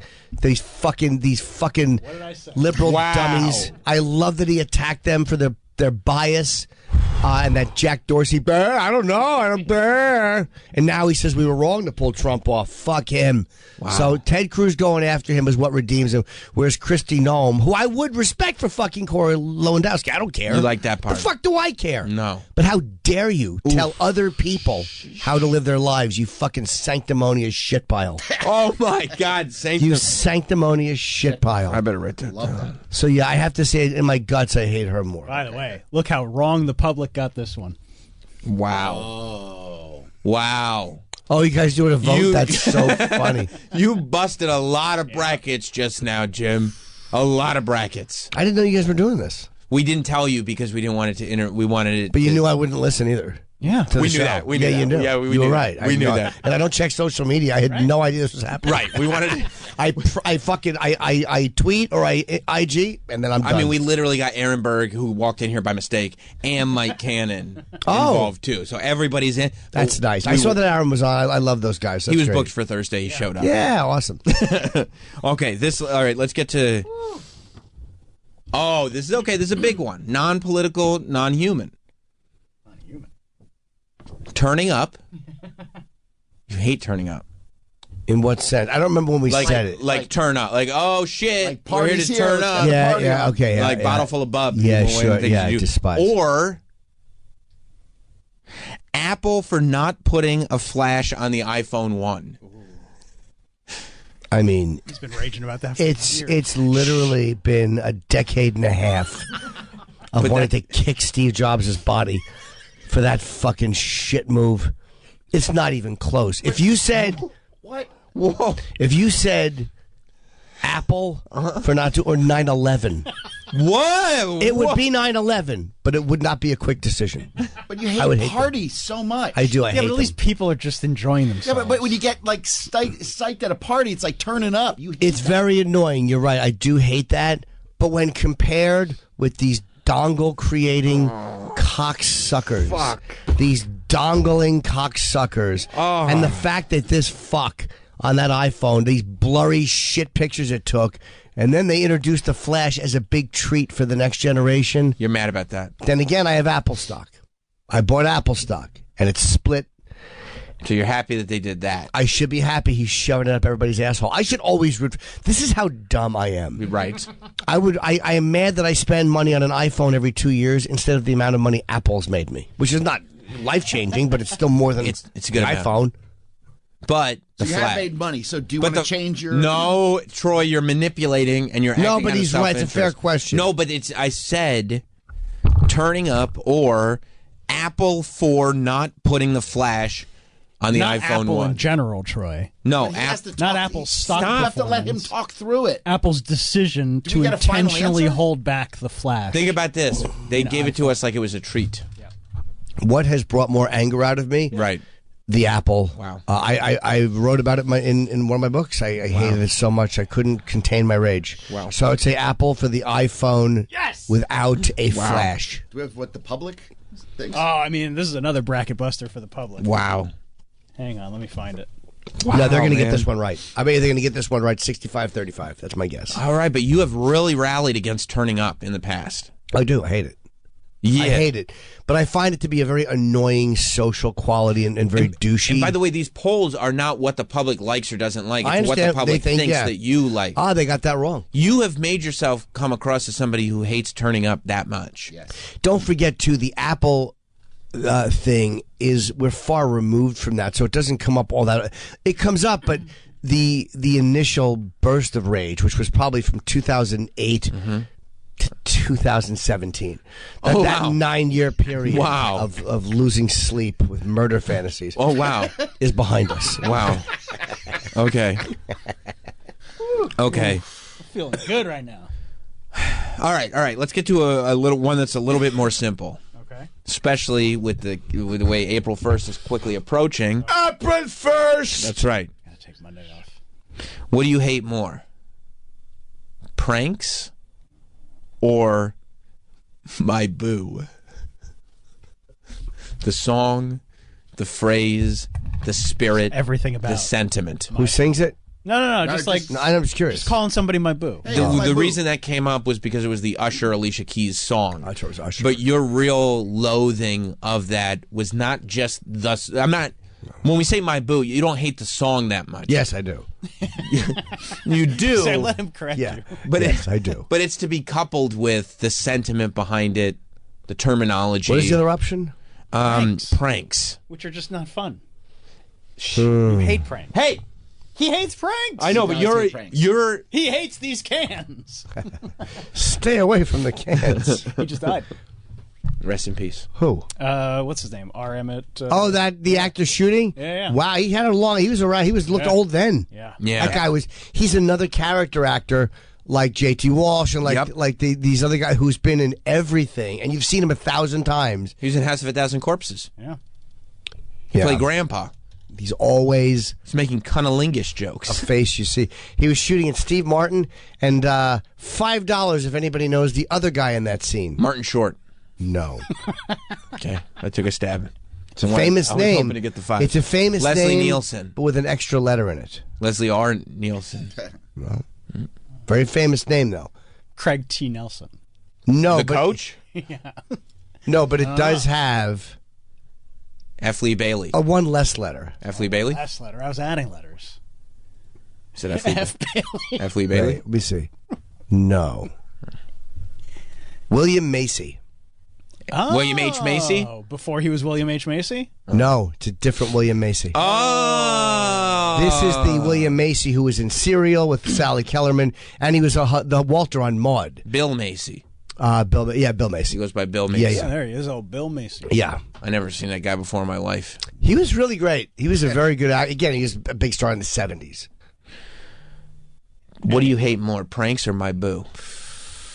Let me think. Now, my boo, I find very irritating, but I have not been forced to sit through countless talk show interviews where some asshole actor is talking about how fun it was on the set. That Jared is Leto? where the pranks came. Don't bring up Jared Leto. You're poisoning the well. I'm thinking of that anyway. Pranks. I know, but you're poisoning the well. Send you meat. You know he didn't like that because it said damaged on his head. Yeah. What about mustard flying out a car window at an old woman? No, Mike. Now you are poisoning the well on the other end. But if others will poison, then I too have to poison. That's I fair. would say that is fair when you say it like it that. It is fair, but I would say that I don't classify that as a prank. His were crimes. Yeah, that was more an attempt to just throw mustard at somebody. Yeah, and like when they wanted to throw, hey Stanley, let's throw hot oil on him. Guy fucking bare chested hitchhiking, and he wanted to drain engine oil into a margarine dish, and splash it on the guy's chest. Jim did silly assaults. That's a different. A silly that was assault more of and a physical assault. That was more of a violent, but silly, not a prank. But if an assault committed in a whimsical manner, does it not become a prank? No, it's a silly assault. A prank is something like Ashton Kutcher. If we had invited somebody over, they're all fake, and we dumped confetti on them. When you're driving around at 3 annoying. in the morning and it's probably -5, and you have a giant water sprayer because you want to soak people in -0-degree weather. I mean, they could die because of that. We did understand that. You don't understand the consequences. Yes, we do. When I threw piss on people in a cup, and the guy fucking waved and fucking.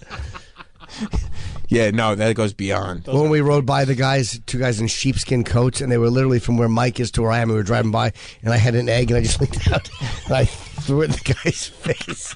You've never seen an egg hit a guy so squarely in the face, and we just drove away.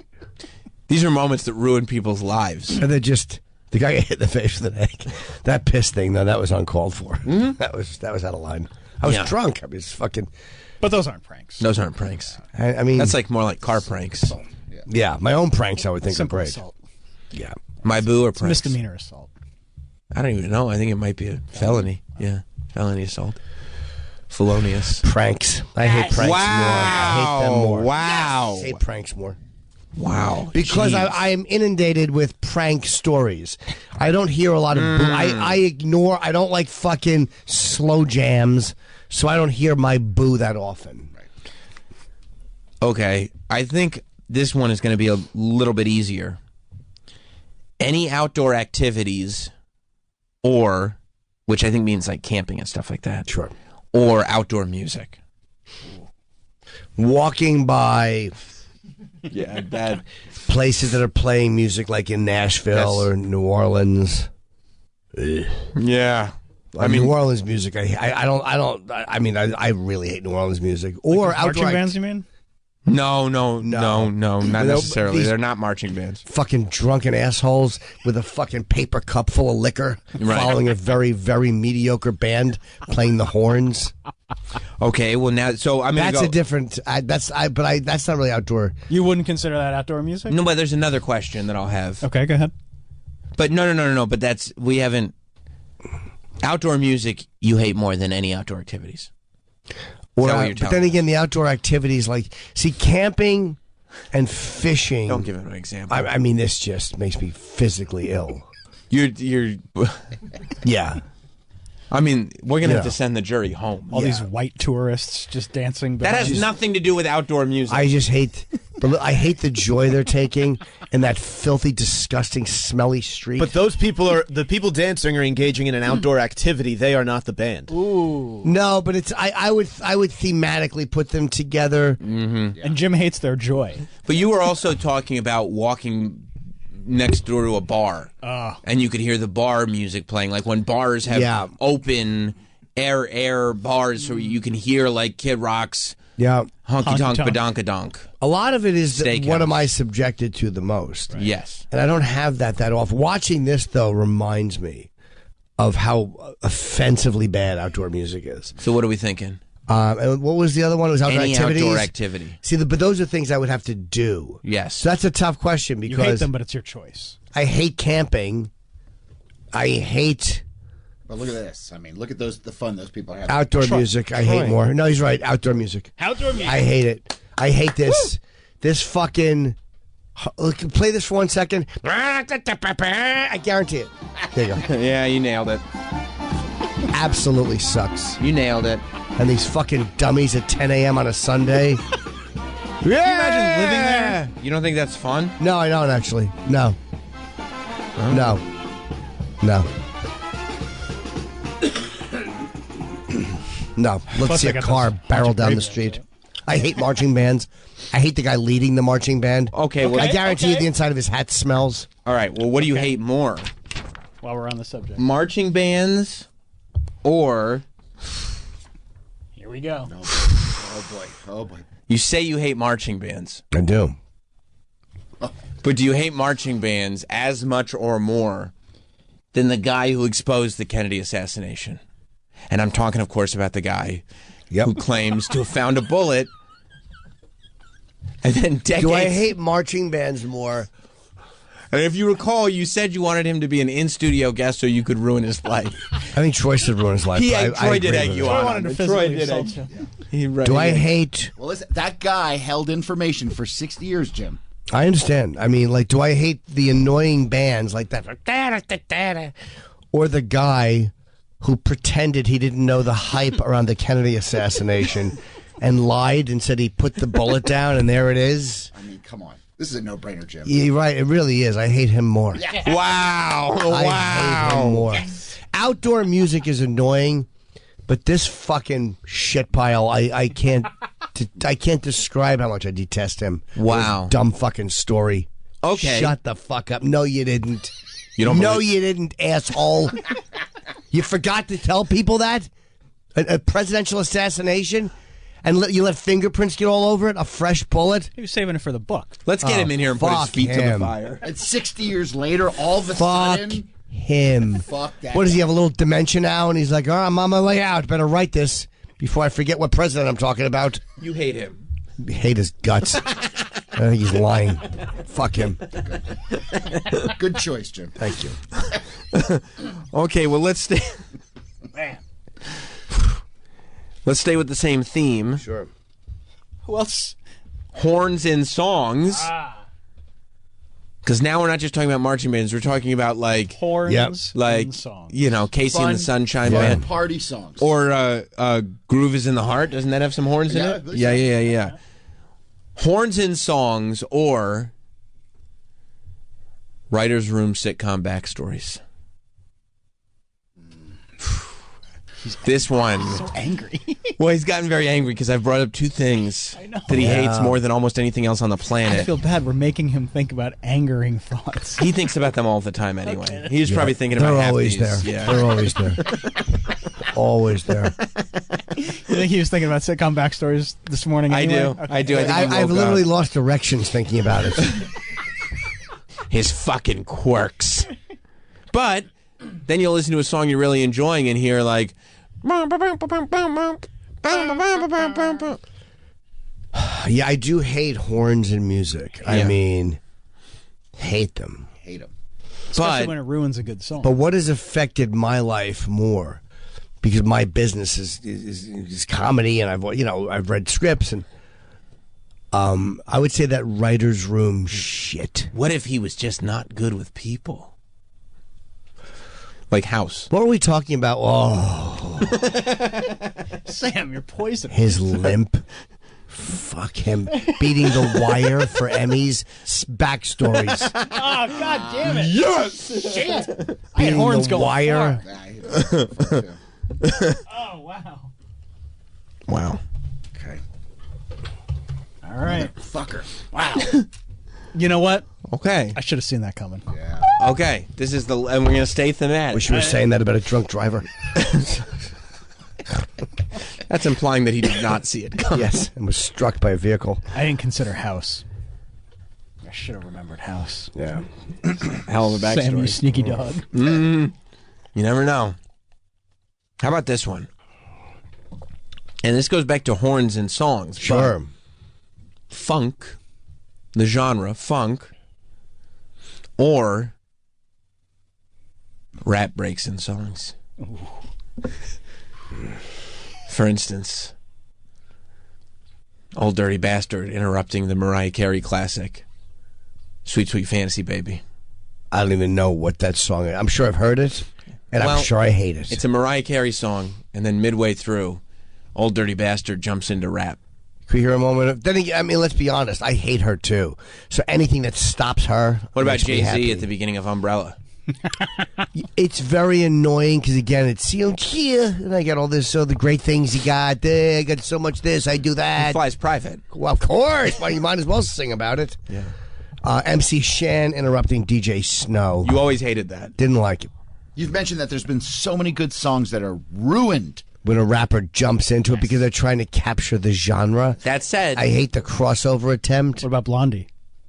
I mean, Debbie she Harry created rap, invented so I rap. respect Okay, that. that's a good point. Yeah, she's the creator of the genre. Let me hear a little bit of that fucking Mariah Carey with Old Dirty Bastard. It's so good. But for you... I mean, I think it's great. So bad. Is that the remix? I don't like her either, though. This is the official 4K video. Right? Shouldn't she be in this? I think he was in the Oh, remix. right. Yeah. He was in the remix. Yeah, By the way, sorry. that's Playland in the Bestchester. Is it? Really? Oh, yeah. Oh, yeah. We could take a walk on that boardwalk anytime you want. Yeah, That hard to not like him. Yeah. He rules. Or enjoy him. He's just free and just very expressive. Yeah. So how do you not like Old Dirty Bastard? Genuine. He's genuine. Yeah, this is not about Old Dirty Bastard. But you know that there's plenty of times that a rapper's come in and ruined a song. wrecked it. Yeah. What was Yeah, the other but option? Funk. You don't like the whole genre. As a genre. No, I don't. You hate funk. I'm sure you like some funk, like Yeah, but he likes But some... I'm sure he likes some songs that are ruined by rap. 70s, like Shaft, the music in Shaft and stuff like that. Do you like Shaft? Give me an example of some more funk. Troy? Because again, when I said this... Hit me with some funk. Okay, so you're going to give Troy the option Well, of... George Clinton. Oh, he stinks. That was a bad one. Troy, you made a huge mistake there. Really? Yeah. Bring the funk?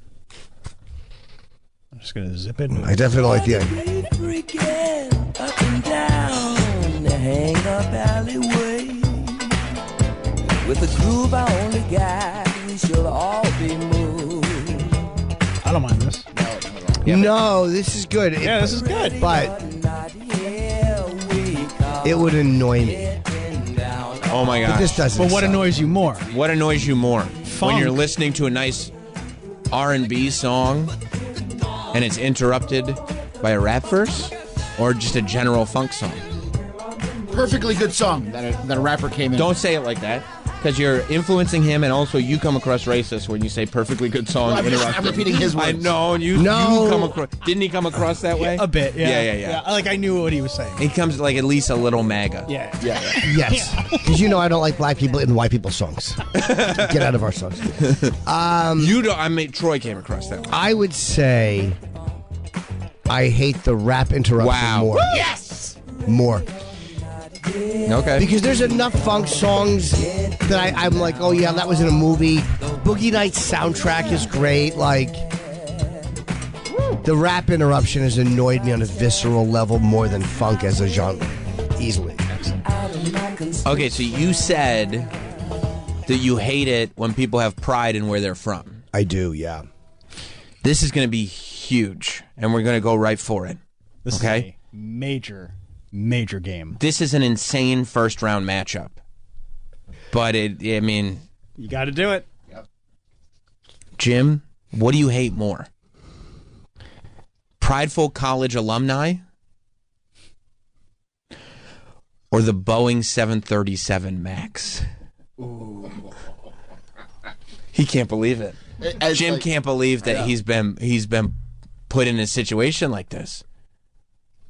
I mean, those are two of maybe the things that he hates most in this world. And discusses that includes both on a frequent basis. Yeah. Because college alumni. Because, I mean, poverty, inequality, all of those things pale in comparison to the hatred that he has for both the Boeing 737 MAX and prideful college alumni.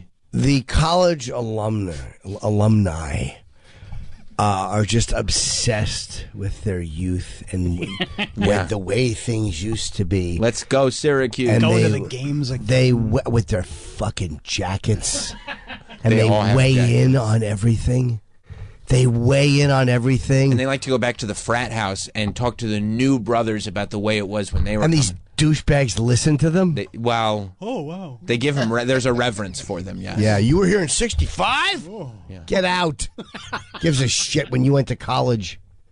Can you imagine? I will donate to my college. Yeah, I'm going to buy a wing, the whatever wing, because I'm a big success thanks to this college. Friends for life I made. Can you imagine? Go back to the school and talk about how I don't like the direction the school's going in. I mean, they're loathsome. Influence policy. They're loathsome. Can you imagine, decades removed from your graduation, you're still wearing a sweater that says Cornell or wherever you went? I mean, the levels. Thinking about the days being in the a cappella group. Broccoli Rob. Then again, the 737 MAX kills people. Yep. And you fly a lot. But and it could kill me. However, if you go through all the murderers, many are college alumni. No, but they're not the annoying type. At least they get out and do something different. Okay, I see. So you prefer murderers? Yeah, to like college I respect the alumni. guy So who's cutting tits off more than a guy who goes, I'm going to see what my old college is up to and try to influence it. So if this said college alumni or murderers, that'd be easy. Sure. Okay, but Sure. it doesn't say that. Richard Ramirez was not a particularly nice man, but at least he didn't mind the college's beeswax. Right. What do I find more annoying? The guy who goes to his school and says, "I don't like the direction this is going with student activities," or the guy who beats an old woman to death with a lamp. Right. I have to go with the guy with the lamp. I like more. Okay, I get that. I like the lamp bludgeoner. I mean, think about the guy who doesn't even have that much disposable income. He can't buy a wing, so he just buys a brick. A single brick on campus. So he can say he was a part of. And then he brings the kids to visit his brick. See, honey? 737 MAX. Yeah. Or college alumni. Again, you fly a lot. I do, and it Your could kill safety's me. important. It could kill me. But it could also kill my wife. Yeah. Pros and cons. Yeah. We weigh the good and the bad. But here's the thing. If it kills you, that's a one-time thing. Done, and it is what it is. The college alumni haunt your life. And they've annoyed me a lot longer because the MAX is a newer thing. Right. And they're going to continue. Who knows? They might turn it around. At least the MAX, we know what it is. You got to think, too. It's a death trap. And Boeing is taking steps to try to correct it. They're getting rid of a lot of executives. College alumni, no steps are being taken. No, but even Boeing doing that, I don't respect. That's because their backs to the wall. They didn't want to do that. They could have done that 2 years ago. They're garbage people. What about all the college alumni that thought Lori Loughlin and the Hollywood people that really are only doing what they do to get their kids into college were bad? That is very annoying. Very annoying. I love what they did to get their shitty kids into college. Throw some money at the school. Fucking Photoshop the head on a rowing oar. Who cares? Why is that different than the doctor who donates the wing getting his fucking mediocre dumb son in? Right. This is a no-brainer. I hate college alumni. Wow. Shit. Because they're going to continue. Wow. You guys don't know how this man thinks. Wow. That caught me off guard. Yeah, and I hate the MAX. I hate it. But hey, what's the school up to? I think I'd like to find out. Me and a couple of the guys got together. We don't like the direction the school's headed in. You cunt. Shut up. Yeah, I mean, look at this. Again, a real bracket buster here, but wow. College alumni, only 34% of the people said it, but the first reply on Twitter is Jim has publicly hated college alumni since the O&A days. Thank you very much. Who said that? Wesley? Wesley Shears. Wesley Shears. Yeah, he knows. His brother Wind.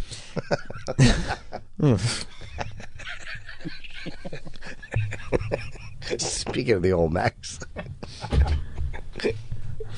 Okay, we've only got a few left in the first round. All right. 3 more. 3 more first-round matchups. We're going back outside. Outdoor food lines. Okay. Or the woman. Excuse me. I had a frog in my throat. This is a serious thing. The woman on the Belt Parkway rubbernecking. Or outdoor food lines? Yes. Not women. The woman. I know exactly who you mean. I know exactly who you mean. Where I slammed on the horn so hard I almost broke my wrist. It's the greatest honk I've ever given. Yesterday, yesterday Travis said he'll know exactly the specific woman that we're talking about. Oh, I heard the way her head looked. I literally still want to see that head come off under a cartel's knife. He does. Troy he wasn't bluffing. He lives with all of the things that we've mentioned. He lives with every day. Yeah, I know exactly who she is. I was on my way home from a gig in Long Island, and her blatant stopping on the Bell Parkway, westbound, to Rubberneck and eastbound accident. Westbound. That fucking cunt. What was the other option? Outdoor food Her. lines. I hate her more. Yep. Yes. Rubberneck. Wow. Because outdoor food lines are annoying, but they don't back up traffic, and sometimes you're just drunk and hungry. And some food trucks are very good. Or sometimes you just need to go to a Swedish candy shop. Oh. Obviously, you can't now. No, I know. No, I know. We're And, just but talking. watching, that was more. My wife annoyed me more than the line. Right. They're all here because of Instagram. I'm like, why are you here? And what are you going to do when you get home with it? Bonbons. I was tired. I had to shit. It was cold. So I'm going to wait for an hour so you can get some Swedish candies. And if you thought that was annoying, imagine if that woman had been rubbernecking then. Yeah, that's it. Not even close. Yeah. That's an easy one. Okay. Yeah. 2 more. And I think I know which one you should end with. Oh yeah. No, I have my. Okay. The next one is aerial shots of convertibles in rap videos. Which you hate. I do. Just thinking about it. He thought about it. Yeah. He let me finish. He thought about it, and then he loads them. Or The only aerial shot in a convertible I like is in Scarface. that makes sense. That makes sense. But we're talking about aerial shots in rap videos of convertibles in rap videos, or the song "Life Is a Highway." He hates that song. Life is a highway. You hate this? I don't like it. No. But what do you hate more? You know, I would say this is one bad decision. Right. I really don't enjoy this. But it's like every single hip hop video Every in the Hey, 90s. hey, Everyone. They just kept copying each other over and over again. Yeah, but they like to have a good time. Yeah, but look how fat this guy's face is. Oh. Look at that. He Look at is- the poor jaw structure. Look, he's got a small mouth. They literally should be doing a fucking documentary about him at Nickelodeon. He's a Dan Schneider-faced fatso. But also, like, It's just one song. but think But about it. the Life is a highway. I want to ride it all night long. Might be the laziest metaphor in the history of songs. It's very lazy. And it really takes, because think about not only the song, but the type of person who loves this song. Just a total idiot. Look, if you think this is a great song, right? I'm going to just blanket statement. You're an asshole. You're an absolute asshole. That's the type of influence that this song has. But the convertible shots in rap videos have been done by so many people. cliche. It's so cliche. They're always on their way to a fucking pool party. It's usually to a wow, pool party. that's class. You know, it's Yeah. this fucking, these irritating and infuriating childlike demonstrations of wealth and success. Either in Los Angeles or Miami. It's childlike in its outdoors. Like the demonstration is Wow, really like, look, fancy. There's no roof on this car. Yeah, I would say. There it is. All due I respect hate more to with the girls in them. Sure. This doesn't bother you as much when they had the bunch of girls. Hey, going to the party, I bet, at the pool. Bet there's going to be dollars thrown. I bet there will I be. hate the convertible in rap videos more. Okay, there it is. More than this guy? There it is. He said it. Yeah, that guy is annoying. But as I'm listening to it, that's not a good screenshot. That will not make me like him. I don't want you to like him. I'm kind of like, yeah, this song stinks, but as I'm watching, I'm like, it's not as bad as. Hey. This Julio song's fine, yeah. The song is fine, but the aerial shots have converted. There it is. Look at the aerial shots. Whole video. There's a lot of It's them. more with the girls in it that I hate. And this is an older one. I excuse this one a little bit more because this was before all the fucking the big fat ass. I don't mind the acid, but stop doing the same thing. That's a Tarantino shot. Yeah. Yeah. Okay. All right, Okay. okay. We have one first round matchup left. Okay. A lot of these have been surprises, to tell you the truth. Not to me. How's your bracket looking? Right now, 1, 2, 3, 4, 5, Wow. 6, 7, 8, 9. I'm 10-3. Wow. Yeah, Well, 10 let's and- see. 10-3 right now. Wow. Let's see if it. I know you. Let's see if it maintains. The last matchup: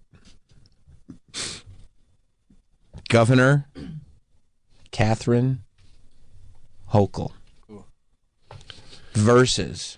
This better be a good one. Versus Auntie Anne's pretzels.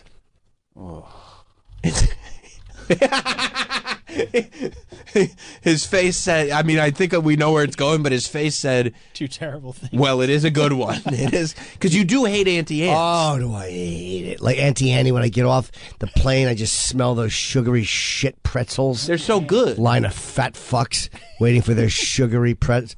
Oh, Look at her. That fucking shitbag. And you know what? That cop-hating shitbag. You know what? I can't remember. It was either Travis or Troy. You know what they brought up yesterday? What? Bail reform. Mm-hmm. No fucking cash bail. This fucking bleeding heart dunce. You guys are right. Oh. One of them said he's going to think about as much as cashless fucking bail. They said as much as he hates Auntie Anne. And I do hate Auntie Anne. He's going to think about bail reform. And you know what else I hate about her? Now all of a sudden, who, Auntie Anne or Catherine this fucking Hochul? asshole governor is now putting fucking the National Guard or cops out, whatever, on the subway. Where were you the last 3 years, you dumb bitch? We were telling you how bad it was down there. Yep. Wow. We have been complaining about the increase in violence, and this stupid asshole is acting like she has no idea what people are talking about. That's right. You're crazy for thinking that. But no, it's fine. But the sweet sugary smell. Oh, as soon as you get off the plane, and I've gone to every one mall hoping you go for to, a regular pretzel, and I couldn't get a regular pretzel. It was all these fucking dumbed down. It's the Strike Zone box of pretzels. the cinnamon, because you need it to be an extra treat. Yeah, But that's what it is. It's a treat. It is a treat. But Now, do you hate them more because of the cinnamon? You can't have that? No, I've had them and I didn't like them, and I just hate the idea that it's Auntie. Ooh, it's like it's supposed to be this hometowny. Yeah. My Auntie Annie. Anne. It's Anne. Whatever. Is that her? Is that the real her? That's Yeah. Anne. She's fine. Yeah, but her hairdo. Don't forget about her hairdo. She's fucking. She's You wanna Woody, talk about Woody hairdos. from the Bay City But Rollers. look at her. Look at this hairdo. Auntie Anne looks like Woody from the Bay City Rollers. She's a Bay City Roller. You can't get around the fact that Auntie Anne looks like a Bay City roller. She looks like a Bay. Look up the Bay City Rollers, and she belongs on Tiger Beat magazine in 1978. It looks like she was dancing to the rock and roll on Saturday night. Yeah. Saturday night. Yeah. That's a mullet. Yeah, it is. Yeah. I mean, she fits Yeah, right she in. has the fucking. She looks like a Bay City Roller. She looks like Not she. as much as I thought. Well, I could still see her performing songs that would be played at some kind of roller rink. Cashless bail. Ooh, I forgot about cashless bail. You don't I like mean, that. It's fucking Kathy Hochul. I hate more Wow. than Auntie Good Anne's choice. pretzels. Good choice. Wow. And is that also the shoplifting? Yeah. I mean, Everything. I didn't even think about this fucking asshole not wanting people. I was in Texas, so and much you know what I didn't see? What? A bunch of animals running in, just taking things and running Wow. out. Why? Because they will arrest you in Texas. Wow, what a list. A Democratic city, which is fine, should only function with a Republican mayor and vice versa. It balances things out. Yeah. I mean, this is a hell of a Sweet 16. Rudy was a good mayor. He's an asshole, and he's a fucking boob and a clod. But What he are you was talking about? Rudy Giuliani was Oh. a good mayor. I thought you were talking about. Even Bloomberg was a good mayor. You like de Blasio? Yeah, I thought he was great. He likes ska. Yeah, he does, and he's into like London Calling. He's a fun guy. Many great hits. Yeah, big lunkhead. He's out on the town now. Yeah. Being all single. He's obviously a swinging dick, though. Yeah. If you turned a black lesbian and got her to marry you, he's a swinging dick. You know how hard that is to pull off for a white guy? So there is respect. I mean, I got dick respect for de Blasio. Okay. He's slinging dick. And that goes a long way with you. It does. Yeah. Kathy Hochul. No dick respect for Kathy Hochul. And her fucking fake anger at fucking Mario, who's the governor, Andrew Cuomo? You don't think she's mad at Andrew Cuomo? Oh, come on. He's hugging people too much with his dumb nipple rings. Gives a shit. I think the other... Oh, no, he did have nipple rings. Yeah. No, he did. He did. Speaking of hugging people, how's everybody else's brackets looking? Who's getting a sweet hug from this guy? Yeah, as of now... Mike, how you doing over there? 9 and whatever the 5? The L number is. Well, it was 13 and you were 10 and 3. That was 13. So you're 4, 9 and 5 would be 14. Who, me? Yes. 1, 2, 3, 4. I'm 11 and 3. Yeah, so it's 14. So Mike's 9 and 5. Mike's You're not 9 good and with 5? numbers. No. If he won 9 wins. And whatever the L number is. Yes, there's a.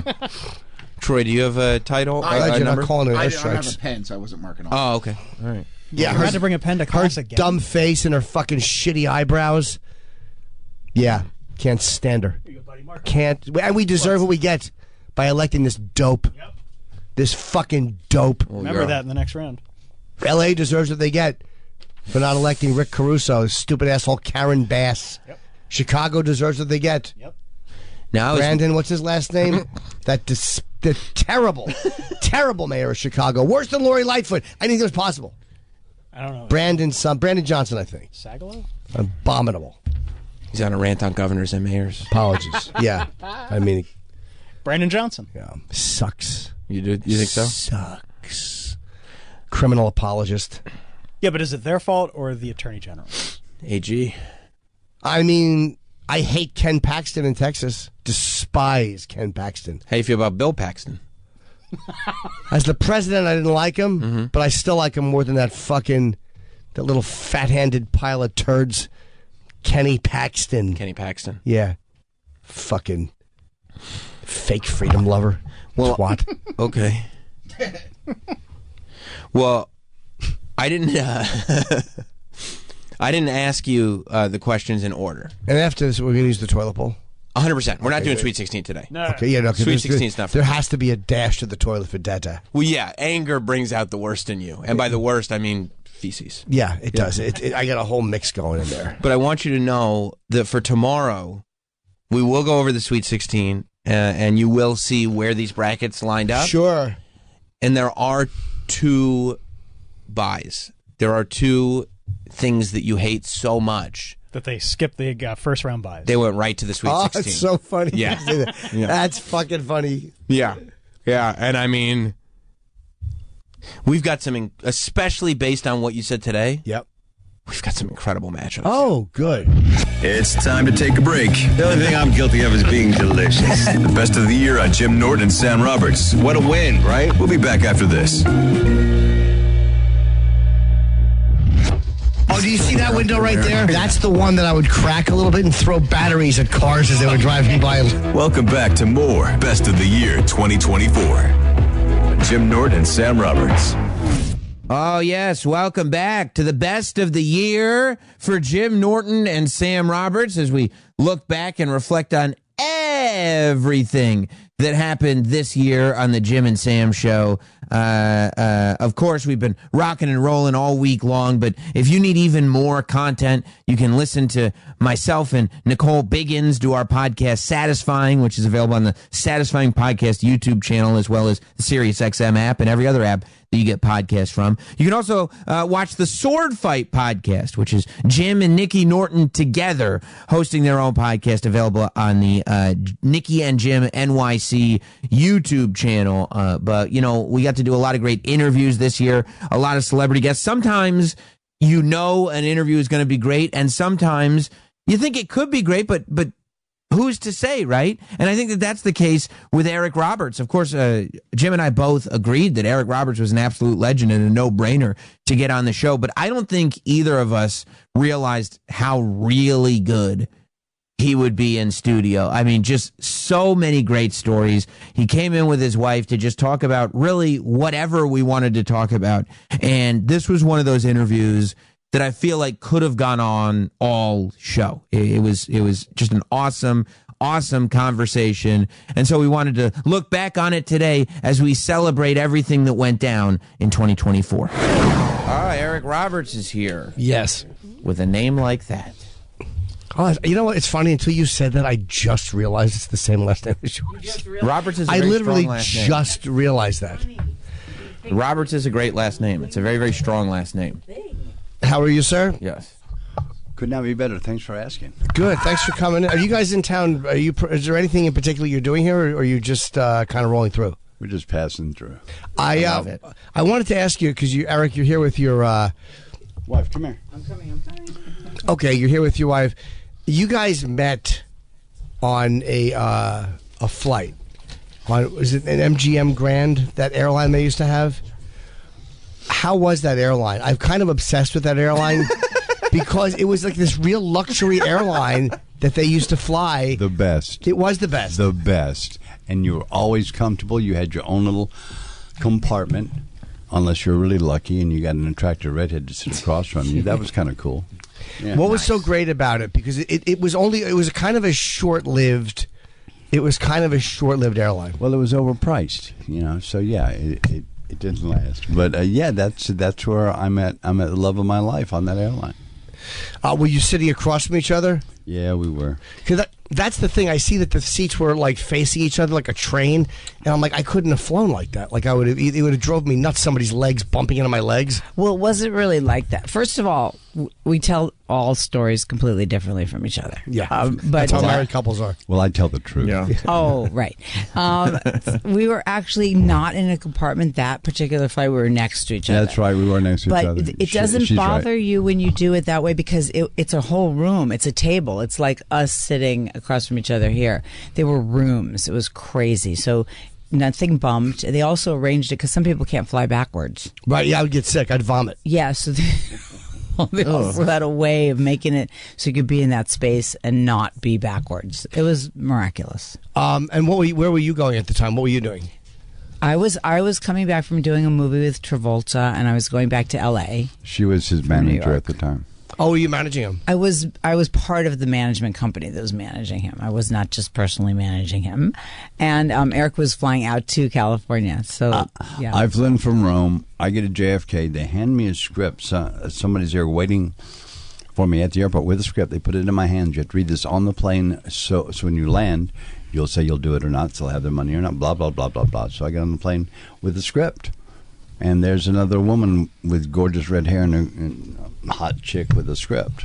And I think, well, that's an actor, so I'll just read my script.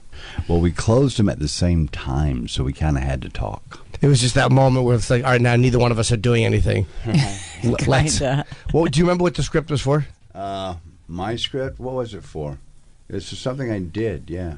I forget, though. Yeah. Mine was Intersection, which was written by David Rayfield, who's my biological dad. And it was very different from the Intersection that got made. But I had little kids, so the only time I could read was on a plane. So I kind of resented in a way that I felt like not talking shop. So I was like, now I'm not going to get to read that. But then he just kind of grew on me. He got cuter and cuter as the ride went on. You knew who he was, though. I did. I knew who he was. Yeah, but my movies are not the kind of movies she'll ever go see. Yeah. She goes to romantic comedies. I don't make those. No. Star 80 was not a rom-com. No.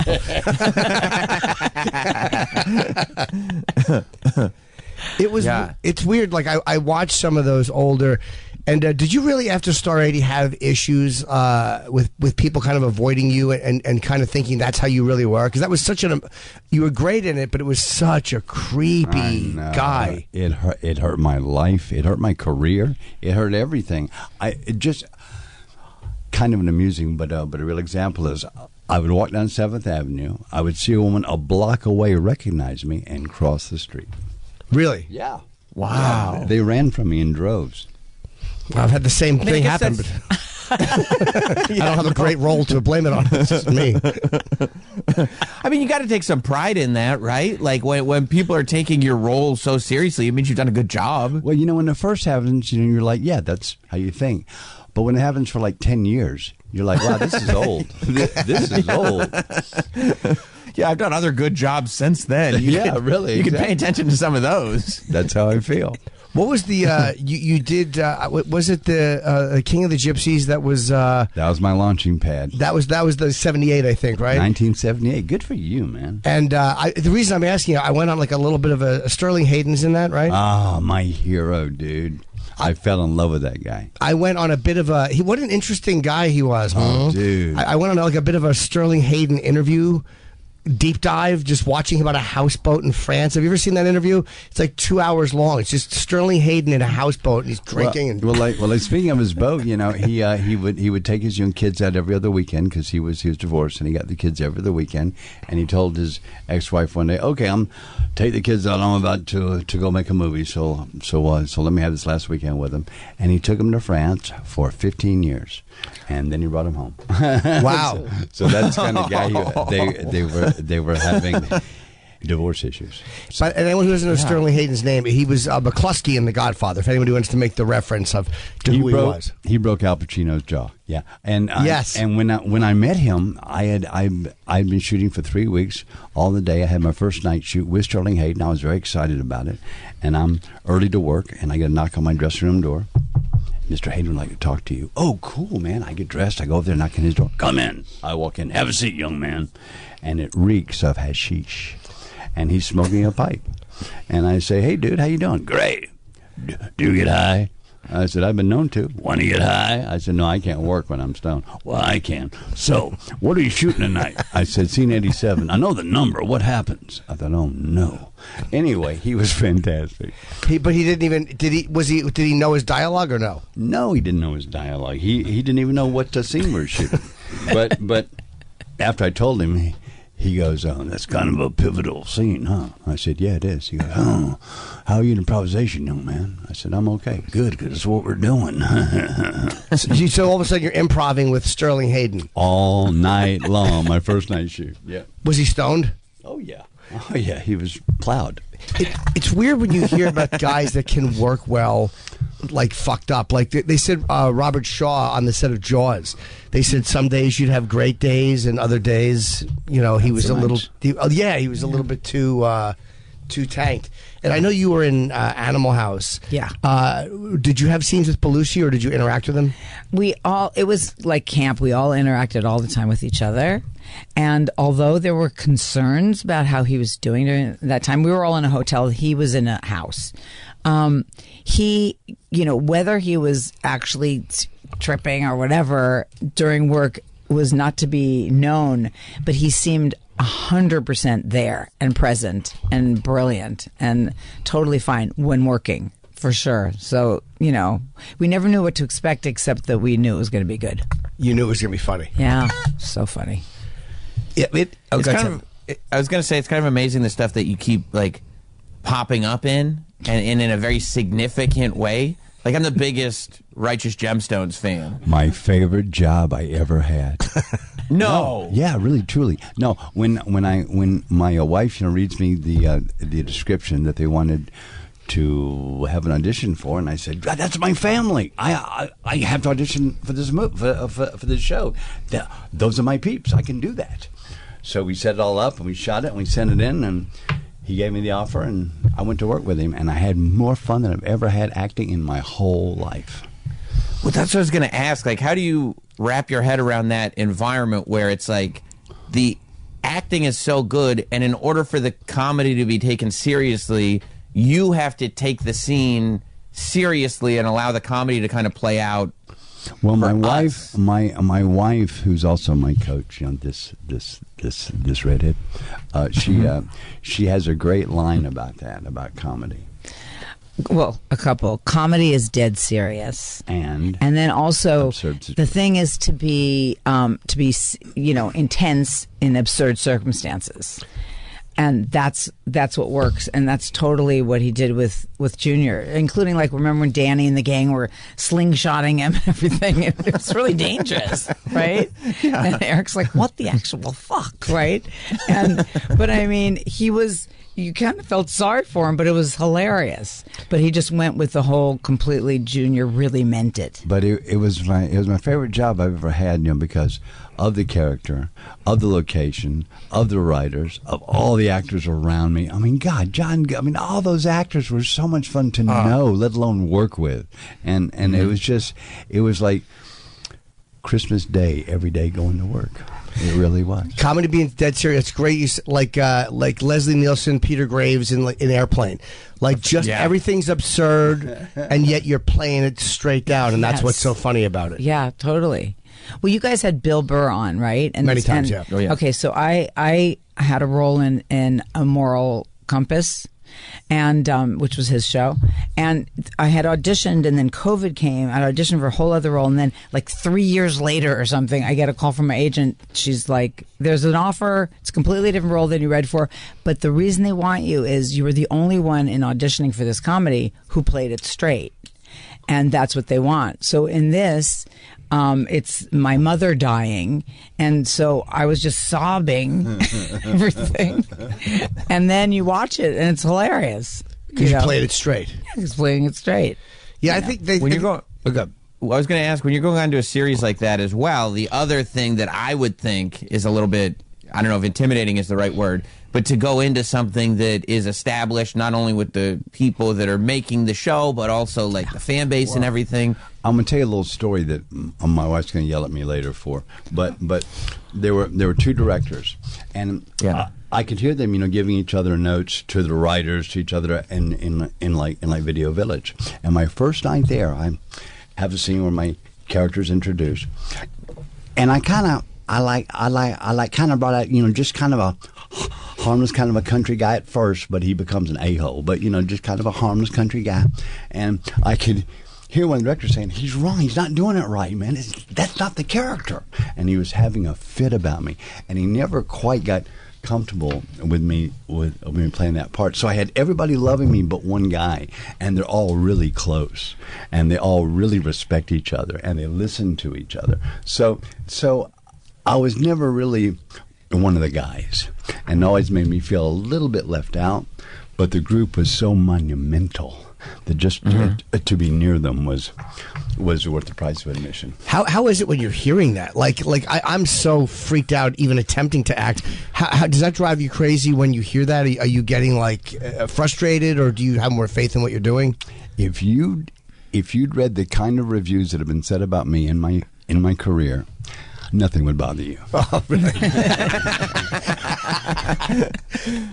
do you read bad ones? Because it's hard not to. Here's what I do.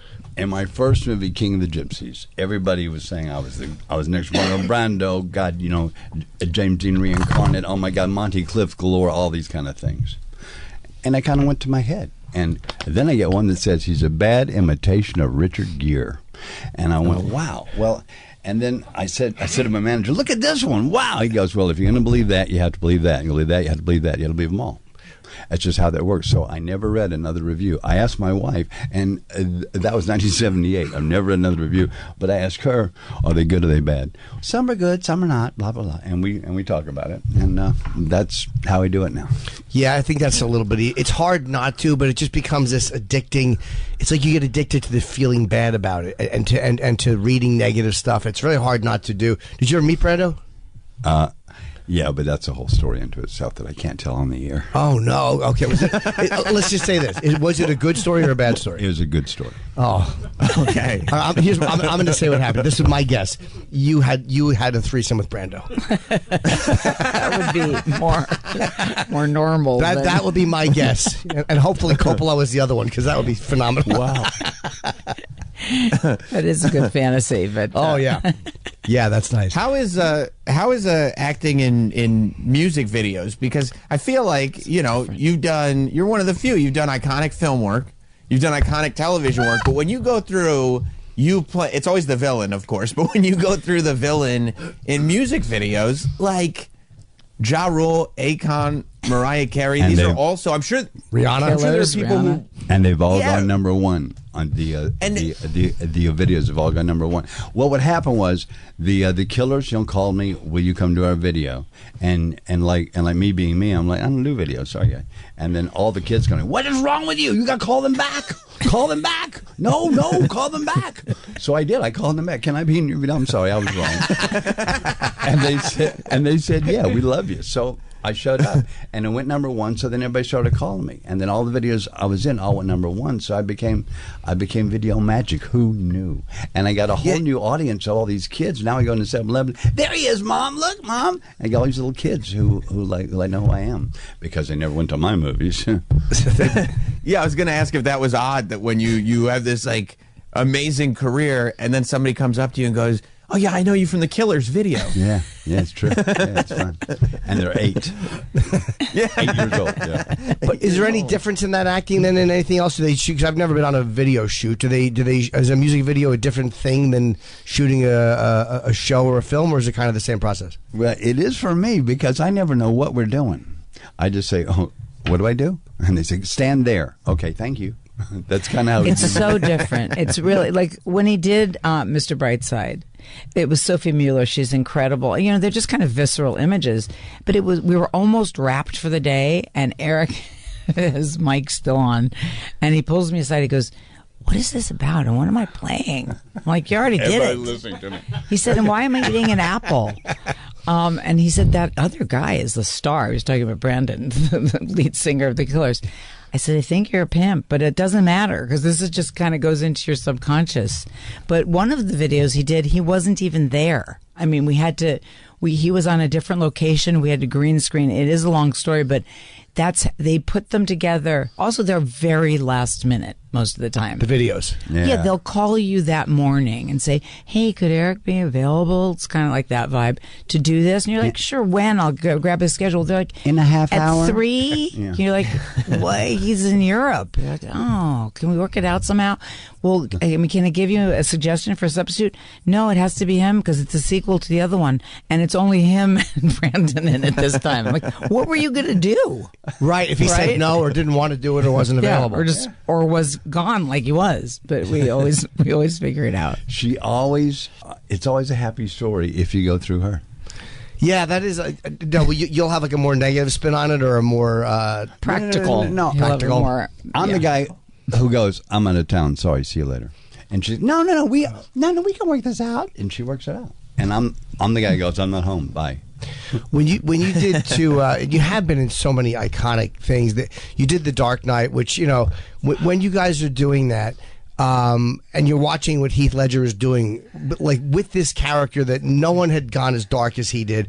What were you? Did you have any idea when you were watching it what you were seeing, or do you not necessarily feel it on a set when you're in the middle of it? Well, we shot all the Chicago stuff in Chicago, and it was like just making a movie. Okay, here we go. They were supposed to go to Pinewood, but that was a lie. We're going to the old Zeppelin hangar 30 miles north of London that was 3 football fields wide, 3 stories tall. And you walk in those doors, and it's Gotham City. And if you're a movie geek, which I am, you're in heaven, dude. It's so cool. Me and Gary Oldman had so much fun. We just go walk around, play act. I mean, it was so much fun. It was a movie geek's fantasy come true. And Chris Nolan is all the things you're supposed to be as a director. He's the boss. It's a fascist system. You have that guy and everybody else. And that's how he runs the show. And he makes great movies. But in terms of and what you like direct. Oh, yeah. I'm sorry. I didn't mean to. You go ahead. Well, in terms of what you ask about whether you're seeing this magnificence put together, I think that you do, but you're kind of in shock because a minute ago the person was just the person. But I think with Eric's type of work, which is also there's kind of no boundaries. I think that it was more organic for him to see Heath than for some of the actors who'd done more kind of standard, great work, but more standard type of work. Also, when I heard the rumors about Heath, where he's so into the apartment, you can't go near him, all this stuff, but that was not true. He was like me. He was at work, and he was funny. He was charming. In fact, we had this big scene where he's got a long monologue with all the bad guys. Yeah, and where he puts a pencil through somebody's his hand, that scene. And and he walks out. We haven't had a run through it yet. We're like gathering. We all have our coffee. We all sit down. And Nolan says, "All right, run through a Herschel action." And he starts doing his monologue, and he gets about halfway through it, and he stops, and he turns towards us, and he goes, "How am I doing?" Man, he was just so likable and approachable and sweet and talented. And not dark like the character. Totally Not the at opposite. all. Yeah. Dude, he was a lovely human being. Yeah, it's a big loss. When you hear about guys that are, like you said, are like that, like, because there are actors that are very much into. Is it difficult to deal with? Or I'm sure after all these years you've gotten used to it. But somebody who's like a method actor who won't. Have you worked with guys that won't come out of character and you're trying to talk to them at craft services? Quite frankly, you can't let that bother you. That is their process, and you have to respect that, and you have to allow it. And I mean, as long as they don't trample over your performance, they can do whatever they want. And if they have an approach that's cliche these days, I have to feel it. Okay, you got to feel it. You just let them feel it, because that's what they have to do. And especially young actors, they're still finding their technique, so you have to let them. And sometimes it's really stupid, but you don't say that. Yeah. This is a geeky inside question that you may not even remember, but it's about the story you just told about Heath. I'm so curious now because I'm visualizing it. When he asked, "How am I doing?" did he do it as Heath or the Joker? Like what voice? As Heath. How am I doing? As Heath. Yeah. Interesting. He was being sweet, and he obviously went up on a line and was going to take a break. How am I doing?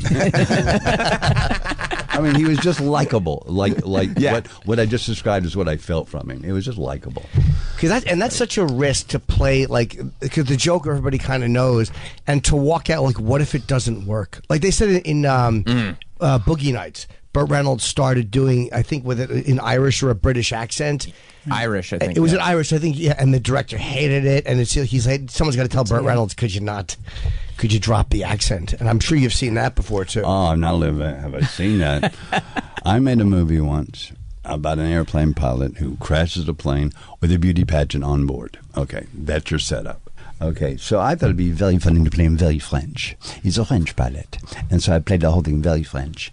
And then I saw the screening of it and went, no, I have to dub that into American accent again. It was so bad. And the director allowed me to do that. And I saved it because you could not tell. Thank God.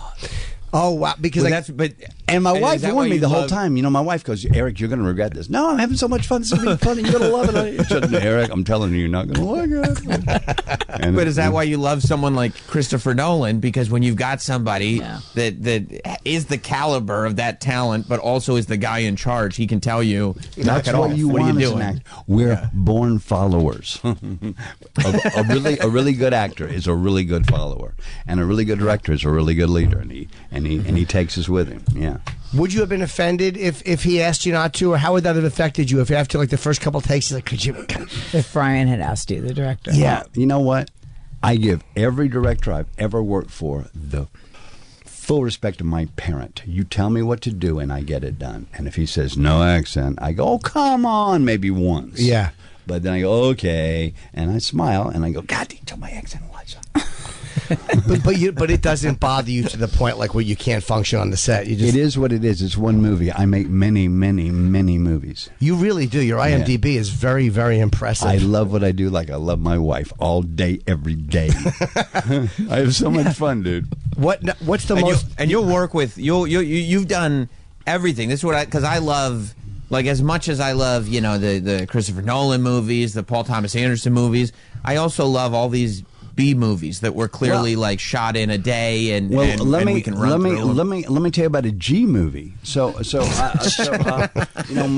My wife, I come home from a big, long, expensive shoot, and you're making lots of money. I'm gonna take some time off. No, you're not, honey. You have to make this film in Iowa.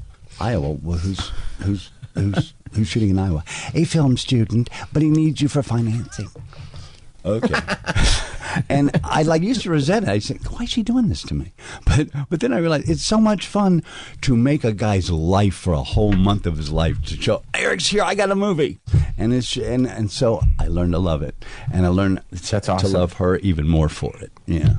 And those films you were doing, I read an interview with you. You said some of the other offers weren't coming in, but you're such a great actor. I don't know, were they not because they didn't think that you were still wanting to do it, or what was the reasoning behind that you think? I don't know what interview you read, but they offer me everything every day. Well, he means you're talking about the kind of more top drawerish type stuff. Yeah, I think you said the big offers. Oh, that was the quote. Yeah. You know, it's interesting because I've also worked on I'm an actress, but I've also worked on the other side because I've been a casting director and a lot of other things.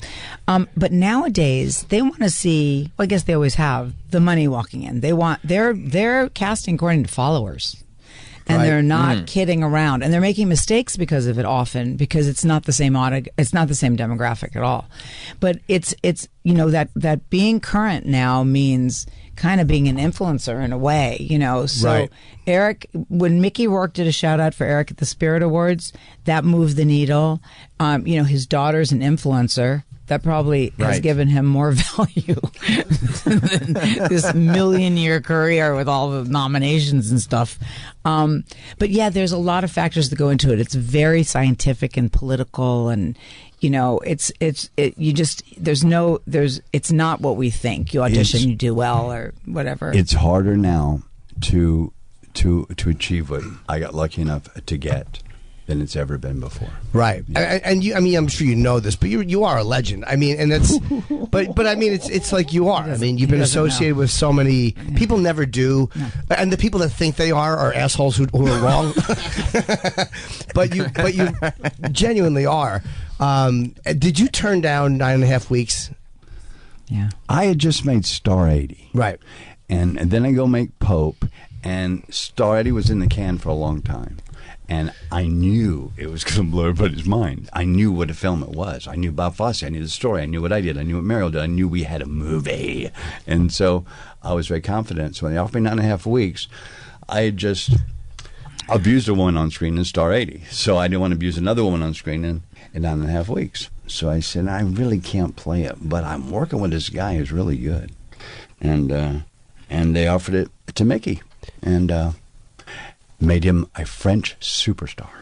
That was a huge movie in France. Huge. Yeah, but you're big in Russia.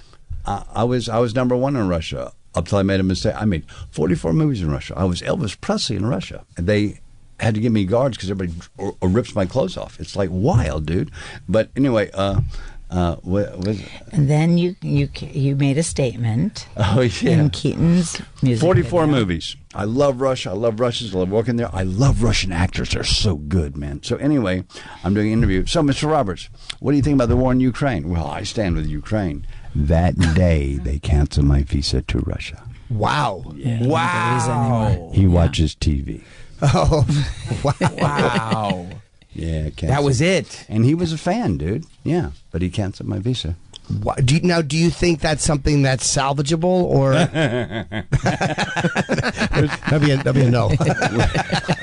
We're talking about Vladimir Putin. No, I don't think so. Have you met him or no? No, almost. No, but he like sends for me. He sends cars for me. Not anymore. But I'm working. You know, not anymore. I can't leave the set. Please come meet with President Putin. I said, but I'm working. I can't leave a set. Okay, and so. The next day, a car shows up. Come now! I can't. I'm on set. So that's happened several times. But if you had left in Russia to go meet Putin, wouldn't the set have understood? Like, yeah, Putin wants to see him. Wouldn't they have kind of let you go? I think if Eric Roberts goes to see Putin, it's going to be all over the internet, and I don't know how I feel about that. Okay, so you have makes sense. Yeah. You got to think too of the bigger picture sometimes, and not just a cool meeting in the moment. Right. Wow, I wanted to ask you about. Yeah, I wanted to ask you about another filmmaker that we just brought up. What's Paul Thomas Anderson like to work with? He's an example of that job, in that he also is very removed. It's like it's him and everybody else. Only he's in everybody else's face, though. He's in every department. He's in all the stuff, and he directs like this. He directs like that. Wow. He's right in your face, and he tells you just what he wants and how he wants it. And okay, now go and go. And it's like an adventure. It's like a quiet, secret adventure working for him. Some guys let you kind of do what you want with a little bit of breathing room, right? Like they said, Aaron Sorkin is very, very much into like say exactly what I wrote. He's a writer. Yeah, and some guys are a little bit freer in what they let you do, right? They give you a little bit more room. Do you have a preference as to how to? Would you prefer to do it exactly as they want, or have some room?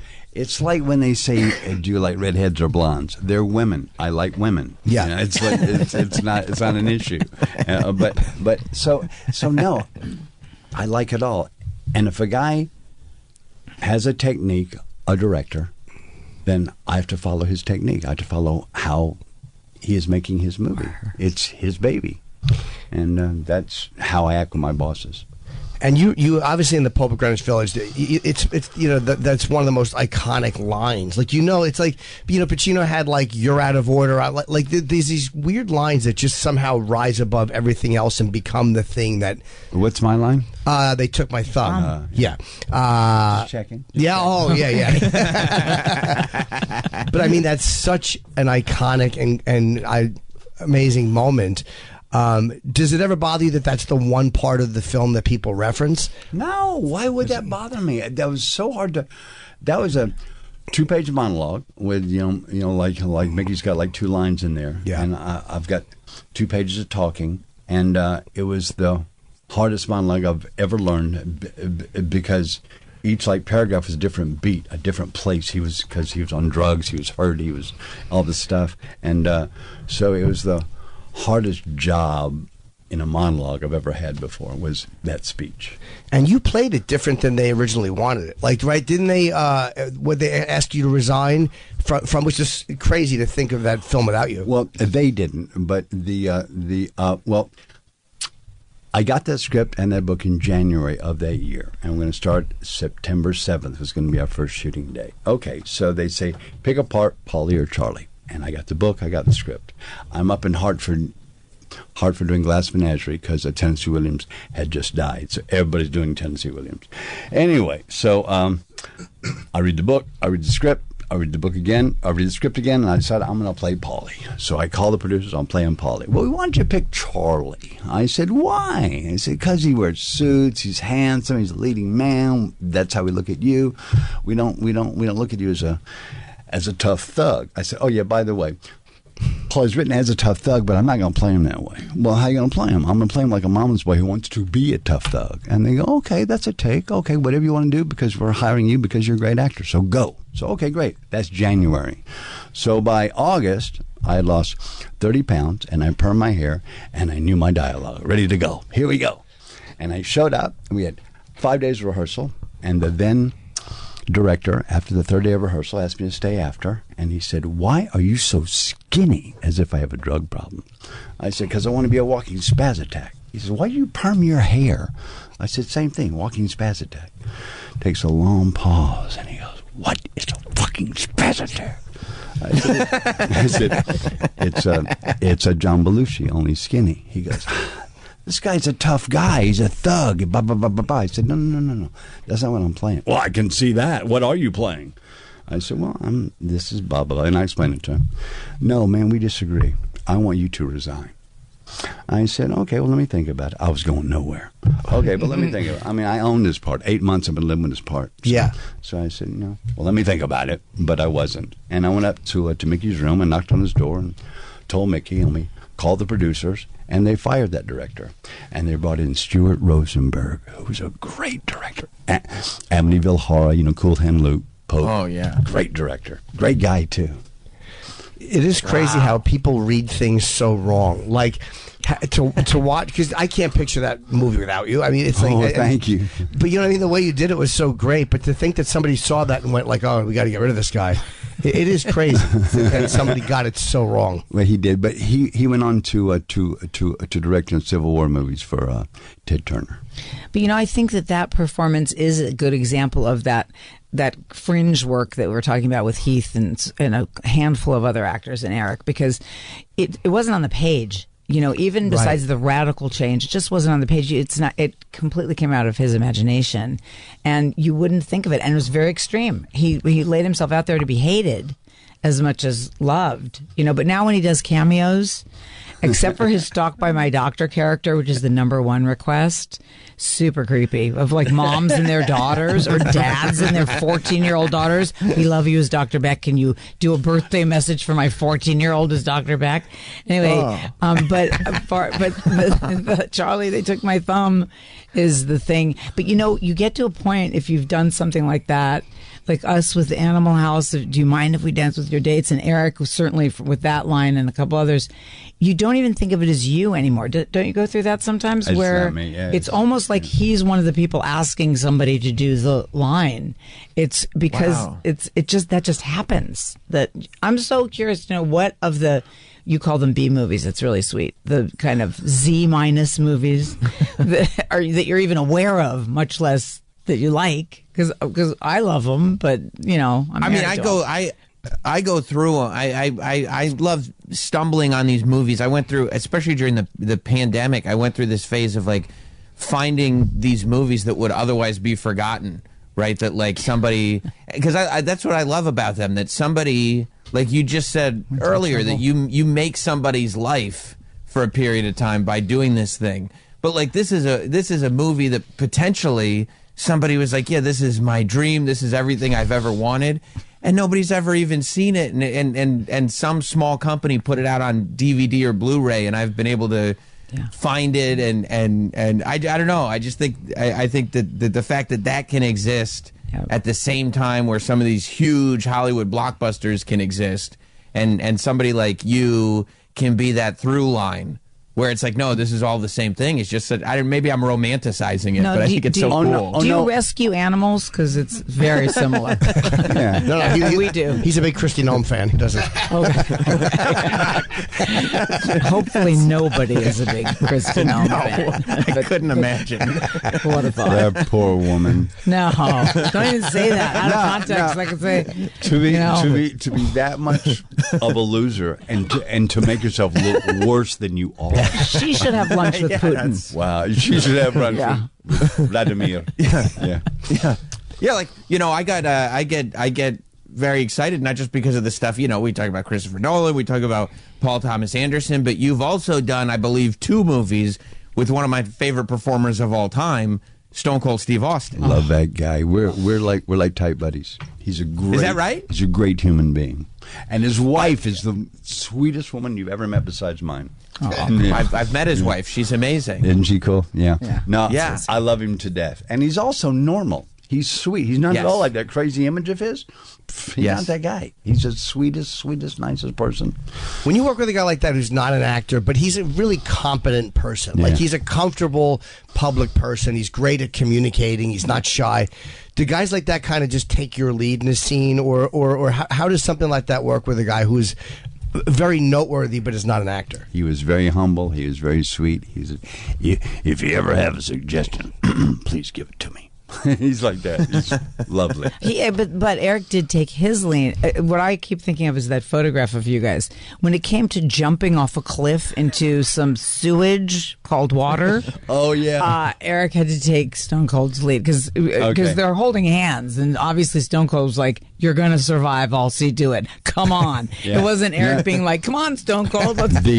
First shot of that movie Expendables was going to be me and Stone Cold Steve Austin. We're going to jump into a bay and swim across the bay. Okay, so arrive on location. We can't. It's early in the morning. Okay, and it's kind of dark, but suddenly here comes the sun, and we look at the bay, and the bay is a sewer. And it's a sewer for those 2 towns up there, and it's just floating dung. It's really gross. And Steve Austin says to Eric Roberts, hey, Eric, look at the shit. And I say, yeah, it's bad. And he goes, that's the shot right there. And he goes, are you getting in? I said, I really don't want to. Are you getting in? He goes, if Sly says to, I'm not saying no. So we're standing there all by ourselves having this conversation. And then Sly comes up, hey, you guys, how you doing? Blah, blah, blah. And we're like, yeah. Look at the water, Sly. Sly goes, yeah, it's a fucking sewer. Anyway, and so Sly talks about what he wants in the shot, how far we have to swim, which is about a quarter of a mile in the sewage. Yeah. And he says, so blah, blah. And so we both look at each other. We try to, Sly, wait, come back. Look at the, I saw it. Okay, so we're doing this. Okay, so me and Stone Cold Okay, here we go. And we swam in shit for a quarter mile. Wow. How many takes? 2. All right, not bad. Yeah, it was awful. Yeah. It was as bad as I think it was. It was awful, dude. Did you ingest any of it by mistake? You have to be Of very course careful. I did. It was awful. No, that was the single grossest thing I've ever experienced, and you can't really write about it in a book because it doesn't translate. You know? Yeah. But Yeah. So I left it out of the book. By the way, when is the book coming out? I know that you're not promoting it yet because it's not ready. But when? I'm still writing it. Are you still working on September it? 17th. Oh, okay. So you have plenty of time to finish it up. Well, that's when they think I'll be finished. Is it in the process of it, now that you're doing it, is it hard to go, is there stuff that you're going back over and you're like, fuck, that's kind of hard to talk about? Here's the hard part about a book. It's a real hard part, especially when you read. I read everything, and I read all the biographies everybody's ever written, blah, blah, blah. I read it. To tell the truth is hard because you don't want to.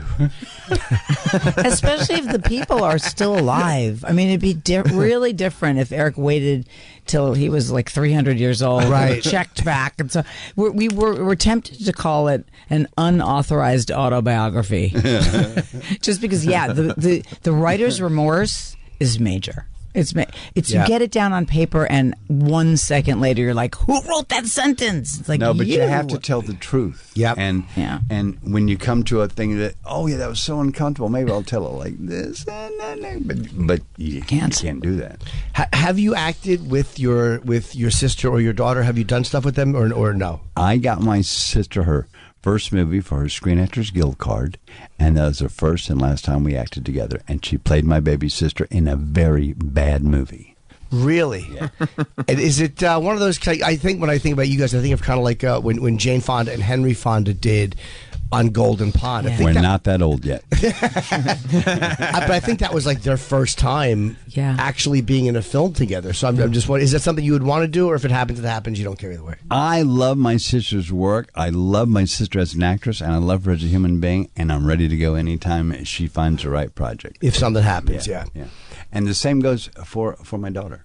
You know, my daughter has become an accomplished actor. I'm so proud of her. I can't see straight, and I'm just waiting for her to come and say, "Dad, will you come play my dad?" and something. Yeah, if the right thing comes along. So we'll see. Do you think you'd be with your daughter? You think you'd be like? Is it hard to separate being the dad and then being in the scene with somebody? I don't know because I haven't worked with her yet, so I don't know. I don't think so. Yeah. Yeah. I wonder if that would be difficult. Is there anybody you want to work with that you have tried to work with that you haven't been able to yet? Probably Gary Oldman, because we're always crossing paths, and we have been on the same set together, but not in the same scenes, and we like each other. And I'm so entertained by him as a human, as an actor, as a story. I just love the guy. And so I was, but my favorite actor I ever worked with is my wife. And there's a movie called Love is a Gun. Love that title. Love is a Gun. And she's remarkable in this movie that I read, and it was being produced by an ex-boyfriend of hers. And so he offered me this part. I said, "Yeah, great, I love the movie, but the girlfriend in the movie, I want it to be Eliza." And he says, "No, it's not going to happen." I said, "Okay, well, call me when it can." And he did. Now, was it because you were the ex that was hard for him, or? The real reason, and there's a little more to it that I think Eric doesn't maybe remember. He was subsequently married, and his wife was not comfortable with me doing a movie with him. She allowed for Eric to do a movie with him because she thought Eric was brilliant, but she kind of wanted not for that whole relationship because we'd known each other since we were 13 years old, that guy and I.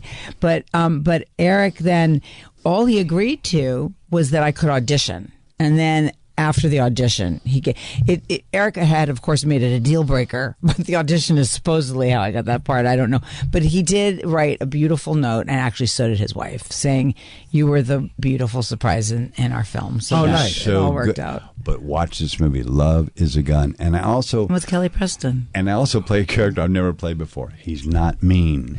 He's a fuck up. Yeah. Wait, Kelly Preston. John's wife. I was just going to say, so did you date John? I got a story for you, hot off the press. This is also in the book, though. I gave it away. I don't think I told you that I put this in the book. But John comes to visit Kelly on that set, and he's got Jet with him. And Jet was, I think, maybe 2 at the most. One. Yeah, he was a little bitty kid. His son, yeah. John shows up. And John loves Eliza. Hi, Eliza. Blah, I heard you. Blah, blah. And, hi, Eric. How do you do? Blah, blah. We hang out. Blah, blah. And then he says, oh, you won't believe I got this offer for this crazy character again. God, but I'm a father now. I have Jet. I can't play these violent, kind of crazy people. What are you talking about? Well, that guy, Quentin Tarantino, has offered me this part in this crazy movie. I'm like, John, you have to take it, she says to him. He says, no, I'm not going to. I have Jet now. I'm not playing those parts anymore. John, you take it. It's Quentin Tarantino. You don't turn him down. Do you hear me? And they had this little kind of spat. Only John doesn't spat, but they had this little kind of, you do this, John. And she made him do Pulp Fiction. I was there. I heard the conversation. You convinced him to do Pulp Fiction. Yeah. Yes, I'm sure a lot of people said the same thing, but I think I had a few angles that may have worked. Plus, we were friends.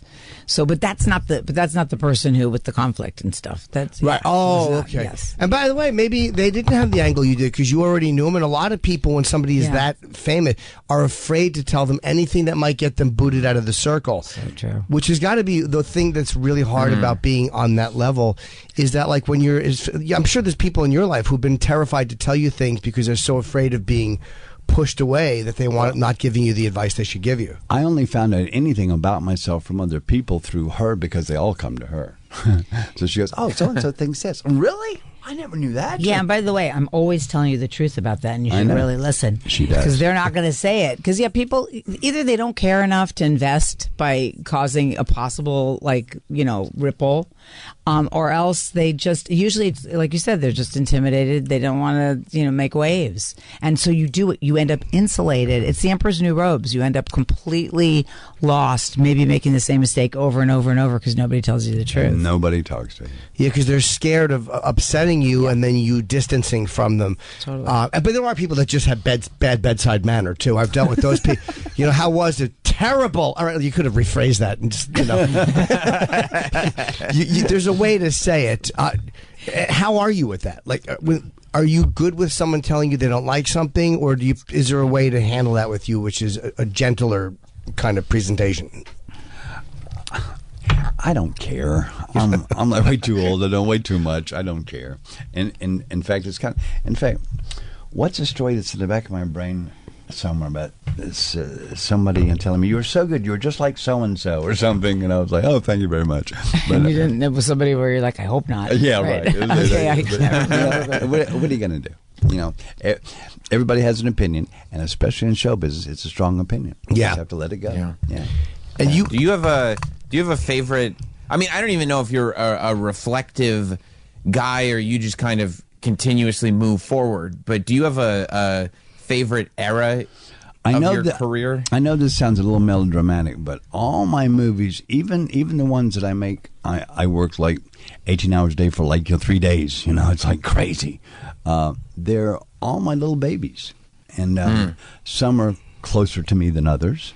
And some have words and they talk to me, and some don't. But they're all my little babies, and they all matter to me. Because why they matter to me is very simple. Every movie is somebody's infant, somebody's lovely child that they worship, that they take care of, they dress, they change diapers of, they worship it. And when you know that, as I know it so well from all my movies, I know that there's somebody here who is a mother to this project, and they're invested. And when you meet them, you become them a little bit, or you because you just understand. And when you have a complete understanding of their feeling, they know it. Right, because you know how important this is to them. And a lot of guys go in and take a smaller project, not as serious, but to this person, it's everything they've worked to do. Right. And also, because I do all these movies, I get to play roles I would never get to play otherwise. So I get to have so much fun. And also, the wife is just nice, and she sends me places to be nice, and it's just fun to be. Hey, I'm nice. It's just fun. What's the most you've done in a day? Well, I've done a couple of movies in a day. More than a couple, lest I remind you, in good company. But you have to understand that I'm not the star of these movies. I'm just in them. I just appear in them, so I'm in and out. Yeah, you just kind of go in, shoot a scene or two scenes, right? And you're finished. But I've also discovered we've got a whole new wave of wonderful women directors, and I'm finally meeting them, and they're great. You had you were in a coma, I think, for 3 days, right? It was a 3 day, and when you come out of that, is there anything different? Do you feel like something's happened, or do you not even like your whole world is another world? Really, you're not the same guy. You're not in the same place. You don't have the same feelings. You don't understand things the same way. You're a completely different starting point. He compares it to Regarding Henry. Remember that movie? Yeah, who's in? Was that Harrison Ford? Harrison Ford. Oh, he gives a performance of a lifetime, and it was kind of ignored. The movie, it's just phenomenal. And I went through exactly what he went through in that movie in real life. Who taught you to tie your shoes? You did, Dad. I think that was from that film, right? Yes. Where he's relearning this stuff. Oh, it can make me cry just even because it's so delicate, so personal, and so easy to lose. Oh, it breaks your heart. And it's funny. I hadn't read anything. I knew you had that happen, but I didn't know any of the results of it. So I was 3 days. I don't know if you're even aware of that when you come out. What makes you aware of it? Is it the way someone's looking at you? Is it reaching for a name, or is it? No, it's like this. It's like if you pick up your hand, you see 8 fingers and 2 thumbs, and suddenly you pick it up and you got this, and you go, oh. That's all I have to work with. Okay, I'll learn to work with it. But wow, that's a shame. That's how you feel about your brain. And then it slowly comes back a little bit at a time, like I had no short-term memory. And as an actor, I thought, ooh, I'm screwed. I can't. Oh, no.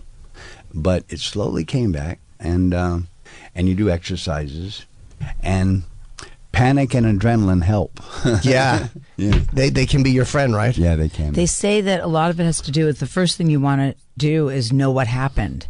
And since usually you don't have access to that, you get very absorbed in that obsession of, the last thing I remember was, and then people are telling you stuff that you experienced, only you are the one who didn't experience it. And so it'd be like, right? It'd be like, just now we know, like when we go to sleep, when we wake up, we were asleep. But like you can even see little kids react that way, where they're not quite understanding, well, how come it was night, now it's day? Where did I go? Right. But for an adult, so that was weird. He really wanted to know. People were telling him what happened, and he didn't. And also his finger is all screwed up. He's like, why does my finger look like that? It's like, well, you had pins in it, but you pulled them out, and and I you're like, bit them out of my hand. Yeah. Yeah. So you're hearing stories about yourself that you didn't participate in, and you have wild hallucinations. Like I had this experience that I thought was not a body experience, but I now understand it was an hallucination. And I was over my face, and I rise up till the bed is about the size of my thumbnail, and then I have a choice: I either go or I stay. And I decided to stay. Now, I know it was a hallucination, but when I first woke up and remembered it, I'm like, wow, I had an out-of-body experience. I got to tell everybody, and I did.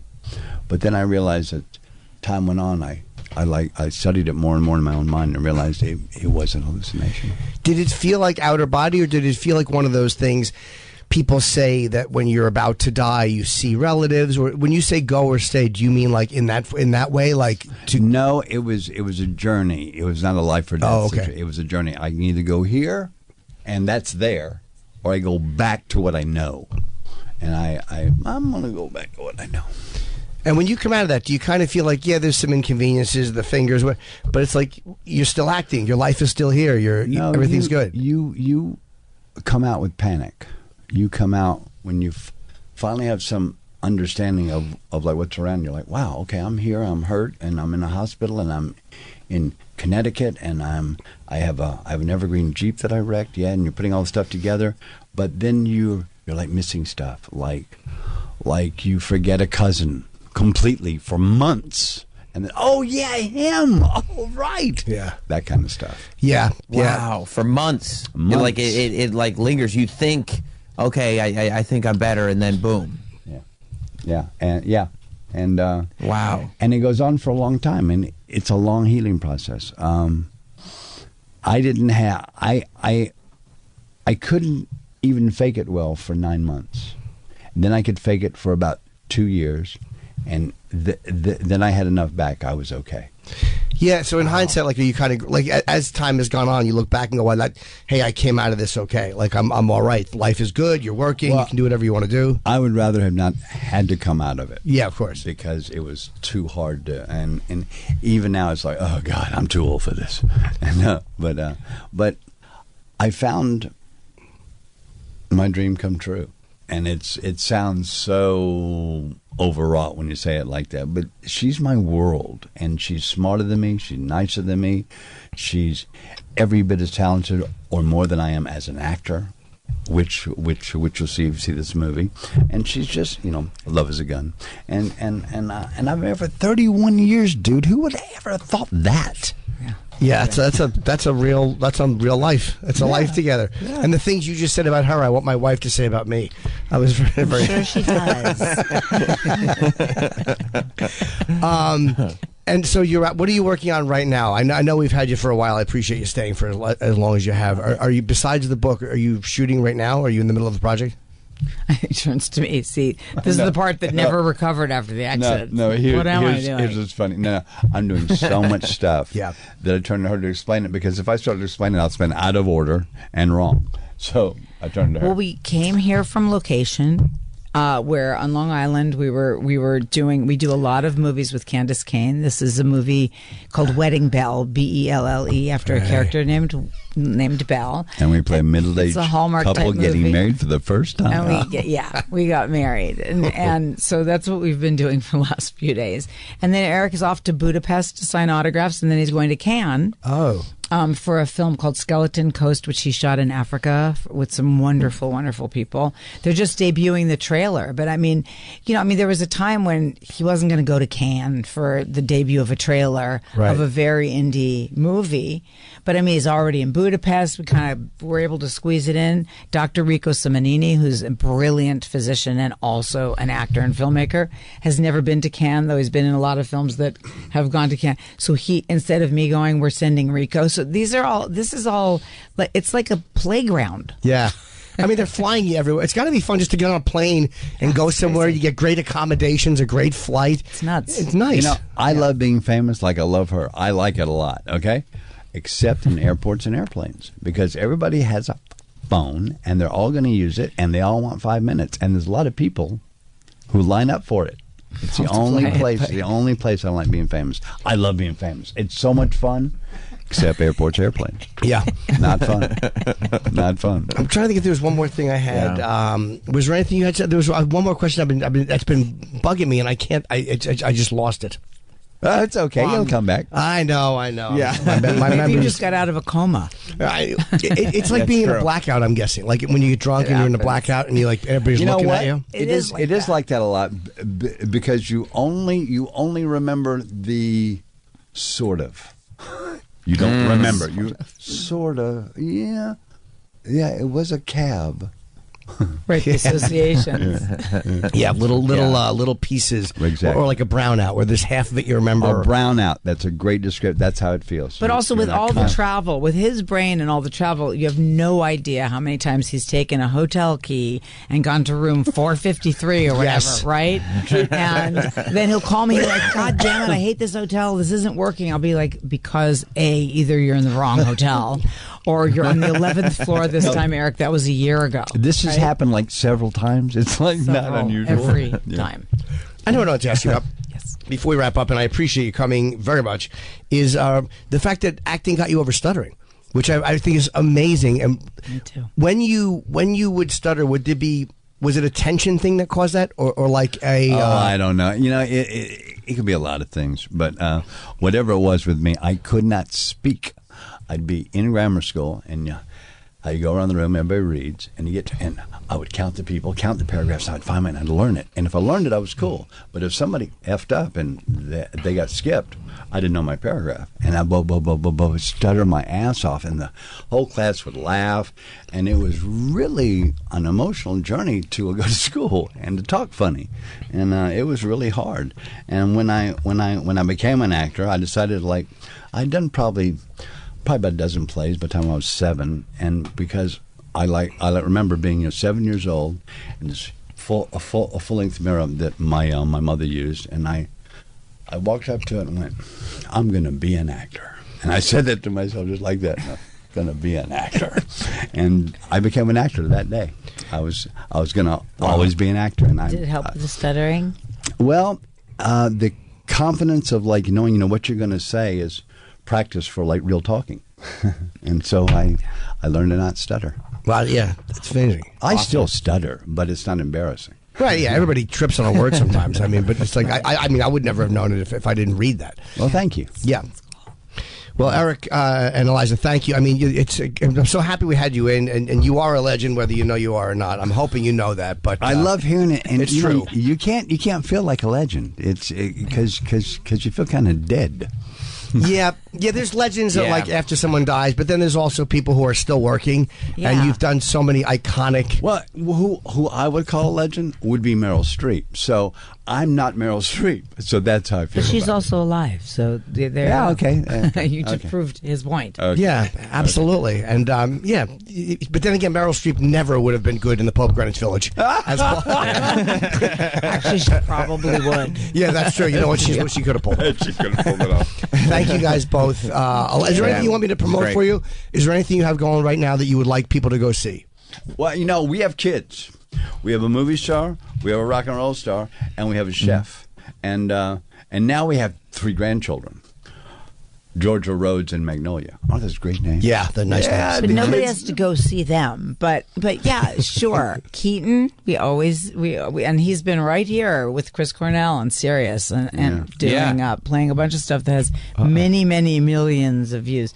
But he's on tour with Brett Young right now.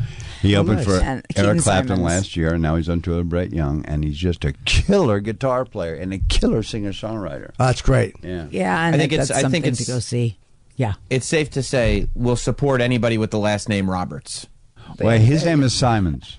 Oh, but that is a very good point and a whole other conversation. Yeah, that's a whole other conversation. Well, Sam's last name is Roberts. Oh yeah, that's right. And I didn't, but I'm so dumb. I didn't make the connection until he made it. I was like, but oh yeah, Sam, you're right. did you hear that genealogically, supposedly, these Robertses, their last Are name? Mitchells. We're Mitchells. Yeah, they're actual. We're not even Robertses. What about Really? you? My sister does this That show, Who Are You, or Who Am I, or Who Are They, or whatever Who have it's you called. been? Whatever. Yeah. And she found out they were not even Robertses. We're Mitchells.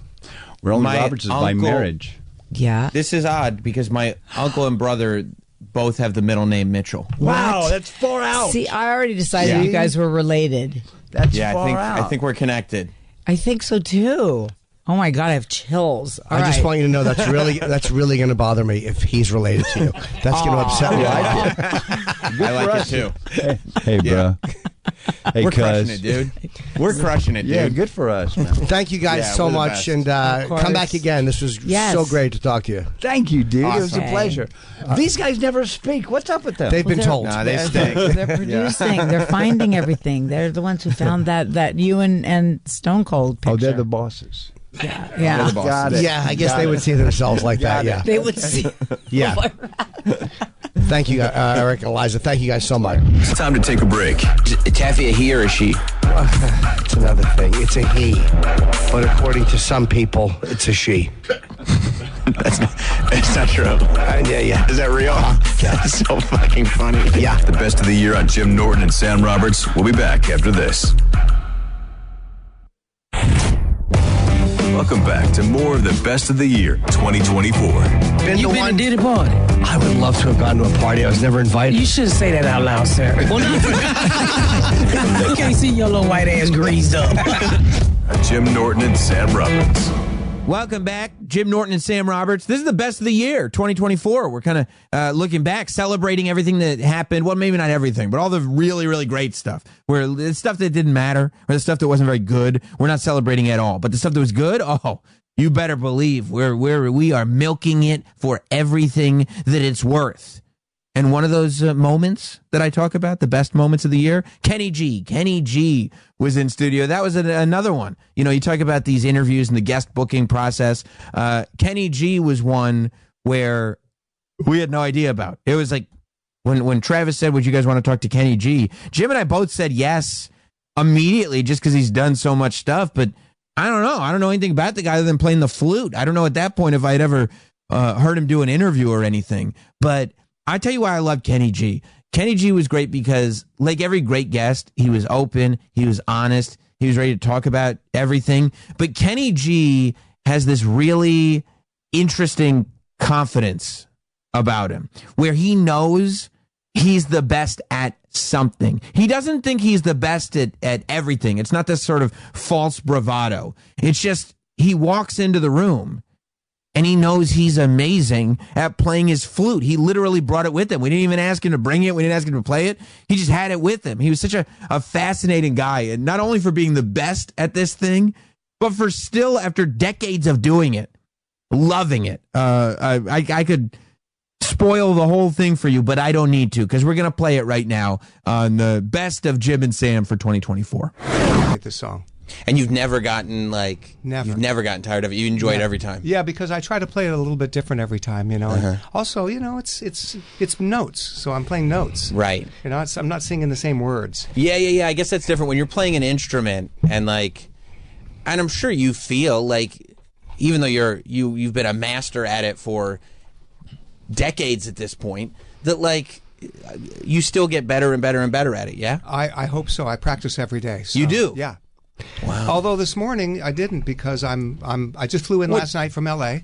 Yeah. So it's a little early, and also I don't think I could do it to the other hotel guests. Oh, you know what I mean? Sure. So I'm going to wait till this afternoon and play a little bit. I mean, I think people pay big money to listen to you. Yeah, but perform. not to the scales. Okay. Yeah, that's what I practice. I practice my scales. I don't practice what you just heard. Yeah. I don't practice that. I just do that. Can you do that breathing thing that a lot of horn players yeah, where you're breathing in and blowing out at the same time? Correct. How do you do that? Because my breathing sucks. It's a technique. So you got to breathe in your nose and out your mouth at the same time. So yeah. I don't understand how it's possible. Like my brain won't even grab that you can do it. It's a bagpipe. You're making yourself into a bagpipe. But you've never played the bagpipe. Do you know how bagpipe works? I don't know. So you ever watch a like bagpipe? Yeah. So the bagpipe player blows into the thing. Yeah. And then the bag fills up under his arm. So it fills up with air. He pushes the air from the bag, and that plays the notes. So he can actually take the mouthpiece out of his mouth. He's still playing notes from the air that was in the bag. Right. But at some point, he's got to refill that bag. This is my bag, baby. The mouth. Nice. Yeah. I've never been on radio before. I hit the microphone. Jesus, what a fucking amateur. Oh, you can curse. You can curse. It's fine. Sorry.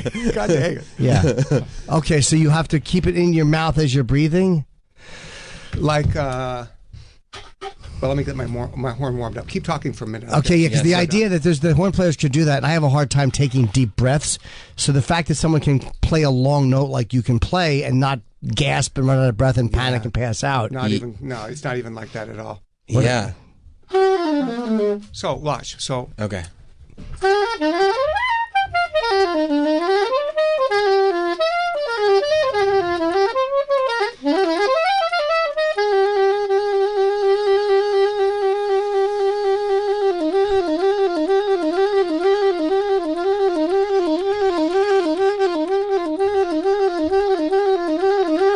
See me breathing? That was wild. I mean, that was awesome. Yeah. And you're talking regular after that. You're not like, you have that thing like you just I mean, that was just a little tidbit. I could have done that for another 45 minutes or so. So you're breathing through your nose. Is that something you practice? Breathing is you practice that, yeah. That because that's a technique that you want to be able to do and not have it affect your fingers and the notes. So when if somebody is with you, Do they just have to deal with the fact that, like, I might have to do this for like 45 minutes just to test myself? Well, nobody's with me when I'm doing it. Yes. I wish you could teach my wife to do that. I'm sure. She'd never have to come up for air, right? Actually, she doesn't need to. One breath, I'm finished before she's done. That's true. That's what I heard about you. When you're practicing that, though, will you try to go on for as long? Like, will you try to beat your own records and stuff like that? You know, I did it here in New York many years ago, 45 minutes. We did it at some music store in the Bowery and set a record, you know. If I ever wanted to beat the record, I would do it then. When I'm practicing at home, I just do those scales, and I just circular breathe it while I'm doing the scales just to keep my chops. What do you like? Everyone had so for a singer, their voice gets fucked up. They can't sing. What do you do if you like if you're congested and you have a stuffy nose and you can't breathe through your nose?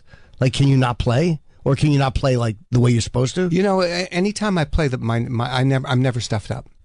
Yeah, Really? even if I have a cold, when I'm playing, it doesn't. It's all clear. Okay, well, yeah, maybe that's adrenaline. Maybe, I don't know.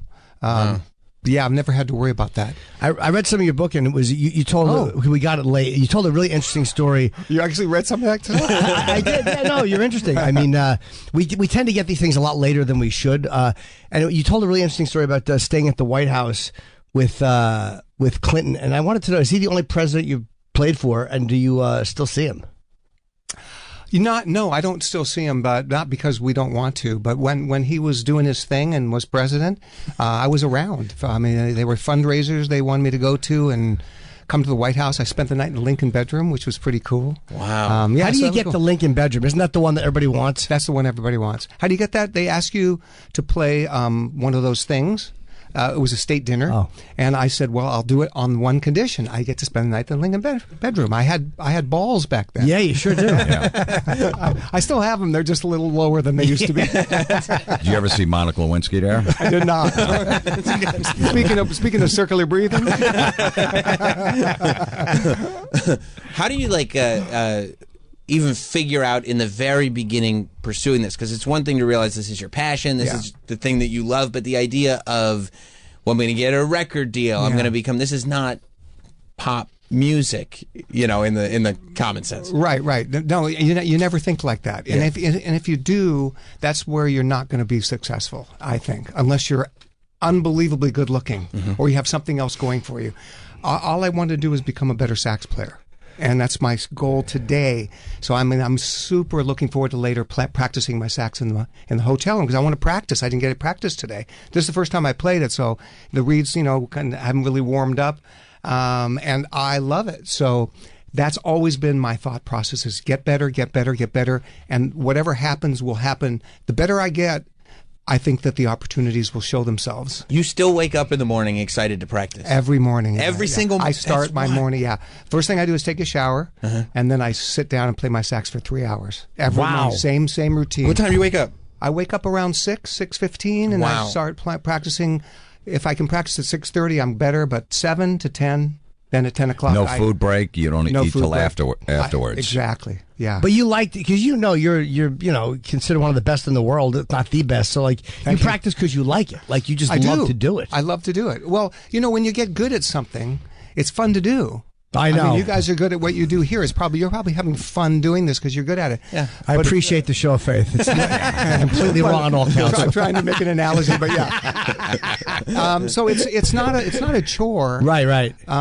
And also I'm intrigued with what other things can happen. And now with these fancy phones, I'm a lot older than you guys. So now you can see what all the other musicians on the planet are doing, and I can see what some guys are, hey, that guy's doing something I didn't think of, and let me check that out, and then I can learn stuff. And you're also a pilot, which I think is. I've gotten this thing where I love to fly. I'm scared to fly. I love to fly. I'm scared of it.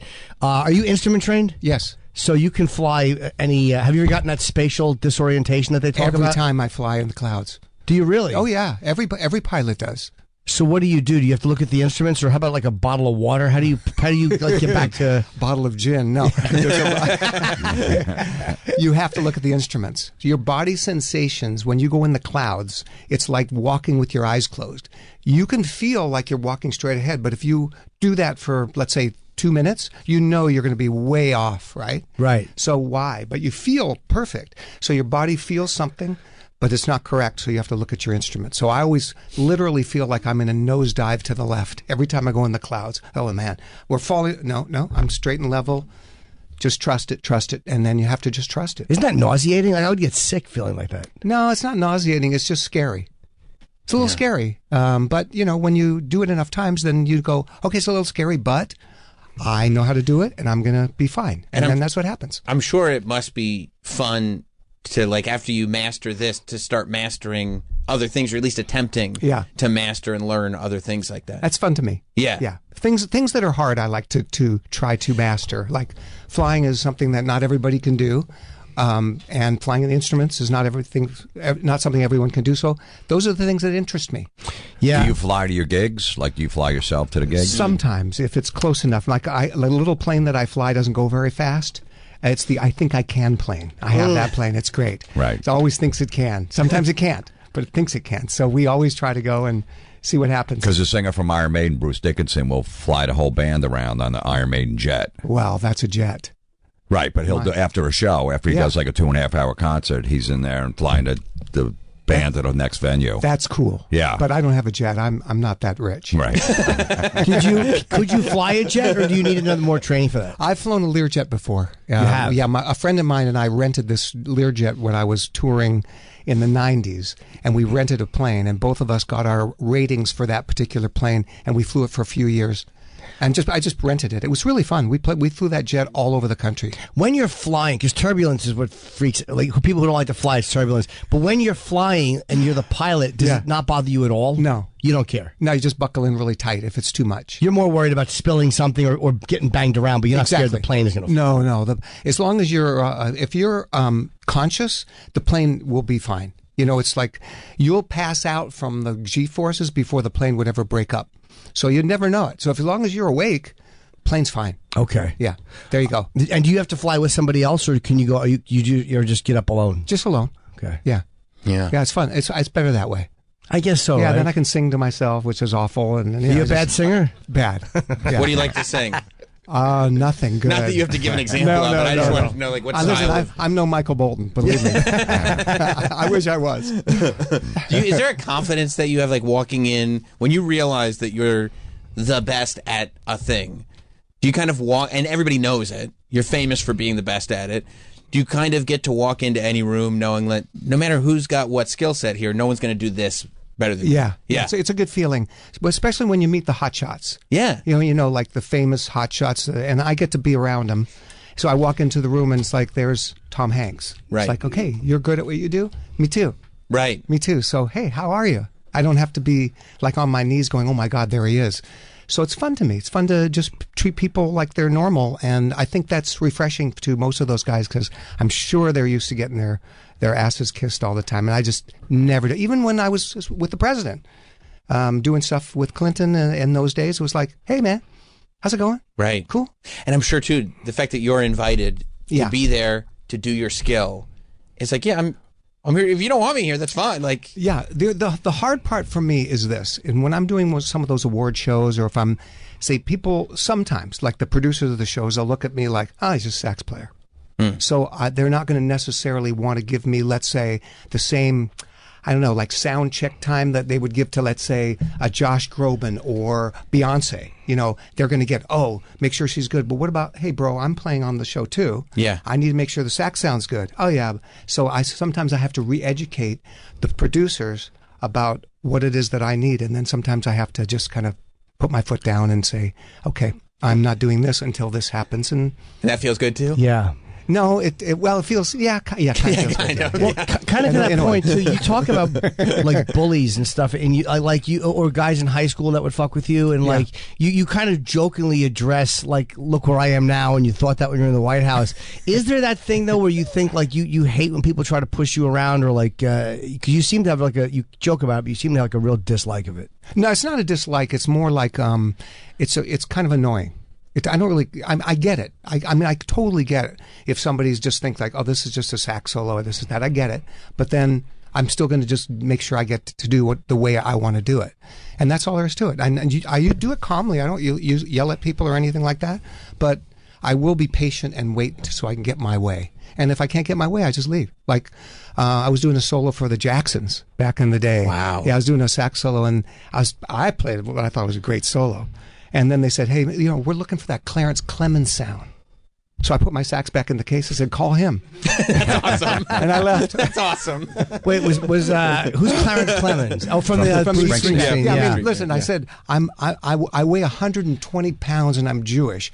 Do you ever see Clarence Clemens? He's like 250 pounds, big black guy. Yeah. How am I going to play like that? Right. There's no way I can play like him. Was it hard for you to walk away from that, or you didn't? No, I couldn't care. I couldn't give a shit. I mean, that's the confidence, right? I know what I do. Yeah, because I'm here to do what I do. I was making my own records. I didn't care that much. Right. The biggest selling, I guess, instrument record of all time, which is like to have the biggest selling any type of musical thing of all time is pretty amazing. It's amazing, yeah. If you think about it today, like, how do you sell that many records? It doesn't happen. Like if I put out a record now, it's not going to sell very many. It's basically so we have something to talk about, and I can come on shows like this, and there's something like a book. Yeah. Like if I didn't have that book, I wouldn't be here. You wouldn't care about me very much, and I get that. But it's also kind of remarkable that people know it's you for a type of music that doesn't have a voice hair. to it. It's only the hair. Yeah. But I mean, when they listen to your music, you know it's Kenny G. Thank you. You know what I mean? And that's yeah. pretty unique to something that's instrumental. And the name everybody knows. Thank you for that. Yeah, and that's the coolest thing. And it's just, I'm not going to say it's luck. It's just meant to be, because when I started playing the sax, I was trying to sound like the mentors that I would listen to, like a Grover Washington Jr. or John Coltrane or some of these great jazz players.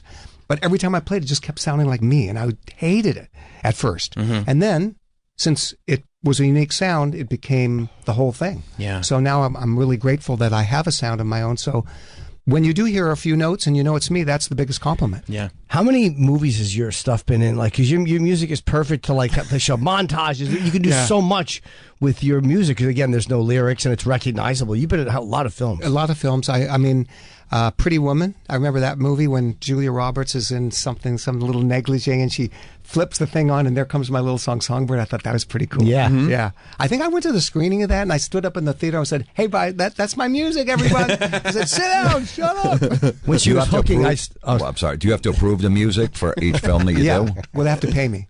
Right. So we have to approve the deal. But there's some movies you're like, no, I don't want my music in there. You have to turn them down. Yeah, you turn them down. Right. What kind of movies? A horror or like? Well, listen. So the Menendez brothers thing that just came out. Yeah. So they wanted to use my song in the movie, and I wasn't sure about it. Yeah. I agreed to do it, but I had to see what the context is. At first, it was like, there's no way. He goes, no.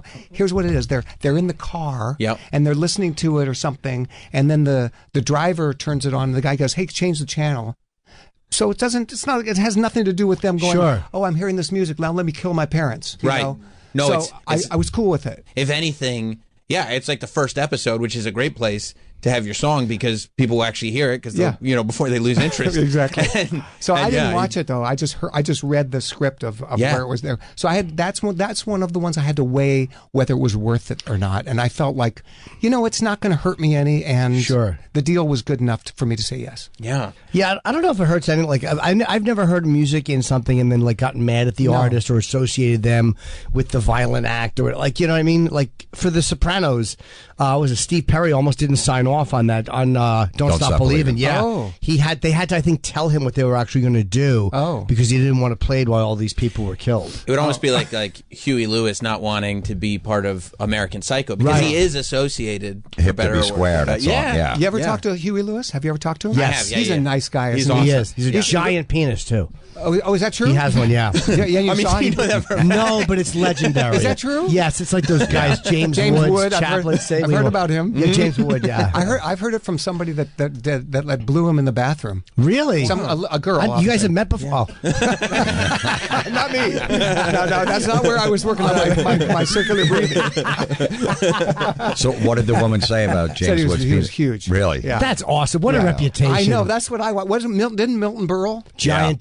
Giant dick, yeah, legendary. I heard Chaplin too, and I'm known for my Little Sopranos. This is not good. Yeah, it's not good. And they didn't even have to spend their lives working on it. It was just there for them. I know, right? Yeah, but I've heard that about Huey too, and Bruce Willis. That's good to know. Yeah. I just know Huey from golf, and he's such a nice guy. Is he? Well, now you Yeah. know why he's so nice. Well, I guess He's so. in a Yeah, good if mood. I was that, I'd be happy all the time. He has his own 9-iron. Yeah, I know. Did he use it to putt? Did you you serenaded? Did you serenade Kim Kardashian Yeah. and Kanye West? One of the great love stories of our time. I know it's feel beautiful. like. I had tears the whole time. Where do you get what is that phone call? Do you I know. Get? Do you? It was a text message from not an agent. It was publicist. It was a publicist that I know and trust. His name is Mark. He goes, "Hey, Kanye wants you to come over tomorrow and serenade Kim for Valentine's Day." And I saw the text and I go, why would I do that? And then I sent it back and I'm thinking, now this was like 11 o'clock at night. I'm getting ready to go to bed because I got to wake up early to practice. Right? So I thought nothing of it. Then all of a sudden I get some more text messages. Then David Foster, the producer, calls me because he's associated with the Kardashians. Remember? I don't know how, but whatever. It was. So he calls me and he goes, you should do it. I go, how does everybody know about this? Yeah. I said, seriously? He goes, yeah, do it. I said, okay, I'll do it. So then I just do it. I drive over to his house. I'm met by some security guy that whisks me in the back. And I'm sitting in a room now for like 2 hours. And I said, fuck this. I'm leaving. I'm not going to sit around. And so I start to leave. And then, of course, at that minute, then Kanye finally walks in. I didn't speak to him. And he was so cool. So fun and so easy. And he had this big smile on his face. And he was just putting on the charm. And it's like, whatever you want me to do, bro, I'll do. Whatever it is. And that's how it went down. Wow. What did it feel romantic? Yes. As you were there? Yeah, because he had this whole room filled with roses. Yeah. And I just tiptoed my way through all these roses to find my little spot. And it's like, I'm waiting. He goes, not yet. Okay, go. And then I start playing, and then all of a sudden Kim shows up, and she pulls out her phone and starts filming. Oh, nice. And so anyway, I said, hey, after I finish, he goes, hey, happy Valentine's Day. And then on my drive home, I get a call that says, James Corden wants you on the show tonight. Okay, what? Yeah, they heard about this thing you just did. I just did it like 10 minutes ago. Yeah, so instead of driving home, I have to drive down to like CBS or whatever channel it was on. And they said, yeah, Ray Romano's on, and they want you to do a bit with Ray Romano, who is a friend of mine through golf, just like Huey. So I said, okay, I'll do it. So then that happened that day. And do you get? Is there a large payday associated with that, or is it just for kind of PR and the whole thing? You mean like from Kanye and all that? Yeah. You know what? I never do those things for money. Really? I never do them for money, no. If somebody wants me to play a solo on the record, I do it for free. Can I get your number before February? Because I have an idea that I want for Valentine's Day? Yeah, sure. I want you to come over and serenade my wife as I divorce her. Listen, I'll make it very easy for you. Cameo. Oh, Cameo. yeah. Just look me up. Will you play for people on Cameo? Will I? I've done time. almost 3,000 of them so far. How much does a Cameo run? For me? Yeah. $375. I mean, that's a real good deal to get a feature from Kenny G for $375. Yeah, I have 5 that I'm supposed to do that are waiting for me to do. By the way, mostly birthdays. I do love that you were like, for Kanye, no, free. For you, $375. Yeah, well, I didn't have Cameo back then. I probably could have done it that way. Been great. And you did, that's true. That wasn't very nice.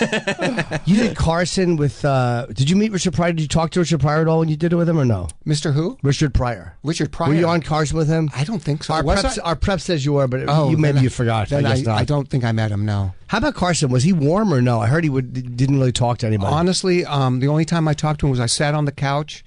That one time I got couch, and he just said something like, "Well, that was great. Let's go to break," and that was it. That was the only interaction. Yeah. And no talking at a commercial or nothing. He didn't. No, he just no. Because I was playing with the band at that point. Oh, right. Okay, I was sitting next to Doc Severinsen, and they were happened to play a song I knew. This song called Killer Joe. It's a famous jazz song. Thank goodness I knew it. And I was sitting there, and Doc Severinsen says, "Kenny, play along." It's like, thank God I know this song. Yeah. Sheesh. Yeah. What if I did? I don't know. It's like, oh man. But that was a cool moment. Carson, that made my whole career. Really? Well, because, okay, so you guys are younger than me, but maybe old enough to know that Carson was the biggest show in the world. Like, if you put Kimmel and Fallon and Oprah and Letterman and Leno and everything all together and multiply it by like 100, That was Carson. Yeah, it was he was everything. he was like the Hawk Tua podcast of his time. Yes, absolutely. Exactly. Yes. Yeah, I didn't realize it worked that way for musicians too. I always associate that with Ed Sullivan. I didn't realize I guess Carson worked that way for musicians and comedians too. like comics definitely. Like who was talking about that Billy Crystal on the Emmys. He was talking about he was on Johnny Carson and his career went like, and it's the same thing. Like I played my song Songbird on Carson and the country heard it and they loved it, and thank goodness, and then that made the career. If I hadn't played that song on that show, probably nothing, I wouldn't be here today. I didn't realize that. Yeah. Do you like when you hear pop songs and stuff come out, do you try to learn them so that you can do covers and stuff? No. Or you don't care about that? Not stuff? at all. Yeah. No. The only time I would learn something is if somebody called me to play a solo on. Like, sure. I just did something. I probably can't tell you. I did something for a pop group they're doing a Christmas record, so I just did that. That'll come out. Well, when The Weeknd called and wanted me to play on his song, then I had to learn that, which was fine. I liked it, but it's always like, hey, you want to play this? Play it with me. I said, I got to hear the music. Right. Sounds good, but it could be just the wrong song for me, and I'm not going to do it. And so you kind of memorize everything, like yeah. And so you just have this Rolodex constantly rolling in your head. Yeah, and that's why I practice every day, so that it's up to date. Right. The fingers and the mouth and the mind all kind of go together, and it's muscle memory. Otherwise, it'd be too hard. You have to. It's just like you have to go on autopilot to be able to do this kind of stuff. Yeah. And which one of your songs in China? There's one of your songs is massive in China. Like, so do you go over there and do gigs? Yeah. That's gotta be I've been crazy. to China probably 20 times. Oh wow. Yeah. And you go over for a week, and we vacation there? Or will you just do the show and get out? No vacation. Yeah, you just get out. Well, actually, there's some like Shanghai's an amazing city, and Hong Kong, so that would be fun to hang out in. But no, I just play my gigs over there. The song is called "Going Home." It came out in, I think, in the 80s, like late 80s, and for whatever reason, they took the title of it literally, and "Going Home." So they play it for people when it's time for them to go home at the end of the workday. Mm-hmm. It literally plays everywhere in China at about 5 o'clock. Hundreds of millions of people every day hear that song. When I meet somebody from China, everybody knows my song. From the kids to the grandparents, they all know that song. And it's just it's like a reflex for them to go home.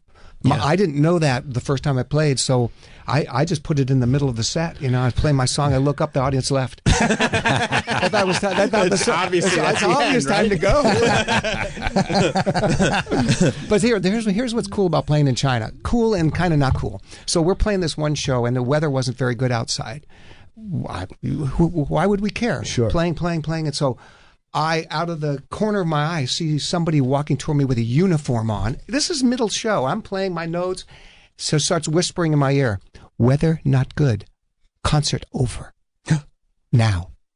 I look and went, look at my guys. I give them the special cue, whatever that is. We finish our song. Boom. Concert's over. We were only played for like 20 minutes. Audience left like happy as could be. No outrage. And then you hear this announcement in Chinese. I'm assuming it's, "The weather's not very good. I should get home before blah, blah, blah." And that was the end of it. Wow. And that's just nobody's mad about anything.